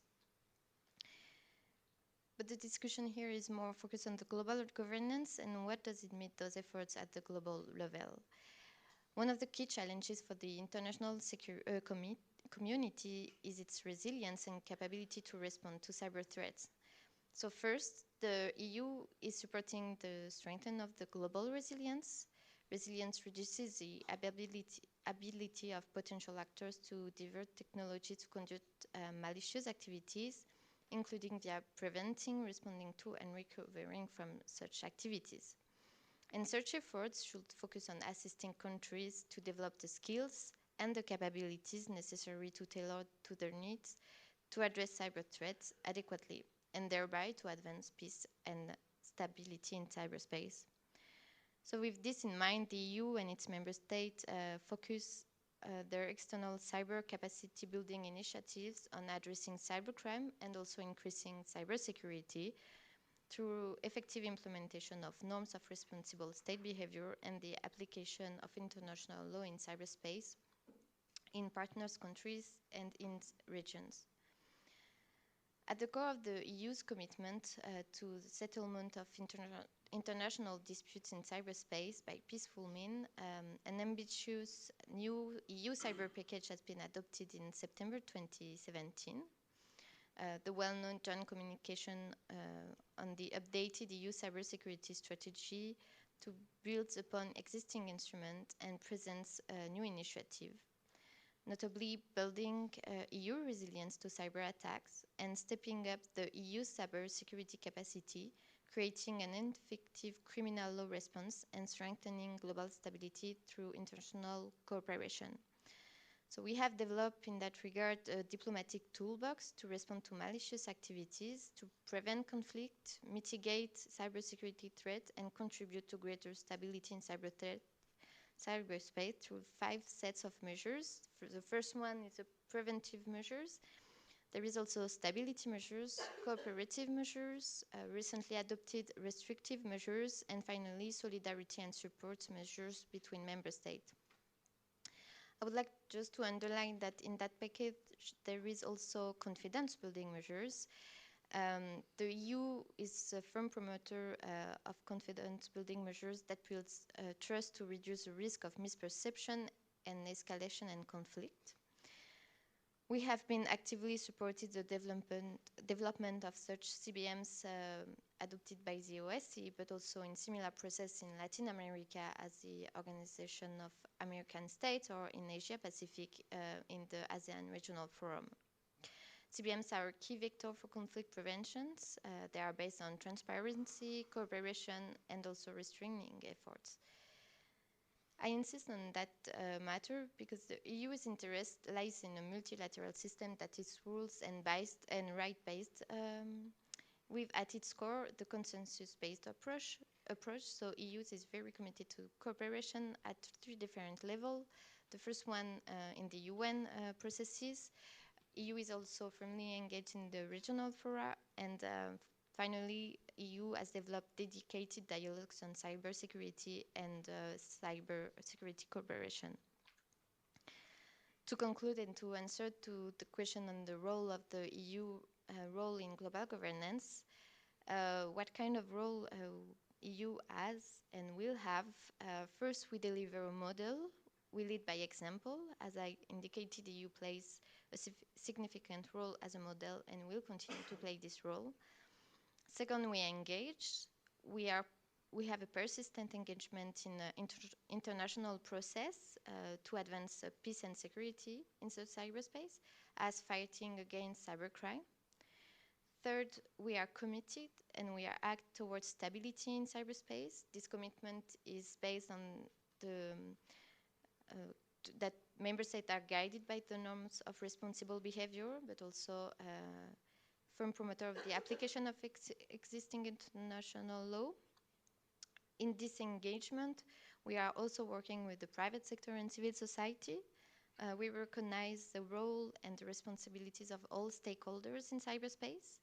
We have all witnessed the mobilization of the private sector and civil society through initiatives that emanated from these sectors, or a willingness from states to build trust and partnerships with the private sector and non-governmental organizations. And EU is there to facilitate and support all actors to contribute to stability in cyberspace. And finally, the last role is EU is contributing.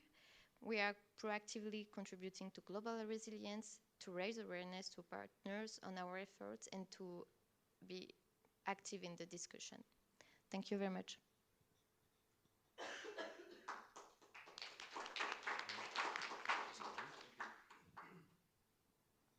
Thank you, Camille.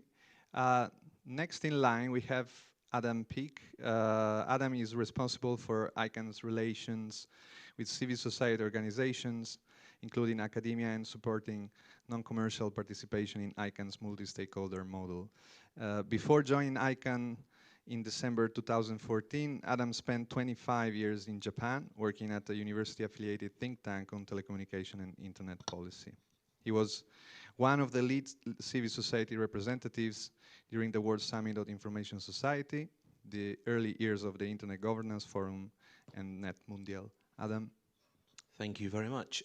So yes, I represent ICANN, the Internet Corporation for Assigned Names and Numbers, and some of what I'll say is not really directly relevant to the subject of the session. I want to run through some of the things that we do in cybersecurity and how we do it. And it's the how we do it that I think is probably the most relevant part for Europe and its role in cybersecurity governance. So for those of you who don't know, ICANN coordinates the domain name system, which essentially means the address book of the internet. We translate host names of domain names into IP addresses and internet protocol addresses to ensure the routing of traffic across the internet.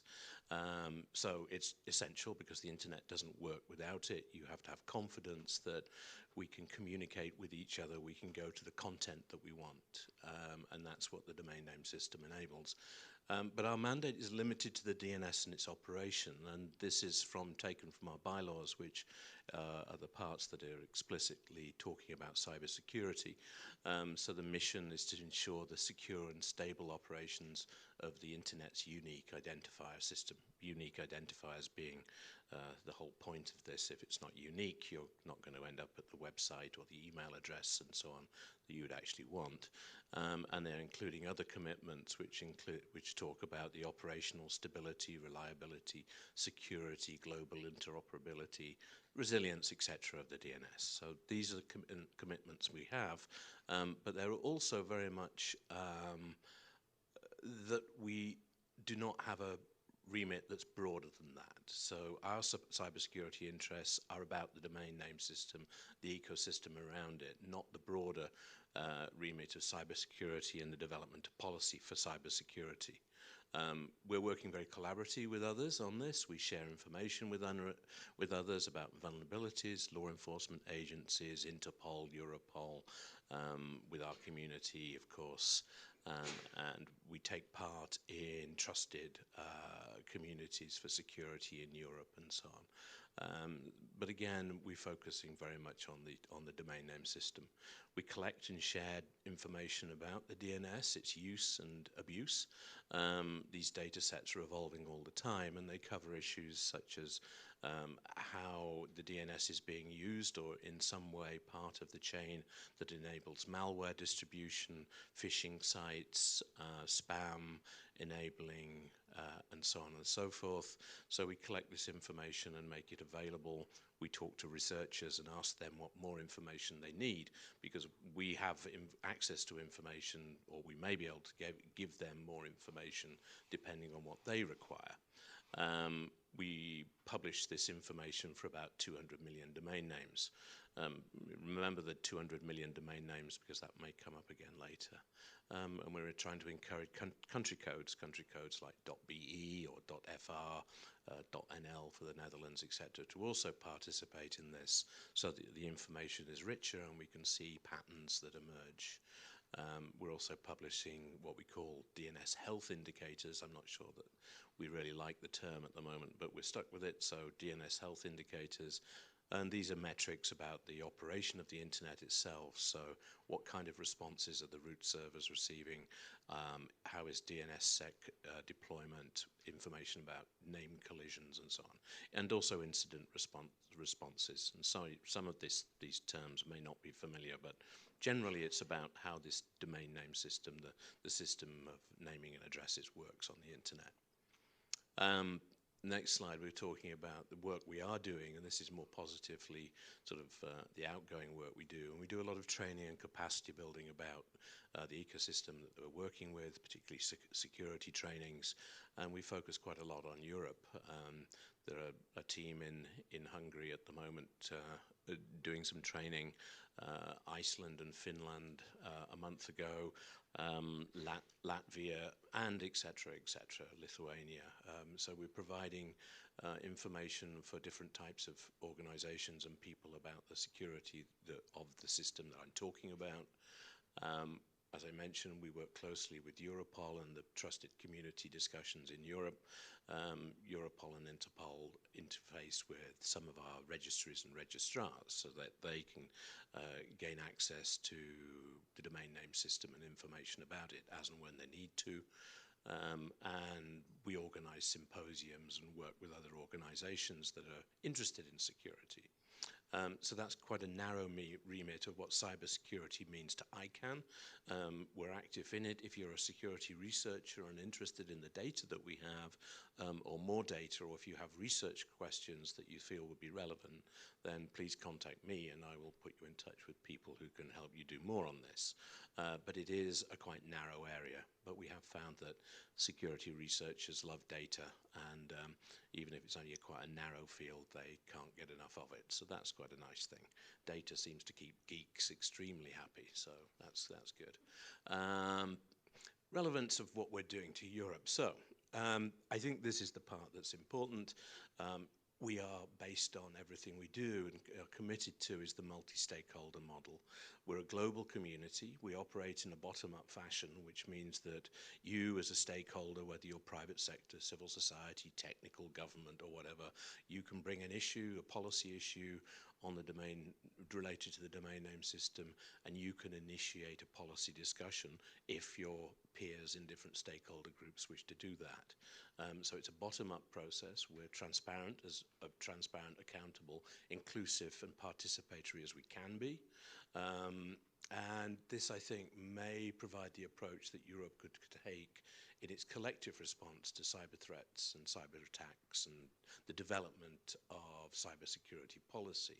And I think this covers some of the issues that you were talking about, that really Europe is already taking leadership in this, and commitments to a multi-stakeholder approach provides a richness and legitimacy, I think, to the work of governments, and they're increasingly finding that in many different policy areas. As I said, our actions are multi-staker, transparent and accountable, and this also would be consistent with European values. And I'm sorry for a Brit to be talking about European values when we've got an election going on where people are trying to reject those values, which I think is a great shame, and hopefully we'll see a good result later on today. Anyway, I think that it being consistent with these European values, this approach is consistent with the freedoms you mentioned and the balance with security. So that is an important part of this, and something that we could perhaps talk about and provide more information on. So on internet governance and the broader issues of internet policies, again, we're limited to our mandate. We're very often asked to do more, to get involved in wider areas of internet policy, to address issues such as content management on the internet, copyright, and so on. We do so, privacy, of course, and we'll talk about GDPR, I'm sure, at some point. But we do this when it's touching on the DNS, on the domain name system. We don't get involved in broader issues, but we're very happy to assist others, but not lead on these issues. And I think that's the important thing. We monitor how the work that we do can be affected by external legislation and regulation. This is at a regional level, of course. We're affected by GDPR, national level, and a global level. We're increasingly seeing UN agencies and others being interested in the domain name system, whether it's the ITU, WIPO, WTO, and so on. So their activities can affect what we do, so we have to be available, well, we have to be aware of what's happening. We're trying to avoid this well-intentioned policies that may impact on what we do and what we think is the good operation of the internet. And something that we're very much committed to at the moment, and are very much active with the Commission, is that we want to be a neutral and trusted source of technical expertise. If legislation is being drafted by a government or regional organization, then we're interested, should there be a need to look at technical facts, then if it affects the operation of the internet and the DNS, we're more than happy to take a look. And we've done this on a couple of occasions. And it's important, I think, to be able to have neutral technical expertise on topics like this. The IoT work is something that we're looking at the moment, because it does affect how it has a very direct effect and interaction with the domain name system. You've probably heard about light bulbs and baby monitors and so on and so forth being used to instigate and launch denial of service attacks against internet infrastructure. IoT devices interact continuously with the DNS, and they rely on the DNS for operations and updates. So we're looking at different ways that we can counter that when there's a negative effects, and to support IoT devices when the effects are beneficial. So this is something that we're studying at the moment in our community, and others, because anybody can join this community, and welcome to do so. Then we're looking for how the DNS is vital to a healthy IoT ecosystem, and how can we ensure that that IoT ecosystem is healthy as it relates to the domain name system. So again, I'll finish and just say, I think that the key for this is, what could we learn from ICANN as a working model, a complicated, global, inclusive working model of policy development using a multi-stakeholder approach. And I think that may be something that could be useful to Europe as it thinks about cybersecurity policy. Thank you.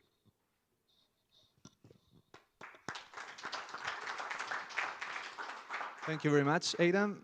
The next one is Florian Pennings.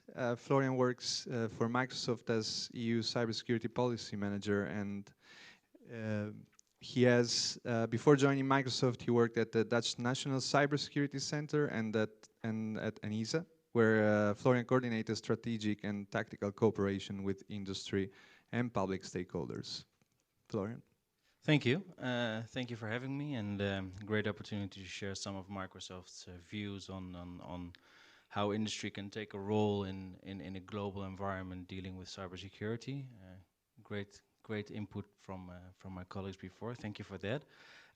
Well, if you think of cybersecurity, I think today during the whole day we had a couple of good discussions reaching from more the viewpoints on where should it go towards also a little bit of a technical level, the supply chain discussion. But if you just take it back and you think about cybersecurity in general, there are a couple of things that pop into my mind based on my background. As mentioned by Savannah, I have a background in intelligence and in coordination on a national level in cybersecurity, and I had the opportunity to work in Athens for ENISA.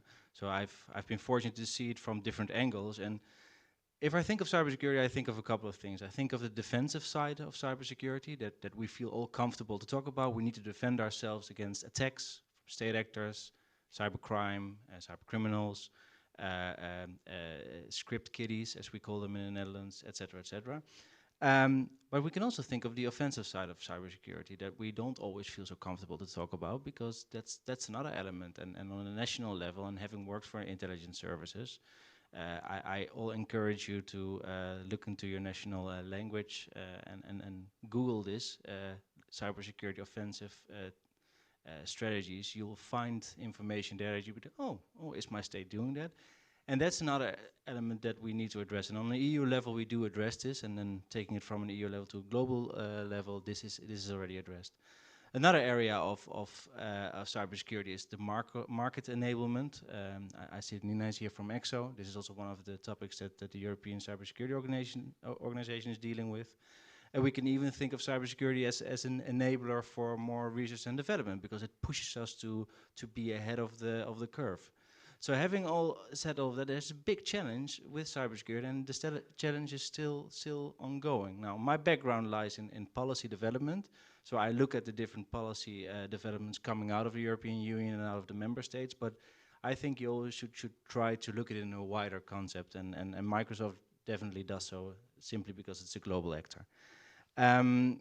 Having said that, I cannot agree more with what my previous panelists said as well. Multilateral stakeholder approach, I think this is the way forward.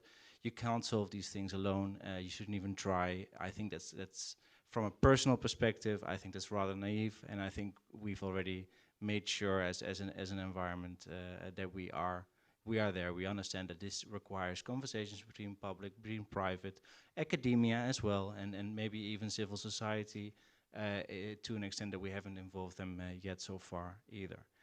If you think about the existence of a virtual world or cyberspace, yet it just forces us to cooperate across more traditional borders. Then you can ask yourself, why is that? Because we hear everybody saying this, but why should we?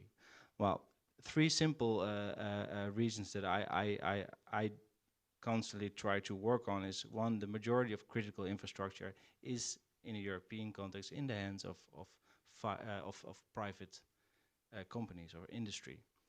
Energy companies are privatized, telecom providers are privatized, so keep that in mind as well. You need them to solve these issues, or at least to get access to the knowledge and information from those companies. That requires cooperation. Knowledge and skills of cybersecurity are spread all over. There's not one organization these days that knows it all. If you think about just skill set, another thing that I know EXO is working heavily on, the European Union as well. This is the biggest challenge, I think, for the next 5 to 10 years to come. We really need to invest all together in making sure that we look at education where we can invest, but also look at senior level, because there are, my grandmother, my grandfather, they really don't understand these things. And we also have to invest there. There's also a priority and a sense of responsibility that we do not always live up to. Personal note there. And if you look at the cybersecurity problems, they are just global, and they cut through these classical lines of the traditional system in which we still live, where states have strong mandates, and that's all logical, and there's a legal framework built around it, and we need that to a high level of feeling secure in our daily lives. But at the same time, it also requires to look a little bit outside that box and say, hey, what kind of cooperation models can we investigate with each other, and that can really help us to create a stronger set of cybersecurity instrumentarium. So Microsoft strongly supports this debate. To go then a little bit into a couple of topics on initiatives where we are quite active, is that only last November, in a month ago, we saw the second conference on the Paris Call of Trust and Security in Cyberspace, where Microsoft has been a strong endorser of getting more signatories to build a community on a global level to start really discussing cybersecurity and what should you do. So there are 9 principles there. I will not quote them now. You can look this up. But those 9 principles goes from election security to increasing awareness and investing in youth. As I said, we have around 1,000 signatories at the moment. Not we, but the community itself exists from well over 1,000 organizations, from academia to states, industry, etc. And those are all potential partners to team up under those 9 principles. One of those 9 principles, for example, is election security. Here I would like to draw a little bit to a Microsoft program that we've launched a while ago that's called Defending Democracy, where we have developed certain products and services to assist political campaigning, political elections, simply because we saw that there was a necessity and we had the capabilities in-house to help defend our democracy, so to speak. Another example I would like to give here is the recently launched Cyber Peace Institute. I don't know if anybody picked up on that.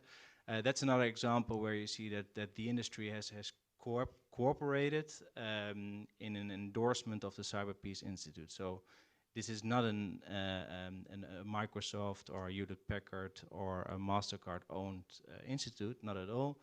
We're sponsoring this institute to look into cyber incidents and attacks against infrastructure that deals directly with the citizens. So that's where we might find already a link with civil society. So I would also like to invite civil society here present today to look into these initiatives and find your channels towards the people driving this institute. And if you can't find them, please reach out to me and I'll be more than happy to get you into contact.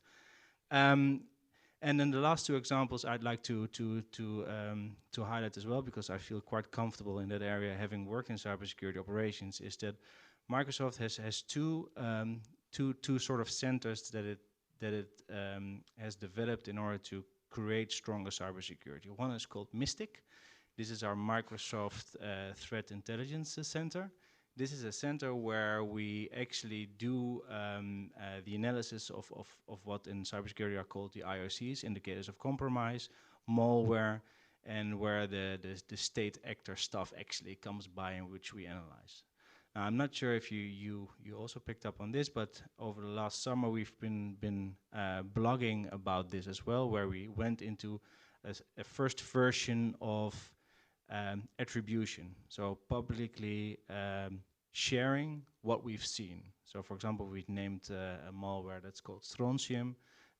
We suspect it comes from a specific area in the world, and we put that down in our blog. We're quite careful with this, and you understand that our legal advisors there also have their reservations, but we thought we need to try to at least make this a possibility to see what kind of response we get to that. The second one is the Digital Crimes Unit. This is a specific unit that was also mentioned by the former colleague from McAfee, works closely together with Europol and with law enforcement in general to share the knowledge that we have, what's also allowed for us to share, vice versa as well, and to just assist us with the information expertise we have. So if you take all of that and then you look back into the question that we have, the role of Europe for governance in cyberspace, I think Europe, not only because I've had the opportunity to be in the middle of these discussions, but now also from a global company, the European Union really is at the forefront of cybersecurity policy. We are extremely good in writing the policy. And I think this is something that we need to find the right way to export that model, ensure that we are also using that information, those insights and that policy expertise to the level of United Nations, the level of OSCE, the level of NATO. And these discussions are ongoing, but it's a constant effort. And at the same time, it does require multilateral stakeholderism, where you not single out one specific actor to do it all alone. It's really a combined effort. So thank you very much.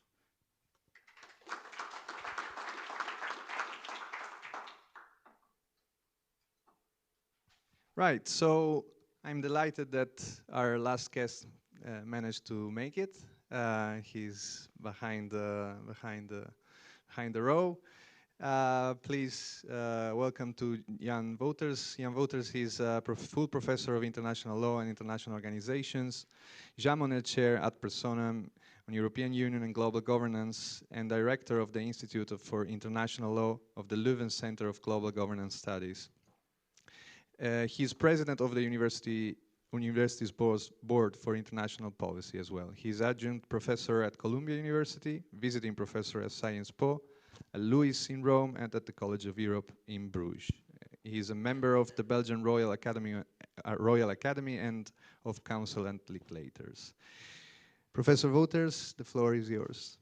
Thank you, and sorry for being late, but I'm not sure if you have ever tried to get by car in Brussels when there is a European Council summit going on. It's just a besieged city. So I'm in favor of decentralizing again those European Council summits to national capitals and so on, you know, or to some nice castle outside of Brussels. We have lots of them. You heard it from the chair introducing me. I'm an academic. And so the advantage of being an academic is that you say academic things. The disadvantage is that I don't have the privilege of all the inside information of what is going on within companies, within organizations. But I'm nevertheless going to try to share some thinking about the possible contribution of the role of the European Union in the global governance of cybersecurity, what this session is basically about. And so let me first basically ventilate 4 ideas about the possible role of the EU in cybersecurity governance before going into some specifics. I think, first of all, there is the role of the EU as an international actor. That's what we always aspire to be. That's what the Lisbon Treaty, which now has been with us for 10 years, has given us a number of tools for, including the creation of the European External Action Service. And but that remains, of course, a very difficult thing, because there are many reasons why the EU is not yet a complete international actor. One of those reasons is that we are not a state. And only when you're a state, you can fully participate in the work of the United Nations, the OSCE, and so on and so forth. These are always structural handicaps in an international system that is still very strongly premised upon statehood. But even in spite of the fact that we're not a state, we're doing our best. And let me give 4 ways in which I think the EU can and does contribute to this cybersecurity stuff. The first thing is, as an international actor, while I'm not sure it was already said before, we have had our cybersecurity strategy, adopted 2013, 2017. A cybersecurity strategy that sets out the EU's approach on how to best prevent and respond to cyber disruptions and attacks, and basically details a number of actions to enhance the cyber resilience of IT systems, to reduce cybercrime, strengthen the EU international cybersecurity policy, and cyber defense. There is also what we call the Cyber Diplomacy Toolbox from 2017, which the Council agreed to, basically developing a framework for a joint EU diplomatic response to malicious cyber activities. Malicious cyber activities, besides, and there I come with my other hat of Professor of International Law, malicious cyber security activities may constitute what we call wrongful acts under international law, and in that sense could also give rise to a joint EU response, even against a particular state, although I'll immediately join Florian in saying that there is always the problem of attribution with those cyber attacks. That's the first thing. The EU is trying to do stuff in international affairs next to its engagement in the UN, Council of Europe, and so on. There's a second thing which I think the EU can do, and that is to enable its member states to be better prepared to cyber attacks. And you can think of the Cyber Defense Policy Framework from 2014. You can think of exercises, what we call military Erasmus, but also PESCO projects. As you know, PESCO in a way is a very interesting example of how the EU can be an enabler vis-à-vis its member states, in the sense that it tries to encourage more structural integration between member states who are able and willing to participate. They're not obliged to do that. And they can decide for themselves what and how they want to contribute. For instance, a PESCO project could serve as a format for training against military cyber attacks with interested EU member states. Then there's, of course, the obvious thing, the EU's lawmaking capacity, where we have to face it. The EU is basically one of the biggest lawmakers in this planet. We're legislating very often in cutting-edge industries and technologies for 500 million citizens. And there is this external ripple effect, which we always refer to as the Brussels effect. Other countries, other actors will try to follow the standards of the EU just only if in order to get access to the European market. And there, of course, but I think that has been discussed at length already before today, we have the NIS directive, the directive on the security of network and information systems, the Cybersecurity Act of the EU, which has entered into force on the 27th of June of this year, basically also setting a new mandate for ENISA, the EU Agency for Cybersecurity, establishing also the European Cybersecurity Certification Framework. I may say some additional things, time allowing, with regard to questions of implementation of the NIS directive. And last but not least, the EU can also support its member states, and by that I refer to the so-called solidarity clauses in the EU treaties, post-Lisbon, in case of a cyber attack. There is the so-called Article 222 of the TFEU, the Treaty on the Functioning of the European Union, in case of a terrorist attack, for instance, or other disasters. And there is the so-called Mutual Assistance Clause of Article 47, paragraph 7 of the Treaty on European Union. It sounds a little bit legalistic, but to give you an example, when we had the Bataclan attacks in Paris in November 2015, everybody was expecting the EU to operationalize the so-called solidarity clause of Article 222, and it just didn't happen. The French president, remember, President Hollande, basically said c'était des actes de guerre, these were acts of war, and France invoked the other clause, namely Article 47, which is about an armed attack.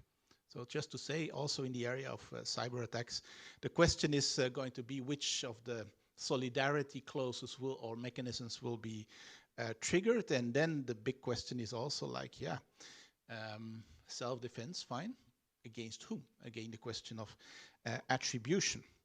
But the beauty of the last clause, Article 42, and that's probably the reason why France and President Hollande invoked that one and not the other one, is that it does not really impede on their sovereign freedom of action, including possible unilateral, bilateral, or even action through NATO.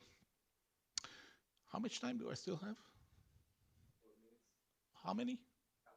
Couple of minutes. Then I will skip the NIS directive because I guess that's been sufficiently discussed. I'm not sure whether you have really discussed today issues of, let's say, the problematic of governance and regulating cybersecurity in international law. Can I say a few words about that? Well, first of all, the definition thing. You know, lawyers need definitions. And we simply don't have an agreed definition unless you invented one earlier today.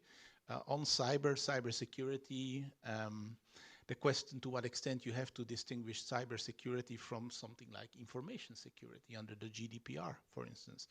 to what extent cybersecurity is a broader notion than the notion of cyber defense or cyber warfare. With regard to cyber warfare, you may know that there is a kind of interesting exercise by a committee of experts, the so-called Tallinn Manual, which is now in its 2.0 version, which indeed is trying to basically apply general principles of international law to the complicated setting of a cyber attack. And then there is also the difference with what we call cybercrime.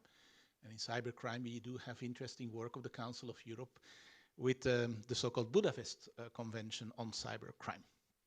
But now, what are the problems with regard to cyber and international law? Well, first of all, state sovereignty. State sovereignty is always the underlying principle that gives you jurisdiction as a state to do something when you're being attacked or when you want to regulate within your territory or over your population or over businesses operating on your territory.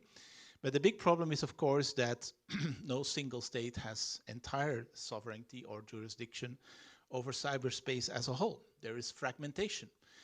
Fragmentation linked to what was already said, the attribution problem. Most of the time, it is nearly impossible to, unless you really have very good companies, but it's nearly impossible to designate one sole responsible actor.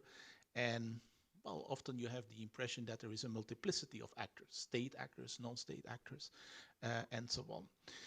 The big question also here is how do you delimitate the role of the state, the regulatory role of the state, public authorities versus the private sector. The question is how do you regulate, say, cyber issues? Will you legislate top-down? Will you take hard law measures? To what extent can it be a good thing for governments, authorities to protect themselves? To what extent could it also be a form of stifling of innovation? And to what extent in that respect is there still a place for self-regulation of the market in this problematic, for instance, with regard to critical infrastructure? So these are policy choices that you have to ask yourself, including for the EU and the member states, the question of how to do it by transposing the NIS directive. Will you you have to designate, for instance, essential services. May well be that in France, a hospital will be called an essential service, whereas in Germany it may not be called an essential service. Just one theoretical example, but there is no uniformity guaranteed in that respect. How do you ensure also compliance and cooperation by the private sector? The private actors are addressed under the NIS directive, but how are we going to enforce that?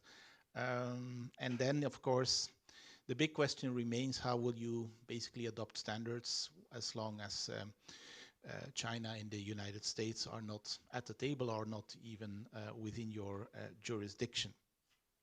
Let me end maybe with a couple of positive elements, what I think is the potential of the European Union with regard to cybersecurity governance, as it has already been mentioned by Florian. I think the EU is a unique organization with, I think, a very competent, though heavy system of legislation and regulation. It has the advantage that we are a group of like-minded states, at least like-minded to some extent, if I may say so. We are a regional grouping. That has an advantage. That has also the disadvantage that we are not global and that we are not as such involving China, the US, or Russia. The great advantage is we have a great panoply of legislative competences and instruments at our disposal, also to take legally binding measures. And in fact, yeah, if you look at what we have built up already with regard to the digital single market, the NIS directive, the GDPR, the EIDAS regulation, and so on. So there is already a credible track record, I think, of the European Union. And I think also, because of that track record and because of the fact that there is a basis, think for instance of the EU directive on critical infrastructure of 2008, there is something on which you can build, and a kind of technical competence, if you wish, to further deepen your legislation. And then last but not least, I think indeed from what I think essentially should be an internal strength, namely you set standards internally for the EU, you should go globally and you should really engage, as Florian has said, within the other multilateral institutions, the OECD, OSCE, the Council of Europe, of course, the United Nations. But let's not forget that in this arena, it's not just about public international institutions, but also about engaging and supporting initiatives of other actors. Can be business actors, can be NGO initiatives, such as the Cyberspace Institute, the NIST framework, and so on. So this is just a broad brush kind of overview of what I think could be some possible ways for the EU to engage with regard to the global governance of cybersecurity. Thank you.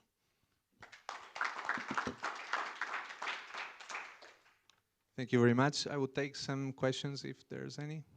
The gentleman over there, thank you. May I ask you to introduce yourself also? Thank you. Hi, my name is Andres Petersons. I'm working at the EPP Group, European Parliament. Overall, this conference is very interesting, and this panel is really sort of highlight for the whole event. I have actually a kind of remark, a question for all the panelists, starting with the external action representative, because you were so great in filling in the void, because there's very little competence in many areas that European External Action Service could do, but they cannot because of foreign affairs still being, the way they are. And however, with all of this great filling of the void, you didn't mention what was mentioned afterwards with Europol and NATO, and then PESCO. You didn't mention any of that. So I wonder if officially we are not doing anything, or are we just kind of doing it underneath, or the competence is not there, or what is the issue there? So that's my main question to you. To the guy sitting next to you, I have a question in relation to your own internal cybersecurity procedures inside, because if you invite people to contribute, how do you check them? Like, I mean, if any of us would come to you, and how do you know that we are not on the other side? Because if there is a problem at attribution, how do you know that we are actually not trying actually to get something from you instead of contributing? So this is always an important aspect in every cyber kind of sphere, because the people behind the screen do not have faces, but when they come to you, they may even unknowingly or unwillingly kind of provide this information further on, because when you spread out information, how do you ensure your own cybersecurity? And to a great professor who came late and talked about the castle of Brussels summits, I thought that cybersecurity perhaps is difficult to establish in a 18th century castle, but I compliment you for all your great ideas on that. However, I think that on OSCE you're maybe going too far, because we also have to remember that the same perhaps unnamed state actors that we are always talking about, they have so much influence in certain international organizations, such as the ones that you mentioned, and maybe you have some insight in this, because there are certain countries who have more experience with those, let's say, state actors than others, and then therefore have a better understanding of how where the difficulties lie, and where the international organizations and democracy could be used to actually promote certain interests that then come back to us and bite us.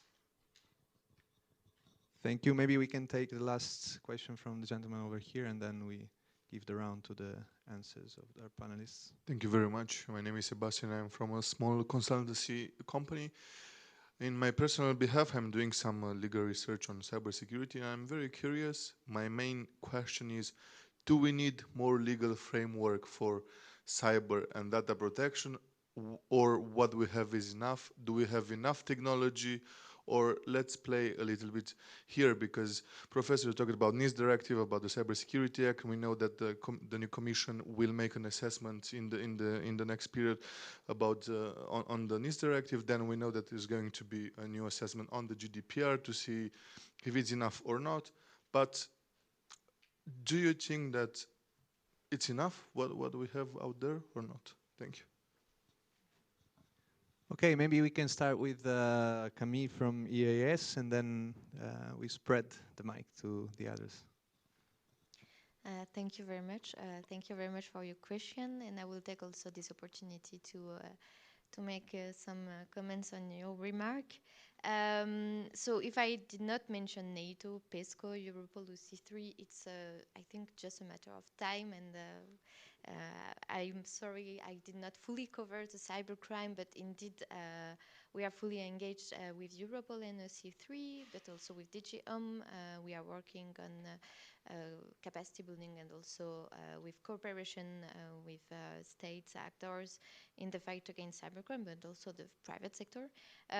Regarding cyber defense, indeed, we are also very much engaged with EDA, NATO, and actually my unit is merged in the defense policy, so 2 offices away from mine, they are dealing with PESCO through training, exercise, and network.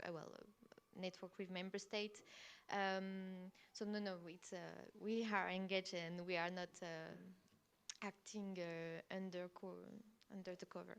But I wanted to just to react on the international engagement because I think that you cannot find any more stronger actors or regional actors than the EU in the global platform and framework, and also in governance. And as I mentioned, we are fully engaged in the OSCE. All EU member states are participating in the OSCE informal working group on ICTs. So therefore, the EU is here to support and coordinate with member states. We have been actively contributing to the development of CBMs, but also we are, EU is a partners of the ASEAN states, member states, so therefore we are fully part of the ASEAN Regional Forum with doing similar work in this region.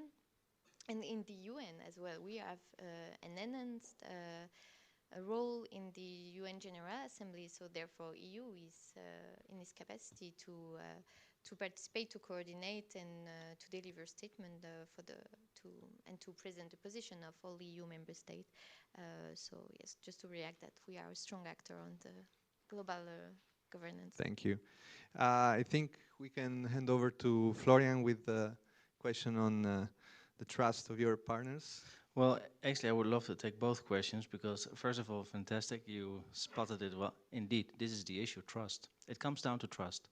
And there are a couple, I started to write down like what sort of frameworks do you have in cooperation models. So I wrote down the CSERT network that falls under the NIST directive, as mentioned by Jan already. You've got FIRST, which is public-private cooperation of different certs, the computer emergency response teams, or the CSERT, computer security incident response teams, the guys and the girls sitting behind the buttons, exchanging all this information. Now, the funny part is they have a lot of trust if they've seen each other once. They have to have seen each other once. And what you'll hear if you go to these conferences, I would really recommend you one time go to one of these operational conferences, and then you hear them say, oh, we have to all work together, but trust is very important. And how do we build trust? And 60% of them will say, by drinking beer with each other or meeting each other in social events. Actually, within the CSERT network, to tell you, there's one requirement, that is that there's a social event, just to get them to know each other. Because in general, these are people that like to sit behind a computer. They like to talk with each other via chat. They don't always need to see each other, but by seeing each other, they know they can touch each other. They see, oh, he actually talks the same language as me. So that's, and I can tell much more about that separately and would love to. So it is really there. But certain elements not. And then you get, for example, an information request from a country or a cert that you are not affiliated with. Yes, and it goes to the I don't trust this cert inbox, and it might stay there for a while, and that's not what you want to have, because maybe the information in that specific email is very relevant to a threat.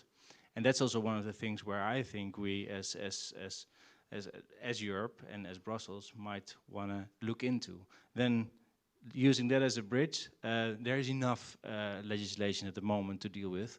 You've got your NIS directive, you've got the CSERT network, where the CSERT network, in my personal view, hasn't really fully matured yet, because yes, they do work together greatly, but where's the cooperation of private industry?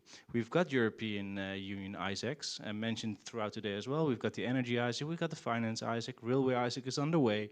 Aviation ISAC is one of the things that we really discussed because it became too legally heavy. They were more talking about what should be in the terms of reference than how can we cooperate with each other, and now they broke through that. Again, this is personal views, not Microsoft's views. That's really one of the things where I could say, look at what we have, and we have a lot already. The Cybersecurity Act also allows for a lot of opportunities. Certification frame, we didn't really touch upon it today, also allows for sharing information. So you've got all these beautiful possibilities.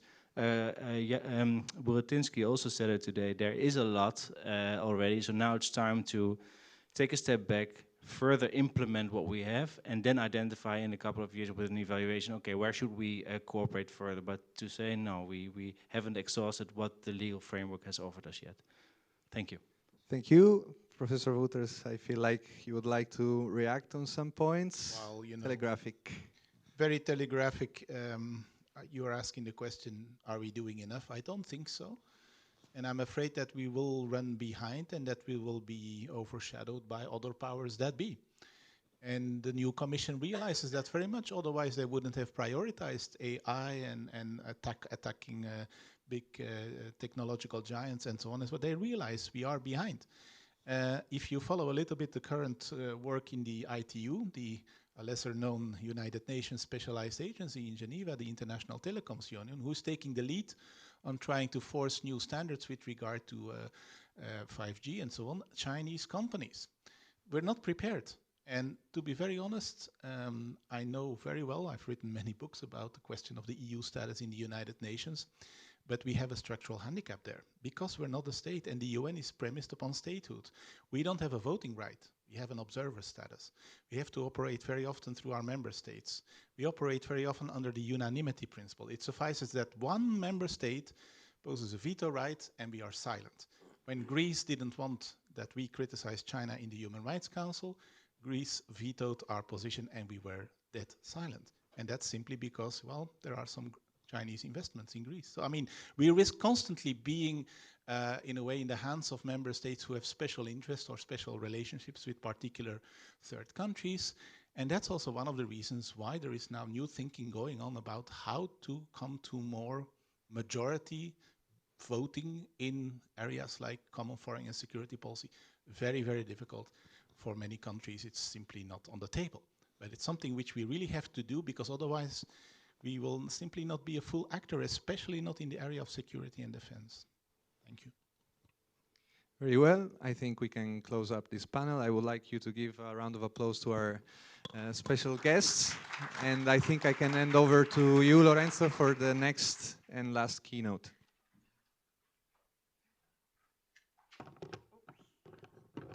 Yes, so we are almost done. It's tradition, as we have done last year, to close our meeting with an interactive brief section in which we will ask you what are your takeaways out of this conference and what do you think are the next step in EU cybersecurity. And we have asked to EXO, the European Cybersecurity Organization, to coach this session. And we have Nina Asherton, the policy manager of EXO. Thank you. Thank you. Hello. Let's make this a little bit less heavy. It's the end of the day for everyone. So, all right, I first apologize because I wasn't here in the morning, but I got some bullet points for the takeaways. In any case, I work for EXO. EXO is at the origin a contractual public-private partnership with the European Commission and the cybersecurity industry in Europe.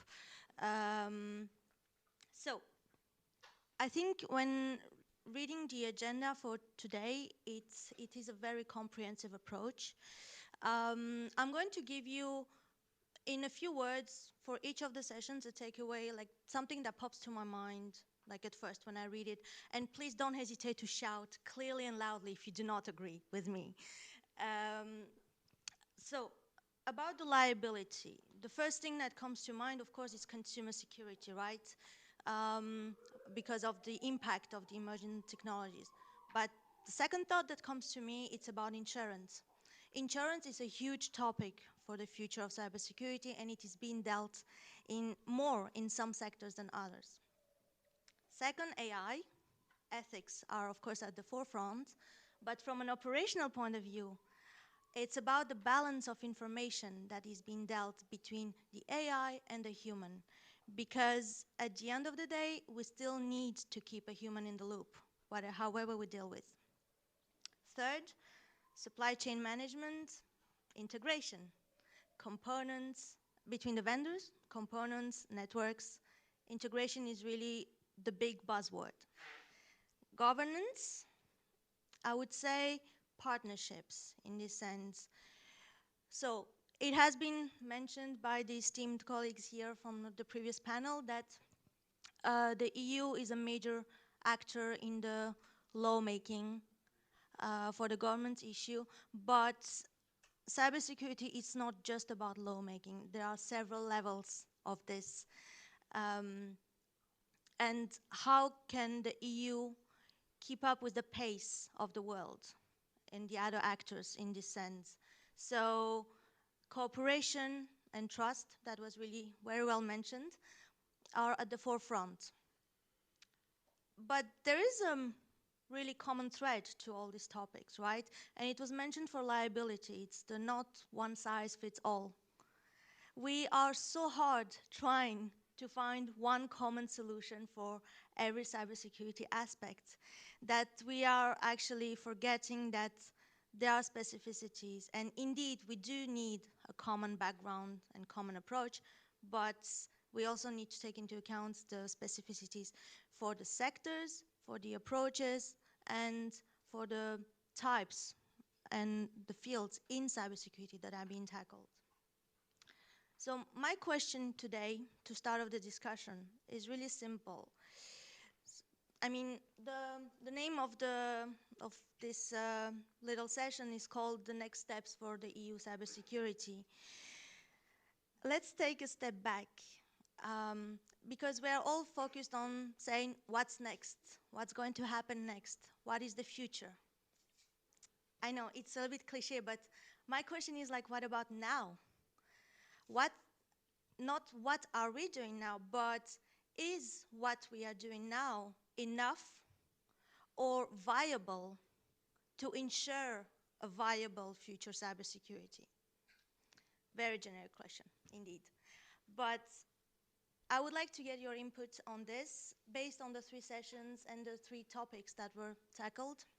So please, if anyone has something to say, don't please let me alone here.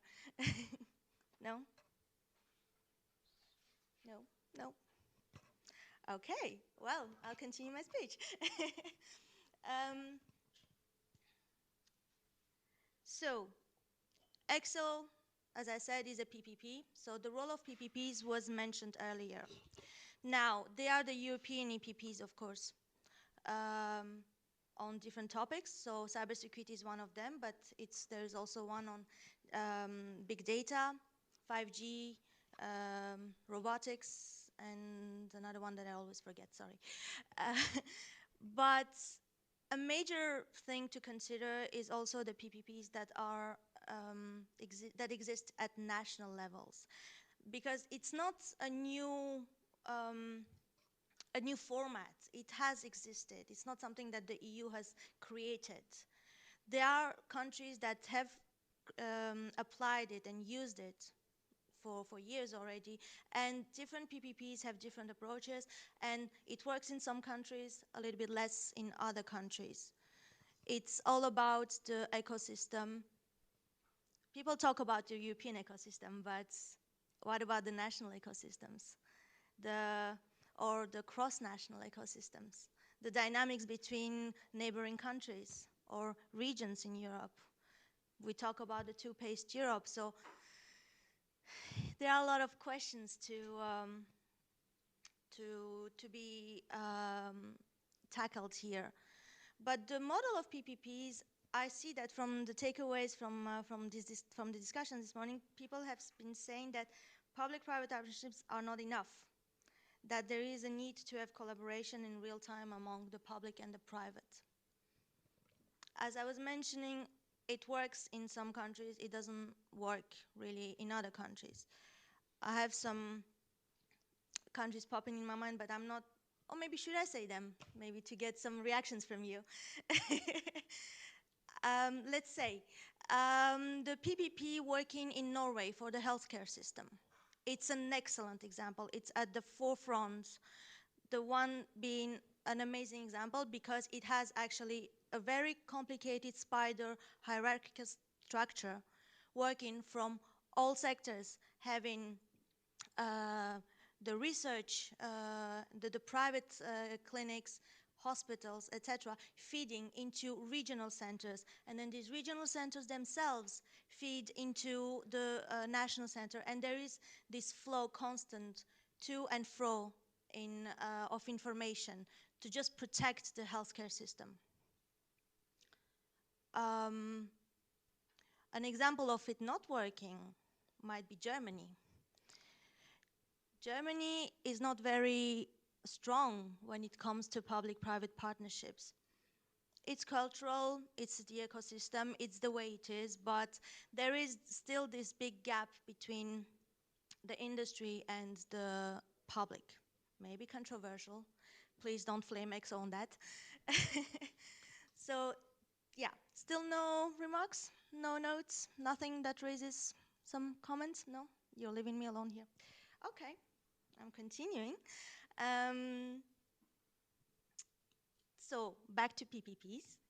The strength of PPPs is about, of course, getting not only a partnership between the public-private, but the end goal would be to find a way of sharing information concretely. And this is misunderstood in the sense that talking about definitions, not only, actually I disagree with Professor Waters, not only lawmakers need definitions, everybody needs definitions. It's, I mean, even in the cybersecurity field, people do not agree on what cybersecurity is. And I'm not getting into that debate. But even PPPs have different models. It's changing. So it's all about trust and sharing information. It was mentioned in the Q&A earlier about how do we know we can trust the person in front of us and they're not using this. Well, we cannot. We just have to trust. It's all about trust. But a specificity in the cybersecurity community, and I strongly encourage, I'm relaying what Florian said earlier, is for you to attend an operational conference on cybersecurity, is to see that cybersecurity professionals, this is the nice name for white hat hackers, they are very keen on being recognized, on being on the good side. And they're very keen on creating a community and a network on making cybersecurity progress. So sometimes we just do not need to be scared when we're watching cybersecurity related series, you know, and or movies and then just seeing all the black parts of the world. It exists, of course, it's not. But the cybersecurity professionals community is becoming a very strong community. Becoming because the professionals, of course, they are there. It's just about gathering them together and creating, and indeed getting them to meet each other. Information sharing, this is one of the latest intakes that we have from Excel. It has different levels of information. People have been promoting the anonymization of information to share because it makes it easier for the incidents. That's why it was mentioned the different platforms, the CSERTs, the ISACs that do exist. But an intake here, and I think I will close my remarks here to let you go, is the different levels. So there are levels of information that can be anonymized to pass it on to the different institutions. But there are also levels of information, especially the very technical or the very operational, that cannot simply be anonymized. And for this, several ideas or approaches are recommended. So to keep, of course, the CSERTs and the general structures, but also for the different industry sectors or the different sectors themselves to create little clusters of trust and confidentiality. Here I will make the EXO promotion. EXO has actually a users committee where we have C-level executives, so the CISOs mainly, gather in a network, in a European network, so beyond the national. And this is really important because usually even the users and operators, when I mean users, it's users of cybersecurity solutions and operators of essential services that were mentioned for the NIS directive. They remain also at a very national level. So the goal here is also to learn in a cross-sector approach, but also in a cross-national approach, so to have a European approach. And based on this, I think if we want to make Europe a major actor on all aspects of cybersecurity, collaboration is predominant. It's the most important part. We cannot have only the public sector dealing with cybersecurity. We cannot have only the private sector dealing with cybersecurity. And we cannot have only the academic sector dealing with cybersecurity. We need everyone around the same table and working together to share information, to understand each other, for the public to see the direction that the industry is taking, for the industry to see the direction that the policy making is taking. And then to create a common block and to become strong and united towards the rest of the world. And it's not us against them again. It's about us promoting a viable approach for the future of cybersecurity. So, yeah. Thank you for letting me alone.